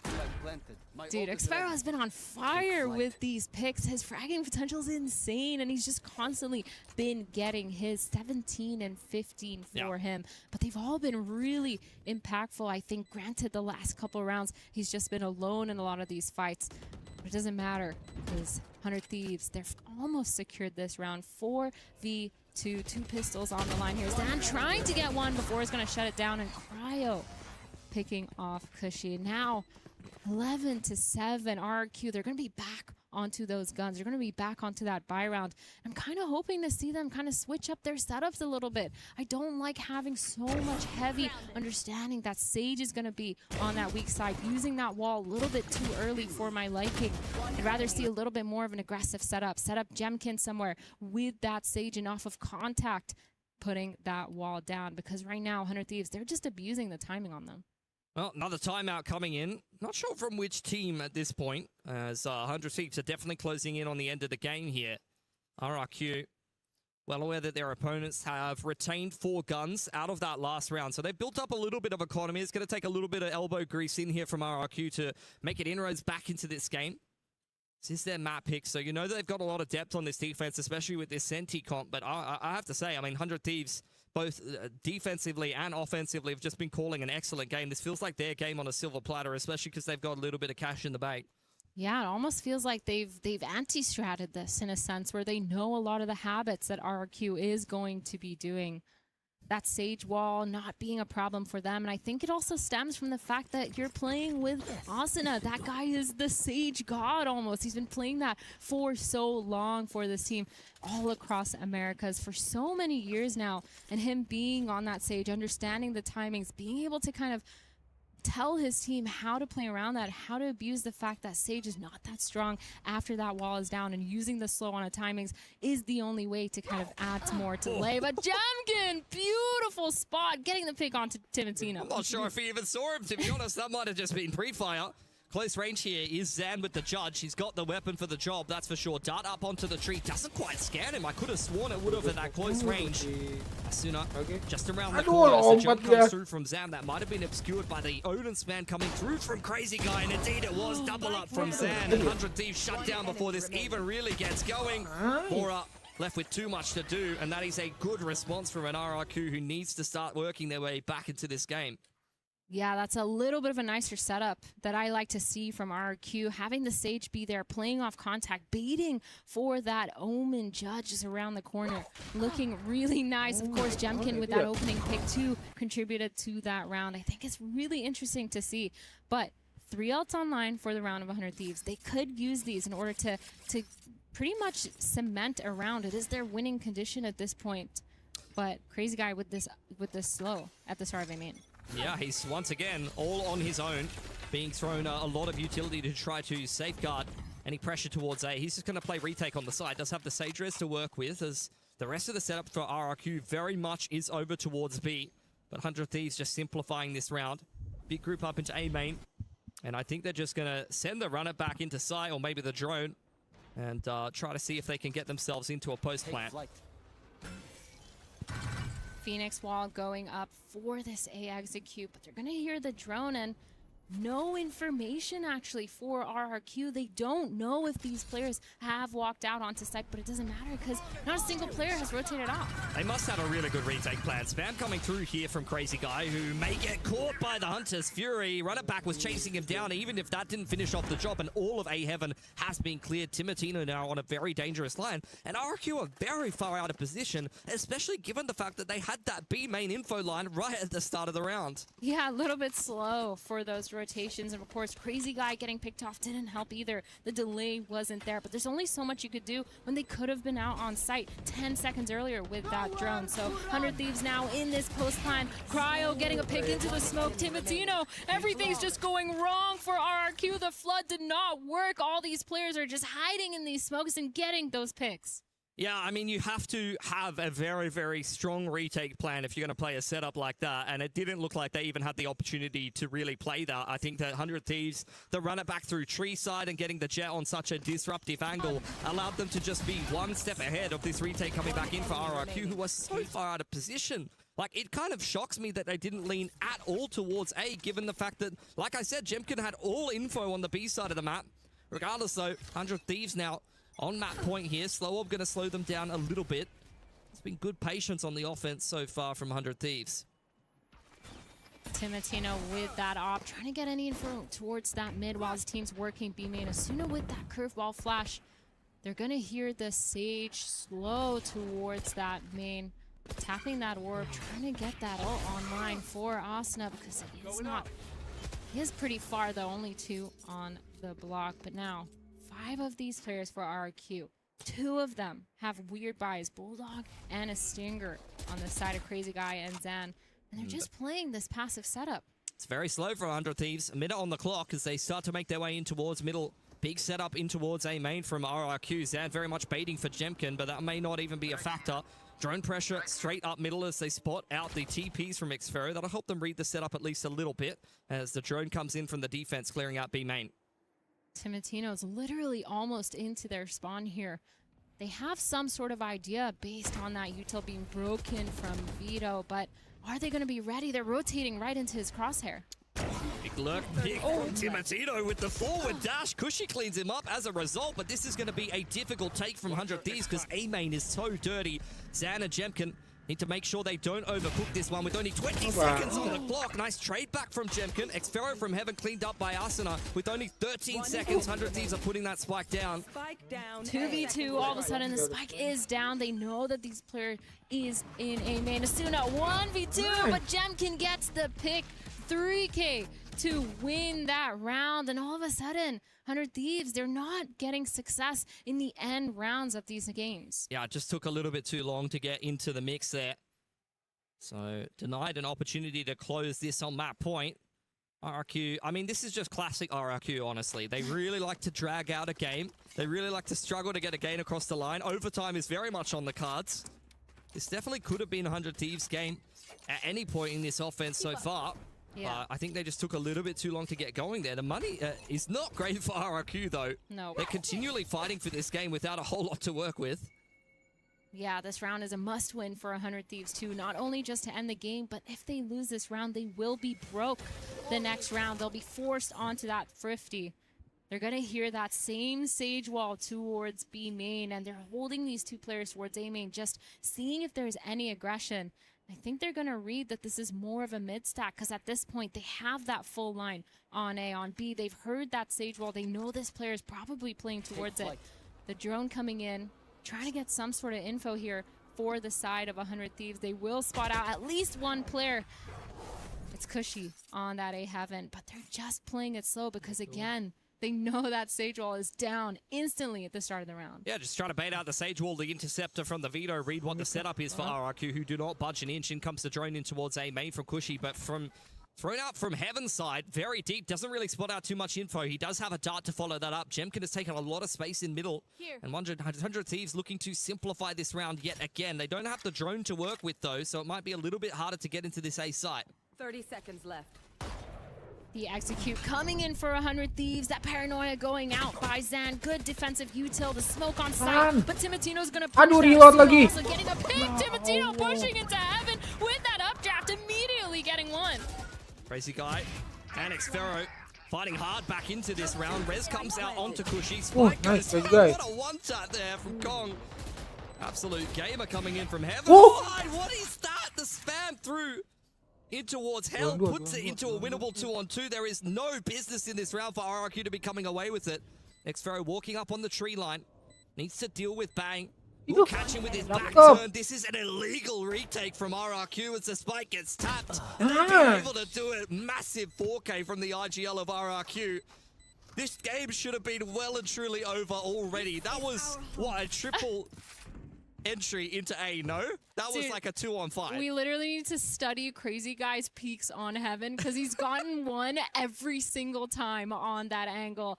And it's been phenomenal. And I think 100 Thieves, they're struggling to deal with this heaven over and over again. And so it's kind of crazy seeing how these players are just able to get away with so much. Crazy Guy, that third kill on Bora was kind of gross. Just getting that last bullet through that hell spawn. I would react like that too, honestly. Legit. Oh my god. Massive play from Crazy Guy to keep RRQ in it. That's just pure entertainment. As we head back into a lull, this may be a tack timeout from 100 Thieves, who feel like this is getting a little bit too hot under the collar. As you mentioned, money wasn't great heading into that round. They probably would have thought it was already done, honestly, when you're in like a 5-on-3, 5-on-2 post plan on that A site. And the other team's playing just this dry Senti comp that doesn't have a lot of business getting back in. You're thinking you've probably wrapped it up at this point, but that one has definitely slipped through 100 Thieves' fingers. Yeah, they need to clean up those late rounds, late to end round retakes. They're just allowing so many 1v1s to be online for RRQ. And of course, they're taking that and running with it. Feels like they had such a good understanding of how to play this mid-round. They just need to clean it up. I wouldn't say it's sloppy, but just small angles are being missed. And so many 1v1s are being taken for a reason that I'm not really sure of, especially seeing how initially on the first half, these players on 100 Thieves have been so good with their positioning, so good with their trading. The second that someone's going anywhere, they get a pick. But a B main push here for RRQ. Good ball in from Asuna. Really unsettling the defense here and applying a lot of pressure with the Bandit. They do not want to be tapped at close range, that's for sure. As occasion the cam go up from Cryo, he is denied information to RRQ. He'll join up with the rest of 100 Thieves, who are starting to make some moves towards A. What an entry in from Timatino. Bladestorm active. And once again, we've been forced to put RRQ in a retake scenario. The Molly going in. Asuna trying to delay Timatino, getting two with the knives on, getting two as well to trade back. That door is closed. 3v3, but pistols on the side of 100 Thieves for this post round. The drone's going to come in, not going to tag anyone. And three of these players going towards that tree side. Cryo gets seen off. Delayed as long as possible. Gets two with the Bandit. And now all of a sudden, Crazy Guy in a 1v3. Two of these players in hell, unable to trade. Gets two for Crazy Guy. And it's a 1v1. It's at the spike, very much running out of time. Cryo very good in these situations and good enough to win the map for 100 Thieves. 13-10. It's naught but a pistol round to get it done. And what a blinder of an entry from Timatino. Straight up tree, rips the Bladestorm, and the rest was history. I love to see that. The confidence and the aggression going in from Timatino, kind of planning a lot of these things around him. And that's why 100 Thieves has been so phenomenal at setting him up for success, because he is such a beast to be reckoned with. But of course, both these teams putting up such a good fight for this first map of Ascent. I feel like I've seen enough from both these teams to be convinced that they could make it out of this one. I mean, it's just a classic game from RRQ, really, at the end of the day. They won both pistols Puckett, and then they lost the map. Like, I guess NA too good. My bad, guys. Americas, thank you very much. Americas. We don't want to hear you. All right, now I'm up. Yeah, that was a rough one to watch because I have written down 100 Thieves throws round 22, could lose game. True. Then you have Cryo picking up 2 pistol kills and the Oh my final gosh. 1v1. You can't get it done. What happened in that last round? What were they trying to accomplish for RRQ? They were trying not to throw the round. Unfortunately, they were just as good as 100 Thieves at throwing the round. So when one team throws, the other team also throws. They're playing catch. The initial team will win. Sharing is caring. Yes. And everyone took a turn at Athena. I heard you whispering there. Were you afraid that the players were going to listen in to the final calls? No. It's just getting a little tense here, just Athena. Intense, Getting just a little whisper. tense. I like to whisper a little bit of ASMR for the viewers. We were of building course. it up. Come on. The suspense was there. Ultimately, your team was not weaker. The My Americas team, are hold slightly on. stronger than the Pacific's weakest team, according Yes. to Mitch at the start of the day. Pilsky nails it. And we're going to see RRQ at the bottom of our group for now. On the other side, we have a game 3 that is still brewing. We still have a series here, Puckett. Don't get ahead of Yeah, yourself, yeah. man. Why are you talking about you're them over America's there? bias, but that was only map 1. All right, I was told this was 1 and done. I guess we will Oh, play the whole really? best of 3. Gennaro's going to come out with a winner Okay, eventually. I need some official ruling on Yeah, that. I don't want to hear. I don't but I'm trust not him. sure. You trust him? I thought we were playing a best of 3 here, but We see. will continue with Breeze, I'm told. Yes, The thank match you. continues. It's day 0, guys. I'm Listen. hearing a lot of things. We're having a lot of fun in the venue. It's fun. You can just say you're biased for America's. America's is clearly the best team. Yeah. America's is the best team. The best team, not Yeah. region. The best team. That's fine. Sure. That's an I American agree with poster that. right there. Very well. That's very valid. I got to give it to 100 Thieves. Yeah. I felt like they were definitely the better team there. They lost both pistols, and I felt like in the gun rounds, and especially the calling was a little bit better than Yeah. what you saw from RRQ. And RRQ was getting away with some illegal stuff that game. Yeah, both teams' mid-roundings were really nice to watch, but it's just so good seeing Under Thieves, their full understanding of the compositions, how they want to play around it, and being able to call a lot of that situational stuff from Vora has been phenomenal. So much information given. It feels like he was one of the star players, even if he wasn't on the scoreboard. But the fact was, my IGL is fragging out too. Shout out to our producer. I'm told they're putting together the highlight package, and we've got it ready to rip and roll. Here's a look at some of the best frags from this game, but some of the bigger rounds came at the end. What did you think of 100 Thieves' first half compared to the second half? Do they need to increase the pacing? Is it going to fit against RRQ? What do you see, Athena? I think the way they were playing was very well played. I don't think they need to change anything. I think the problem that they were having was towards those late rounds, those post plants, and those retakes. They just need to clean that up a little bit. The initial early game, the mid-rounding has been phenomenal, I think, for 100 Thieves. Getting the information really well. They struggled the first few rounds, but they immediately picked it up and adapted. So for me, it's more just making sure that they're not taking those useless 1v1s in post plants, giving up map control, or just allowing players to get those free picks. Pilsky, I was talking to Paper Thin, and he was talking to me a little bit about Jemkin, saying he is an incredible aimer, one of the best brains when it comes to Valorant. If he has any knocks on him, it may be that he's a little bit too brainy, a little too patient when playing the initiators. What do you think about his jet game in this I think, yeah, I mean, he's a primary duelist player, but he's a very slow player at times. When you're playing this kind of Sentinel comp, he's forced to kind of be the dive entry on offense. So sometimes that means that he's not going to be able to frag out as heavily as he usually would want to do. So I think that was a bit of a slower game from him, maybe by his standards. And as such, I don't think RRQ were able to go pound for pound against 100 Thieves fragging-wise. Jemkin's looking pretty good to me. Timotino definitely looking good. Asuna passed all of my tests on the Phoenix.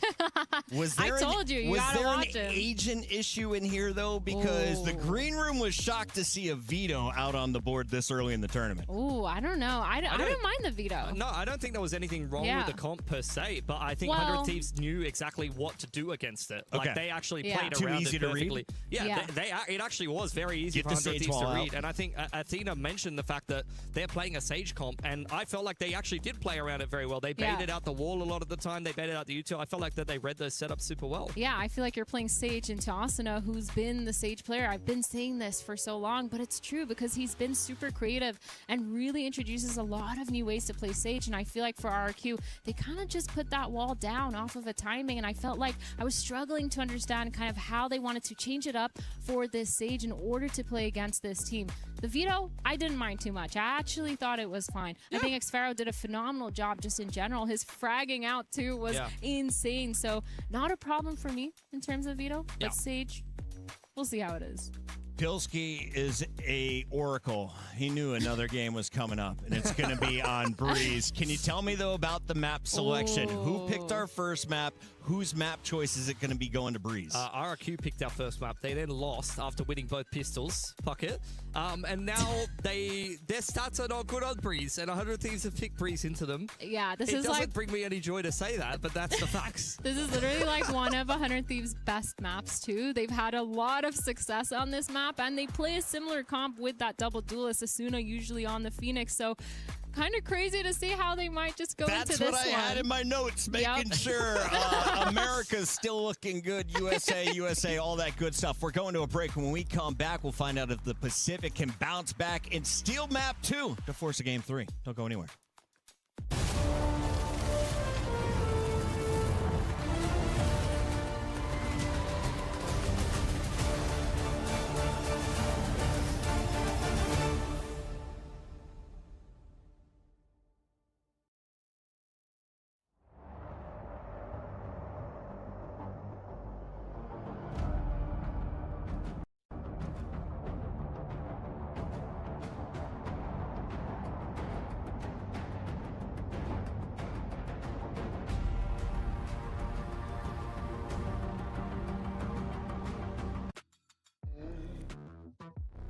Save time creating content and generate a high-quality clone of your voice with 11 Labs. Change the way you record podcasts, voiceovers, and branded content with the #1 AI-powered voice generating technology. Stop searching for the perfect voice and stop wasting time re-recording take after take. Try 11 Labs for free and start elevating your content today. Whenever we let it out, it becomes our superpower. Now imagine an entire city being built to supercharge it. Kadir City, powered by play. We were there. For every click, every clutch, every respawn. We were there for the years of grind. And we're here. Now. The proud founding partner of EWC. Powering the biggest event in gaming. Shoulder to shoulder with the world's best. Making history. Greatness deserves a stage. Lenovo Legion. Reach your impossible.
I think it's crazy. Our fan base is like really huge in France. I think most of the people like already saw some events we did. So I'm pretty happy to be here. We missed out on Champs Paris last year. It's good for us to have an international event that we can play in front of our crowd, you know. I don't know if it's stress, but it's like it's a good pressure that we have. We of course want to represent the country of our org. Also, like I grew up in Paris, like it's a special city for me, so there is a lot of story about it. We're extremely excited. We cannot wait for this opportunity. Obviously, we need to get out of groups first, but that's like even extra motivation for us to meet them all. It's our organization home country, home city, you know, so that's one of the biggest goals for us for sure. Feels good to play here, of course, because Vitality French org and we're in France now, so it will be really fun to get into playoffs and share the stage with some of the fans too. I think that will be cool for everyone, one of us and stuff. And for me, it will be especially like, I am playing the French org. For me, like it's a really exciting tournament, I think. I moved to Paris when I was 7 years old, and growing up in Paris, like I think has been a chance for me because I don't think I would be there today if I didn't, like if my mom didn't move to France. And as I say that, like yeah, I'm grateful for everything, you know, like I'm trying to stay humble, like work hard, prove by what I'm doing every day. Our group is definitely the strongest, but I don't know, I feel like it's also probably the most exciting to watch. We have a lot of fans here and stuff, so again, it will be cool to play in front of them and just feel the support in person to French fans, especially when I'm watching like different esports and stuff. The crowd is usually like really good. Game by game, we have first Casey, and then we'll see like who will play next. It will just be fun to see it. I wish it would have been like with the crowds. Unfortunately, the first game there's no crowds, but I wish there was a crowd because there's gonna be Vitality fans against Casey fans. It would have been so good, but it's fine. Still, it's gonna be an amazing match.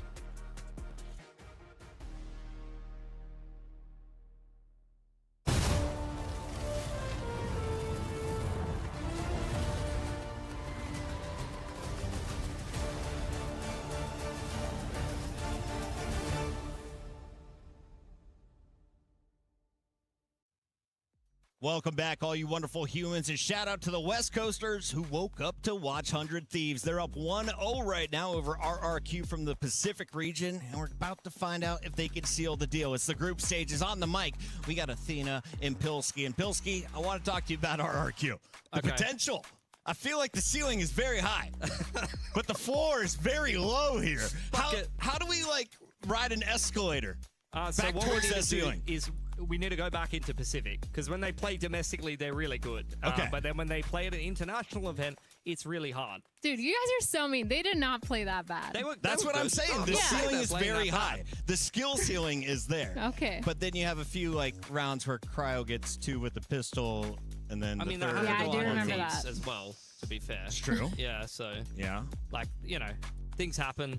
Yeah. You move on. You go to Breeze. You see how it And goes. we're gonna go to Breeze, Yeah, which is sometimes you just apparently got to go to Breeze. You RRQ's just got to go to the beach. specialty. Oh. No, it's not. But whose is it? It is going to be, of course, 100 Yeah. Thieves. Why do they like this map so much? The home of KO. They've been really, really good at taking those aggressive fights, both on their defense and their attack side. They've been super good with the double duelist meta, too.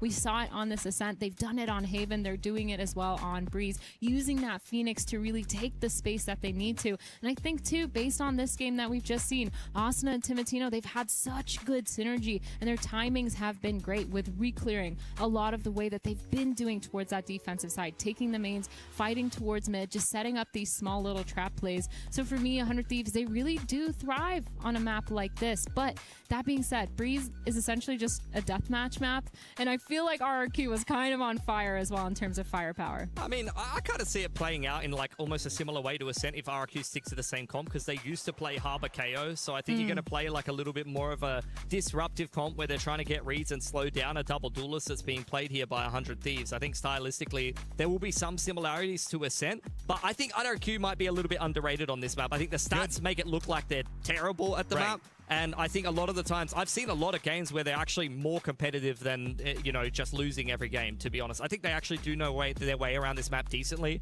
and I'm hoping for good things. But look, double pistol on Ascent and then not winning that, that makes me nervous, man. We're going to continue winning pistol rounds. They're 100% on pistol rounds. Great. That's the way we're looking at Can it, we okay? win gun rounds, Bucket? Every third. Every third?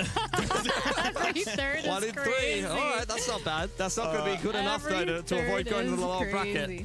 I do think, though, going into this, when you're seeing that this the is veto for the next series. Hey, we're just showing you guys what's up for the next match. By the way, this is going to be Paper Rex taking on NRG. That should be a very Surely we're not exciting showing one the veto now. That you guys are just able to get a prediction on.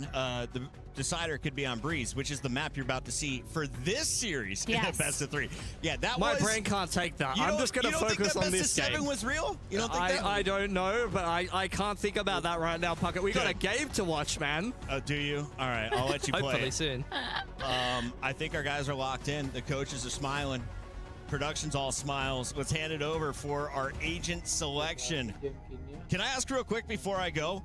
Are Jet and Sova going to be in every single game today? Potentially so, honestly, but it depends on some of the other maps. We do have a little bit of a change-up from RRQ, though. They are not playing the KO Harbor anymore. They will stick to what they played on Ascent. However, I'm wondering if they updated the agents from last game. I think that Those are the might comps from not last be game? real. That's my guess. It's from last game. It's a little hangover. We're just going to replace those graphics with some fresh agents. I'm going to need a Bloody Mary right now. I was going to say, there's no way both these teams play without a Viper or at least a Harbor or some sort of wall controller on this map, because I think it'd be almost near impossible if you play with just the Omen. So definitely a little bit of a slip up there for the agent select, but I'm really wondering if 100 Thieves have stuck to their guns and committed to that double duelist. Yeah. Because again, they've had so much time to prep, they may have made those changes.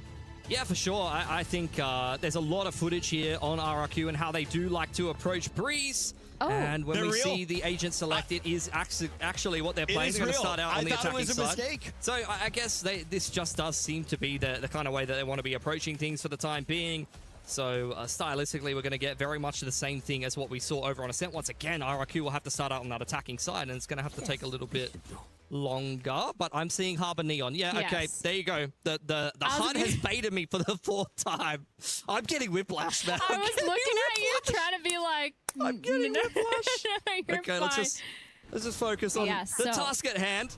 RRQ dashing on into that A site. They do have a lurk waiting in the wings that takes a little bit of chip damage onto 100 Thieves, who are going for a quick flood onto this A site. Yep, really nice execute here, taking that backside Yo, space. no. Jemkin going to get the pick onto Timatino, but Cryo is here to trade. 3 of those players on RQ have dropped to 100 Thieves, make it 4, and all of a sudden Crazy Guy left in this 1v3. The spike is already being diffused. He's nowhere near. It's not planted for him, and Vora going to get that final pick onto Crazy Guy, and now that 100% pistol win rate for RQ has gone down. Yeah, I mean, I was expecting that, honestly. That's a really nice retake from 100 Thieves, though. That's exactly what you want to be doing with the Harbor. Just a quick flood straight through middle, dominated the entirety of the map. They didn't get caught out by the lurk. Throw up the high tide and then just cut out that A side in half. Really helps you kind of simplify what you need to clear. And I don't think that RQ really offered much resistance. They're now back down onto an eco, and unfortunately they've got to take a little bit of a back seat now on this attacking side of Breeze. Yeah, the fast flood working really well for 100 Thieves. And for RRQ, I'm just kind of interested to see how they're going to farm these orbs, who they're going to farm them on. The dart going in, just making sure that there's no one close enough. Taking that A main space, the orb is going to be picked up by Cushy. Now looking for another A execute again for this side. Yep, bang, spamming away straight through the Viper wall. Just going to play for the retake. They're quite happy to allow RRQ to have the site, at least for the time being, while this Viper wall is up. Up goes the Blaze wall as well. Suna looking to, once again, try to isolate some of these players from RRQ, but they're actually connecting a little bit with the pistol. Bora silencing that for the time being. He's been tacked up, going to dash back into safety as Cushy cleaned out from the site. It's all onto Clutch Master Xferro himself, but Cryo with the late lurk on through from middle will give the round to 100 Thieves. God, Vora's positioning this last map and this map so far has just been so good. Able to just dance around those pistols, making sure he's not over-aggressing, not over-peeking into those angles that he could get punished by, especially close range. Vora been so good as such a strong kind of rock player for your team. He's not necessarily anchoring, but he's always there. He's always rotating. He's always ready with a plan. And now we're going to see Cryo actually setting up onto this B site. And another... Oh, sorry. I was going to say another Thrifty. The HUD almost threw me off again. I almost lost the HUD. But we are going to see a gun round coming in from RRQ. It is currently 2-0 for 100 Thieves. The op online for Jemkin. Now up on the attacking side. And 100 Thieves have taken A main in the meantime. One way is going to allow Asuna to kind of maneuver his way on through. Something to think about, actually pushing the issue a little bit. RRQ looking for a pick in middle. Just sitting in a 1-3-1. Operator was spotted nicely by the drone, so I think 100 Thieves have got a little bit better of a read at what they're playing against now. Yep. 2-0 again for 100 Thieves. Slow start for RRQ. Like you said, 100 Thieves understanding, adapting, not taking too many rotations, but still able to get a lot of that mid-round information. Peeking through that nest area, the neon. Dirty trip set up there. As the trip wasn't actually caught by the shock. Second one will clean it up. Zan now diving into the site. Catches Cryo completely hit by that relay bolt. Doubling up there. Jemkin dealing with Asuna. The flood is ensuing, but Timotino is the last one left. And RRQ's done a really good job of just brute forcing their way into B there. And pushing this last player for 100 things. Bang. He's in another postcode at this point. He's got a lot of running to do. It's going to be pretty rough. A Bulldog, though, trying to go for at least one more weapon down, because getting 3 weapons down on their first gun round is a little bit expensive. The jump peak going to get punished just a little bit because she can spot out. Bang, bang. Sees just a little bit of that pixel. He's going to go back towards that elbow, trying to catch some sort of exits here. Because, again, 3 guns down would be kind of expensive. You're forcing the majority of RRQ to be on some sort of weird buy. So exits going here. Yep, see what he's able to fashion for himself. Nicely timed peek from Jemkin, denies any chance of catching those players darting back off the site. Nicely done from RRQ. Just a very slow 1-3-1 to open up this attacking side. Gun route, and then a really good B execute, just to kind of simplify things. They really dealt well with Cryo there. Like, he had the perfect setup there on the Cypher. Cage on the site, really kind of making them guess about what his positioning was. He had double trips to kind of keep himself safe, but it was just perfect utility from RRQ. You had the shock dart dealing with one of the trips and the relay bolt into the back left, and from there it's a little bit easier for RRQ to path their way into B. Yeah, 100 Thieves, though, switching up their defensive setup, trying to fight for elbow. 3 of these players down. The run it down, run it back, pushing it all the way down towards elbow. Doesn't get a pick, but Timotino's going to punish Cushy. Zan getting flashed, but it doesn't matter because he gets a pick onto Timotino. All the while, 3 more players have dropped, and now all of a sudden it's a 3v3 versus these 2 teams. 2-1. For 100 Thieves, and they're just going to re-clear towards his mid, but the spike is actually down. I'm not even sure 100 Thieves are aware of that. I think they're a little bit confused as to why RRQ hasn't kind of pushed the issue a little bit. That is a terrible spot to be leaving the spike in a round like this, and 100 Thieves a little bit, yeah, I think they must have seen that. I mean, both, on the outside of the door, and they killed both of those players, so I think they must be well aware that the spike was dropped there. Zan, going to pick it up. He's done a really good job of pinching that one. It's Throw still lurking over towards B. You definitely don't want to get caught on the cross here as Zan. Very risky maneuver, but Bora gets off the line at an inopportune time, and now Crazy Guy can throw. He walks back and gets the pick. Okay, back to B now, I guess. Dude, this is stressing me out, but the orb gonna be a contact point of noise here. 400 Thieves. They don't really hear it because Cryo's not close enough. The spike is going to go down. They're committing to playing on these trap setups, these traps towards A. But of course, RRQ, they know that there's a whole Cypher setup on A. They've entered towards B on purpose. Xfero here, backside, almost going to get a peek into Vora. He doesn't know that he's creeped all the way up yet. Nobody knows, but Xfero gets the pick onto Vora. And now Cryo alone in a 1v3. Yeah, difficult situation to be walking your way into. And I think at this point, just looking for exits, if anything. Another gun to be saved over for 100 Thieves, who doesn't have much money to buy around it in that next round. RRQ, good 2 gun rounds in a row. Very slow stuff in both of them. And honestly, a pretty awkward situation to navigate their way through. Some good calls in the mid to late round. Maybe a little bit of good fortune, to be honest with you. Just a couple of timings it felt like where 100 Thieves, if they had just held down that midline for a little bit longer, probably could have ended the round outright. But as it stands, another gun round picked up for RRQ here. Yeah, it's kind of crazy. The start of this round was just this heavy elbow fight from both of these teams. 100 Thieves again trying to do that trap setup. We're off of contact. Phoenix has that flash out in his hands, swinging it around the corner and trying to play for those frags. I think it does work out for them, but it just was crazy how RRQ was so quick to get those trades and punish, especially Timotino, who had the op on the other side, was just unable to get anything. But again, another anti-eco, anti-thrifty here for RRQ, and they're walking towards the same main. Zan up on the line, taps the orb nicely. In comes the curveball and the relay ball. Counter Hunter's Fury coming in from the attacking side as a gun is dropped in the open. Crazy Guy going to deny Timotino get his hands on it. It's a messy exchange that still seems to go the way of RRQ there. 100 Thieves, definitely some potential shoving their way into A main there, but now they're unfortunately going to be put in a bit of an awkward situation. It's just Cryo on this B site on his lonesome. Really good read here from Zan to tap the orb, try to bait any of those setups, and they're out onto this B side. Cryo alone on this side isn't able to get one. 100 Thieves have done so good with the bandits so far, but it just didn't work out in his favor. Vora now and Bang in this 2v4, trying to get out on site as fast as possible. But man, this is going to be hard. Both kind of low, 41 and 20 HP total for both of these guys.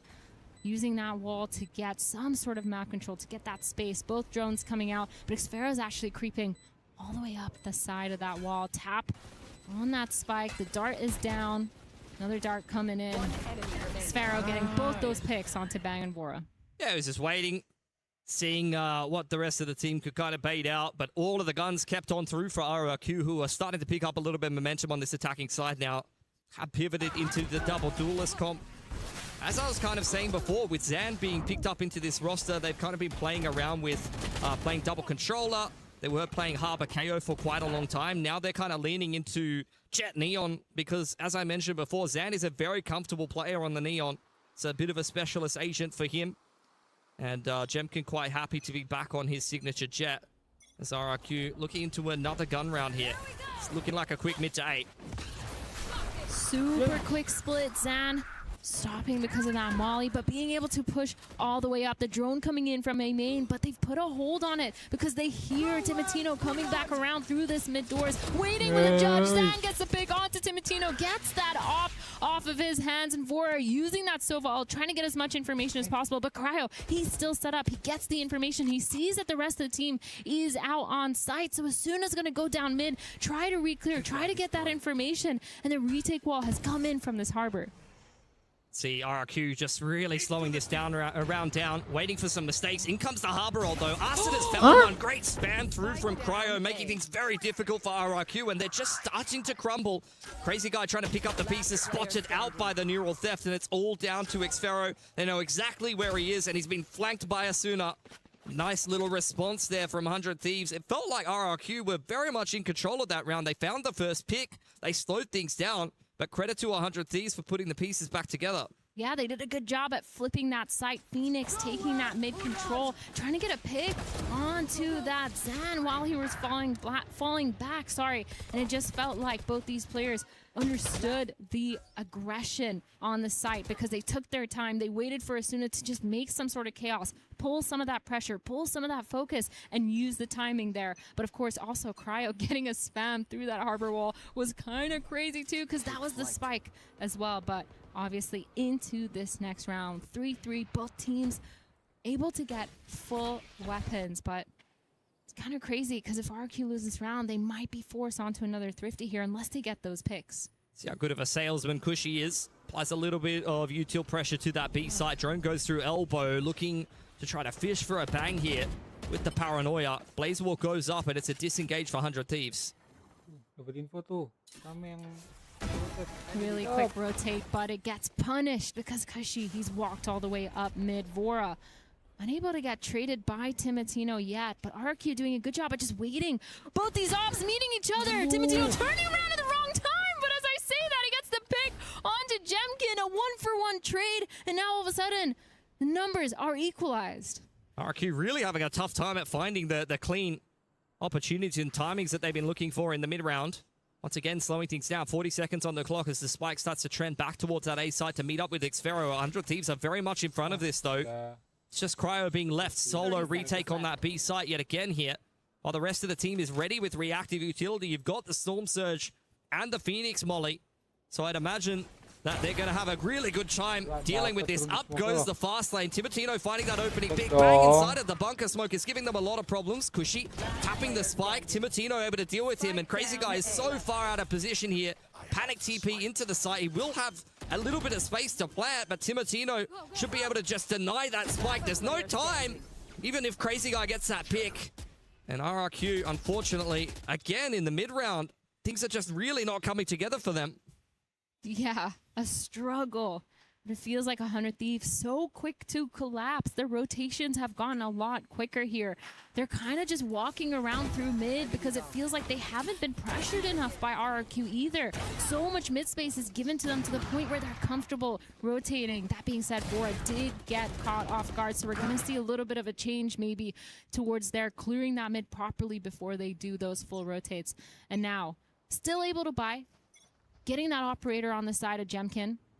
They're looking like they're just going to go for another round of these slow peaks, but this time towards elbow. Well, runner back secured inside of A main for Asuna. Full information for 100 Thieves as Cushy once again looking to try to clear the Cypher trips. One of them dealt with. Up goes the Cage. Inside of the smoke is Timatino, hiding in the opponent team's fast lane, and he's found a decent timing. That's a hell of a trade back from Zan as the Hunter's Fury coming in does deal with Cryo, or at least make him uncomfortable enough for Crazy Guy to do his due diligence, and RRQ will take this A site. That was a really good zoning out from Cushy, just being really annoying, forcing Cryo to get that peek over the wall or take his one. The drone's going to give so much information that these players are on site, but they still don't know where Jemkin is. He has this full flank control. As I say that, he turns around, run it back, down on side. Suna gets the pick onto Cushy, just jumping around. He's able to get it, and Crazy Guy now back site, and Jemkin with the operator in mid. It's a nice flank timing, but Asuna, they were not sure where he actually completed that run it back from. And now Jemkin being locked out of this round by the high tide. Asuna's got him marked. Up goes the Blade Storm, but inside of that Cloud Burst, Asuna was ready. And this will be a nice little defuse from 100 Thieves to get themselves on a nice streak of rounds here. They've gotten very close the last 3 in a row, but every single one of them has gone the way of 100 Thieves. Again, it's this post-plant situation for RRQ. The delay is so good on site. They're able to get at least one on the side of 100 Thieves, getting one of those picks and just delaying for long enough that the rotates are here so quick. You can see Asuna and Boras zooming, running them, holding W through that side. And of course, the flank, of course. So much pressure on both angles for the side of 100 Thieves. They're able to just be really annoying in that sense, forcing RRQ to kind of take that timeout, because now they've lost a couple of those rounds that they should have won. It feels like they've had a numbers advantage, position advantage, but it's just been kind of throttled by the way that 100 Thieves is reacting. Yeah, a little bit of a dry spell here for RRQ that they're going to try to digest a little bit with this tack timeout. Start to make some adaptations. They've been mixing up the pace. Most of the time playing quite slow. That little bit of a faster pump towards B was one of the faster rounds that we've seen from them, but it's always a little bit telegraphed by the Sova drone and the fact that they have to actually take their time clearing a lot of these Cypher trips. So that's really kind of slowing them down, even if Cryo's not having the best of fragging impact so far. I think the Cypher utility has been worth its weight in gold so far. Yeah, and he's been switching it up almost every single round too. When he is on that B, yes, he has a couple of the same trips, but the Cage has just been really annoying. He switched up his position. You never know where he's playing. And then he's also switched over and over again from that A to B site. So it's been working really well for them, but we're obviously jumping back in now. 100 Thieves, Timatino walking all the way down elbow. Yep, has a decent timing here onto Zan. It's a very easy pick to kick things off for the defense, and RRQ post-timeout, that's where you just throw all of your plans in the bin. The opposing team already found the opening pick and tagged your jet off the line, forced to defensively dash. So you've got no map control to speak of in a 4-on-5. It's kind of a nightmare scenario for the attackers here. Really scary. No map control other than this elbow. They're holding this double doors, waiting for some sort of aggression. But again, 100 Thieves not giving it to them. They're not giving them those easy fights anymore. Full A main control here. They're hoping that someone taps the orb or at least walks into their crosshairs with that off angle. Timatino now trying to re-clear towards that mid. Using his op to kind of catch anyone off guard, but he's not going to find anything just yet.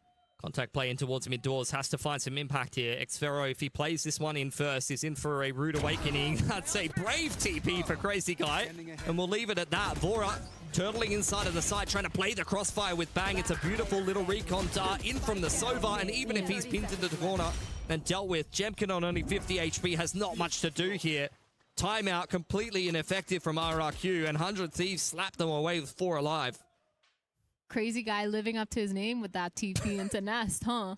They didn't have much going for them, you know? If you don't make big plays, you don't get big results, Athena, okay? Well, I think there also wasn't really good timing from Timotino's part because he did just cross into Nas. But yes, this opening pick, really nice. I love that Timotino is able to go for those as well without requiring too much support. Vora's on the other side of the map. There's no one really following up with him, which could be a little scary if he does get picked off. But he's just so confident in those peaks that it's kind of rewarded them. And now RRQ forced onto this weird buy. 3 stringers across the board, 2 sheriffs, and they're going towards this B-man. Oh, that Phoenix Molly is really doing them a number here as RRQ looking to dive into the site. Beautiful little spray control from Asuna, and the curveball's even better. Up inside of the dark cover. Crazy Guy has TP'd up to try to get something done, but Asuna is all over it. Only 1 bullet left in his Phantom. Xfero's in the back lines. They're very much trying to give Asuna the ace here. Reloads the Phantom and he'll get it done. Beautiful defense there from 100 Thieves. The Phoenix is all that's needed, really, to shut down that attempt from the Stingers on RRQ's side. Those are the types of rounds that when I go home, I'm like, maybe I should play on high sense like Asuna does, because he does it so good. He's so consistent with it. It's kind of insane. It was super important because RRQ with the Stingers here, if they get in the site and get the pit down, that's actually a losable round for 100 Thieves, especially with the comp that they're playing. So cannot understate. You know, there's some anti-eco aces that you're like, yeah, that didn't really matter. But that one actually could have been a bit of a problem for 100 Thieves if he doesn't put some multi-frags together there. Yeah, he absolutely shut down their winning condition for that round. And we're going to see early double drone from both sides, getting as much information as possible. Vora getting spotted out by the drone. They're not going to get any more information on the 100 Thieves side now, setting up for some sort of mid-fight. 3 players here situated towards here. Vora about to get peeked by the op by Jemkin. He's just holding, playing passive. Who's going to make the first move? Minute and 10 on the clock here. Very tense stuff. So RRQ are set up in elbow. Down goes the operator. Kushi looking for the trade as the dark cover goes in towards Ness. RRQ putting a lot of pressure on middle. Oh, he's hit him with a little bit of a bouncy dart there. Nicely done by Kushi. Hudson really going looking for him with the run it back. This is messy stuff. Zan's been able to time him inside of heaven as he comes off the back of the ult, and a big 2K from Crazy Guy to open up B. I cannot believe that RRQ has put themselves in a winning position as the spike gets scooped up by the IGL. That's insane. Zan actually getting all the way up into Nest when Timotino was opping through that tons. It's insane how he actually got that timing to get in and punish Asuna. But a bang. In this 1v3, it's not looking too good. We have 3 of these players ready on site, and Sphero ready with that flank peek. Kind of insane that round. I thought it was going to go down in shambles for RRQ after that initial pick from Vora. Obviously, the dart, nobody was able to trade Vora, but it didn't matter because they had this mid setup. But it just didn't work. It wasn't there, wasn't flushed out because of the players that were towards elbow. I think this is just a round where, I mean, I've been praising our 100 Thieves for their patience for the majority of this game. They very much just try to crunch middle, and sometimes that just backfires for you. They really sent it in with the runner back and didn't quite find the right timing that they were looking for. Sometimes that happens. But RRQ now on 4 attacking side of rounds, even if the last, however many, I feel like the last 5 or 6 rounds have not looked particularly close, and we still have 4 on the attacking side for RRQ. So they're doing their due diligence at least. Blazewall and Storm Surge gonna secure A main control, going for the orb is bang. In goes the relay bolt. RRQ looking to punish, but unable to do so. The A main fight coming in. Asuna getting the pick onto Zan, and he's gonna fall back, not trying to give too much away, give another peek for RRQ, and all of a sudden, that's their neon down, but they still have this op online for Jemkin, but he's been unable to find an opening pick so far, especially towards this B site where Cryo's just playing on site, playing patient on his cam. Vora, though, uses drone early. It's going to have to use that dart at some point to get some sort of information because RRQ, again, slowing it down in their mid-round. The dart's back up for the attackers as well. Xferro does have the pip for the afterplant. Jemkin looking for a peek over on elbow side, and RRQ kind of waiting for him to get in the mix. As Crazy Guy going to go for an information TP. Asuna, here's that all being picked up. They know that there's at least 1 or 2 players for RRQ. Hold on. They're starting to get some picks. Bang able to trade one back, though, and he rips his ult. Timotino's arrived at the party as well, and that's a great shutdown at the end of the half for 100 Thieves. Just perfection from the Neon and the Harbor to stop RRQ. Any inroads getting into A. That was such a nice setup from them. Really good positioning. Timotino as well, not being phased by all the pressure coming out of A main. The players knowing that Bang has his back on site, just being able to focus towards that mid doors. These are the kind of the small plays that I really like to see from 100 Thieves. But of course, these are so nice to watch. The 3K for Timotino. And now we've jumped into this halftime. Looking at the scoreboard, 14-14 for the double duelists on 100 Thieves. Yeah, doing quite well for themselves. As we once again have the cinematic music really egging us on in this series. It sets the tone. It does. Another 8-4. It does what I couldn't. As RRQ, they've got their work cut out for them once again. Down in rounds at the half, moving on to the defense. Pretty similar to what we saw over on the Ascent side, but 100 Thieves calling has been pretty excellent today. And they're not playing that different of a comp stylistically. Again, double duelist, couple little different bits and pieces. I'm interested to see actually how they approach this attack side. They're going to have to get a reasonable amount of value out of the fast lane and the cages, I'd imagine, because they're only playing the Harbor as a single controller. Yeah. Which is not too common. Usually you're seeing that kind of paired with a Viper or something like that a lot of the time. Or you even have Astra or Omen in the mix. Yeah, I think for both these teams, they've switched on to the stronger sides. The weaker sides. There we go. Because that Omen on the defensive side is really good at just delaying and using that smoke to block off those choke points instead of using them to actually execute into a site, especially when you're playing with a Viper. Once you put that wall down, it's gone. You can no longer move it. So it's almost impossible to commit to a site like B when your Viper wall is on A, and same vice versa. And then on the other side of 100 Thieves with that double duelist, it's going to be a lot harder to execute because the retakes, once they use a lot of that util on that retake, or at least on the execute, they don't have that harbor wall again for quite a while. They're going to have to cycle, like you said, those Cypher cages or something else that's going to help them through. Maybe the firewall from Phoenix here, but kind of crazy. I'm looking at these two double duelists to kind of keep up the synergy, but for RRQ, they're starting off with 3 players towards the safe side, trying again to get this A main pressure.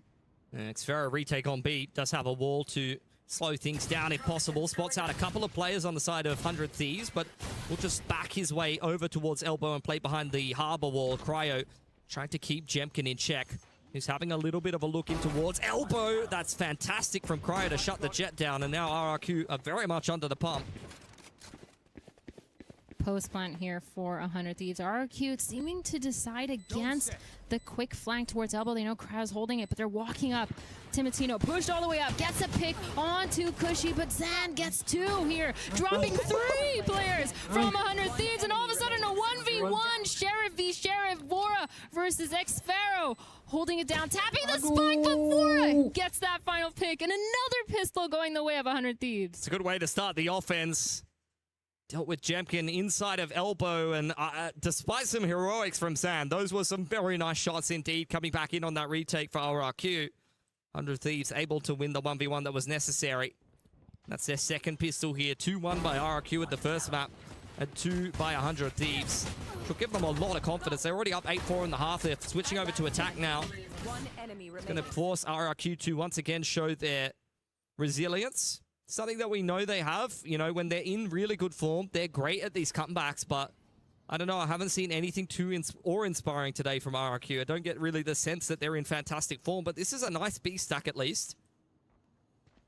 Yep, 5 players from 100 Thieves opting to go for this. They're not holding back. They're just going in together. The trades are all in. Cushy somehow manages to get 3 with the classic, but Crazy Guy left in a 2v1. This is an expensive round here for 100 Thieves, but they're able to get that spike down, not taking any chances, just playing together on that site, high-low towards this Tons. The peek is in, and Cryo gets the pick onto Crazy Guy. Yeah, nicely navigated at the end of things, but the B stack does get a little bit of damage done. Yeah.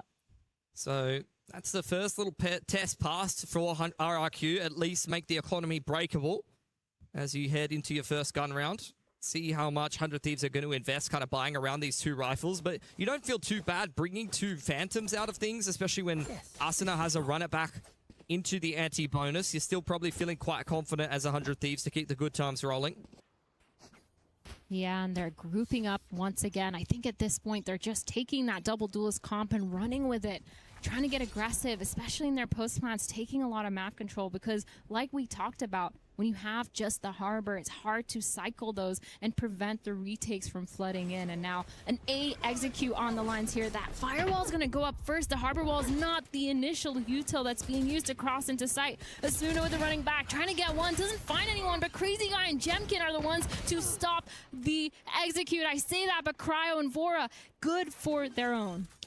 Plan going down for 100 Thieves. Man advantage. If they win this bonus, it would be a death sentence for RRQ. It's Pushy working his way in. Drone to try to read the setup here as the site's cut in half by a nice high tide from Bang. They know that the Phoenix inside of A main, but Jemkin has probably got a lot of work to do here, and waiting out the high tide is probably going to really time RRQ out of this round. The Cove will further stall things. Like, this is just a nightmare to retake into for RRQ, and the curveball is where the first move will be made. Xfero was ready for it, diving in and out of the Cove there. RRQ, what a gorgeous little retake as Jemkin puts 3 together. I did not think that they were going to get back into that one, but that was very much necessary to start to close the gap of rounds here on this defense. That was insane. I mean, every single kill felt like it could have been part of a frag movie because that was kind of crazy. But 100 Thieves, man, they took the site. They made sure that they had the space back site. They just struggled to fight together to trade. I think Asuna here also taking that fight solo was a little bit of a struggle. We were complimenting them on cycling that util, making sure that the harbor util is actually the final piece before they try to do something a little bit too aggressive. And it ended up not working for them, but Timotino under pressure. Jeb gets dashed into the window, and he certainly wasn't ready for that. Bang. Inside of the dark cover as Vora, I think, spraying Crazy Guy straight through it. That's a nice pick back for 100 Thieves that I don't think they necessarily were expecting. And now Arsena taking this space into middle. Drone reply in from Cushy, trying to push them away. Xfero has been scanned out under a lot of pressure here. The shock dance, the Phoenix Molly, he's pinned into a corner, and there's nothing for him to do. The rest of RRQ here just waiting on the other side of the high tide as 100 Thieves start to scramble into 8. Really quick response from RRQ, trying to collapse immediately to help out Xfero. He did fall, but 3 of these players here towards mid, they just need to make sure that they're clearing it out because Bang here holding that off angle towards doors with Asuna. Nice little crossfire here, gets 2, peeks for the 3rd, but Asuna is there to trade instantly. That's rough for RRQ. Tried to go for something a little bit aggressive on elbow side, and honestly, it kind of worked out until that spam kill came back through from Vora. Yeah. And I think the mid-rounding was excellent from 100 Thieves. As soon as they lost elbow, they took that mid-space. They isolated where that solo A player was playing. And as you can see here on the replay, they dealt with Xfero without really needing to do too much. Great little snake bite, shock bolt and Phoenix Molly combo. Yeah.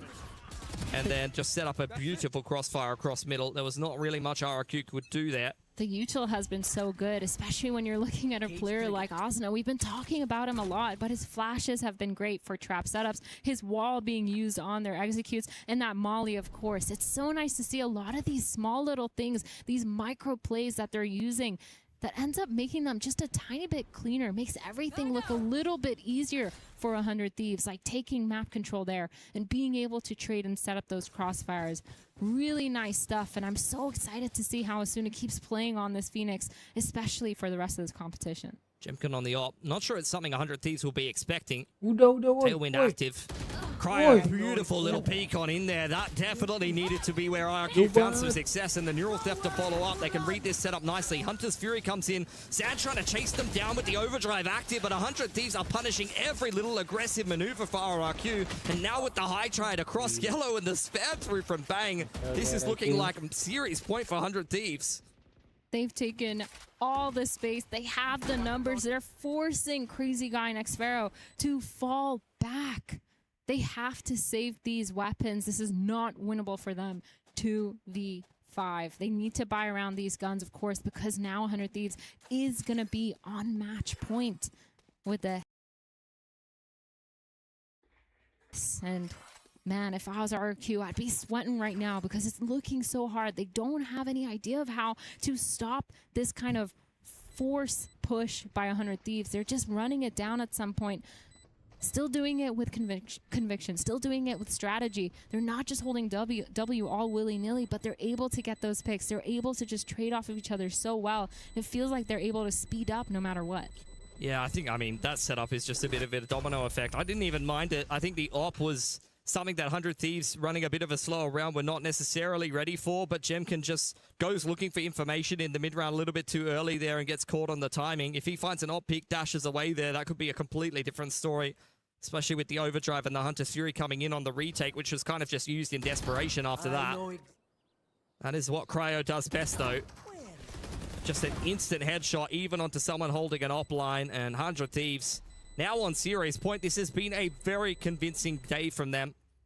Breeze in particular, I mean, you could see why they picked this map into this series. Oh, 100%. They've been performing on a map like Breeze. But Timotino going for that initial pick, demolishing Jemkin, absolutely destroying him. And now 4v5, just like that, RRQ are struggling, so they're trying to take that map control back. They're trying to equalize these numbers, getting the information with that drone. They're going to spot out Asuna here. But Zan unable to do anything with that. The drone coming in answer, and they have all this information just holding for 100 Thieves. They don't need to overpeak anywhere. Yeah, it's very telegraphed from RRQ, and 100 Thieves are all over it. Great patience. Timotino diving into the site, flushes Crazy Guy into Cryo's angle. Hunter's Fury really zoning the rest of the rotators away, blows up Cushy on double doors, and Timotino up close as the Harbor ult comes through. We'll catch at least Zan on 5 HP. Out comes the Shorty, and Xfero is tapping away. That is ridiculous, but Cryo will finally put an end to it. 13-5 for 100 Thieves. They absolutely demolished RRQ. That makes sense why this is their map pick. They've been so phenomenal on maps like these, just taking their fights. But I think today they've shown that they have all this really good understanding of how they want to play together, the synergy, the way that they're coming up with these strats. And the mid-rounding from Vora, of course, has been phenomenal. Feels like they haven't been punished for a lot of those plays other than a couple of trap setups. And once it hasn't worked, they've still had an answer in the middle of the round of how to recuperate. Yeah, I felt like for the majority of that series, 100 Thieves definitely the better team. RRQ, once again, a little bit sleepy, a little bit slow at an international event, given that they are still betting in Zan very recently, picking up this player heading into this event. But I definitely know, especially all of the Pacific fans know that RRQ can play a little bit better than that, and in the lower bracket, they'll only have one more chance to do so. Makes a lot of sense. I think also coming off of that Masters run as well, they're still a little tired, but I still think I see a lot of faith, especially the way that Xfero was playing. Man, he was a beast today on that Vito, playing really, really well, constantly getting those picks on the Viper. His lurk timings were really good, just holding, making sure that the team always has a plan B to fall back into. And then also on his defense, just getting so many of those picks. He's been playing phenomenally. Definitely a player to keep our eyes on for the rest of the tournament. For sure. And look, Xfero is a bit of a Pacific MVP, but he needs a little bit of help from the rest of the boys on RRQ for sure. So we'll see if they can pick up their performance heading forward into that lower bracket. They got a lot of work to do. 100 Thieves, I think that's a good vibe though, having got a clean win in that opening game. Puckett, you know, I'm sure you're happy to see that win for the boys. Very happy. Very unexpected 2-0 victory. RRQ gonna fall down, and they're doing it pretty swiftly. I have to give a big shout out to Xfero. If you're gonna lose a game, get a three-piece like that on the way out. He clicking heads, feeling good as you're going into your next matchup. But honestly, this was a grueler. Both of these teams sat out here for a while. They were iced. They were able to get back into the game. And I think ultimately maybe you got to revisit the Phoenix. Is it a mistake not to use the best? GG, nice try.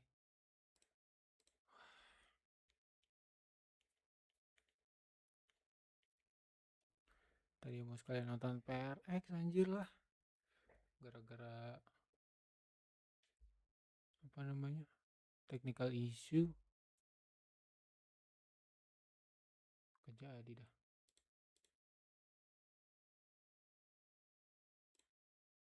Melawan EDG nanti.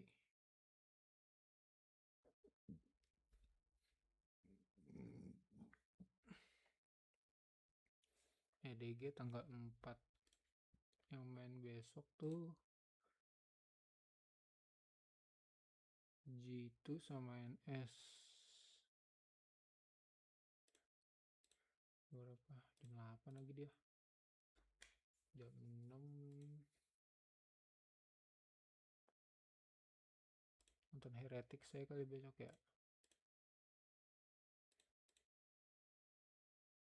Heretics atau GE Heretics kali. Ini baru lanjut G2 sama NS. Thank you yang udah nonton, yang udah like, yang udah subscribe. Yang belum subscribe boleh subscribe ya. Thank you guys. Thank you.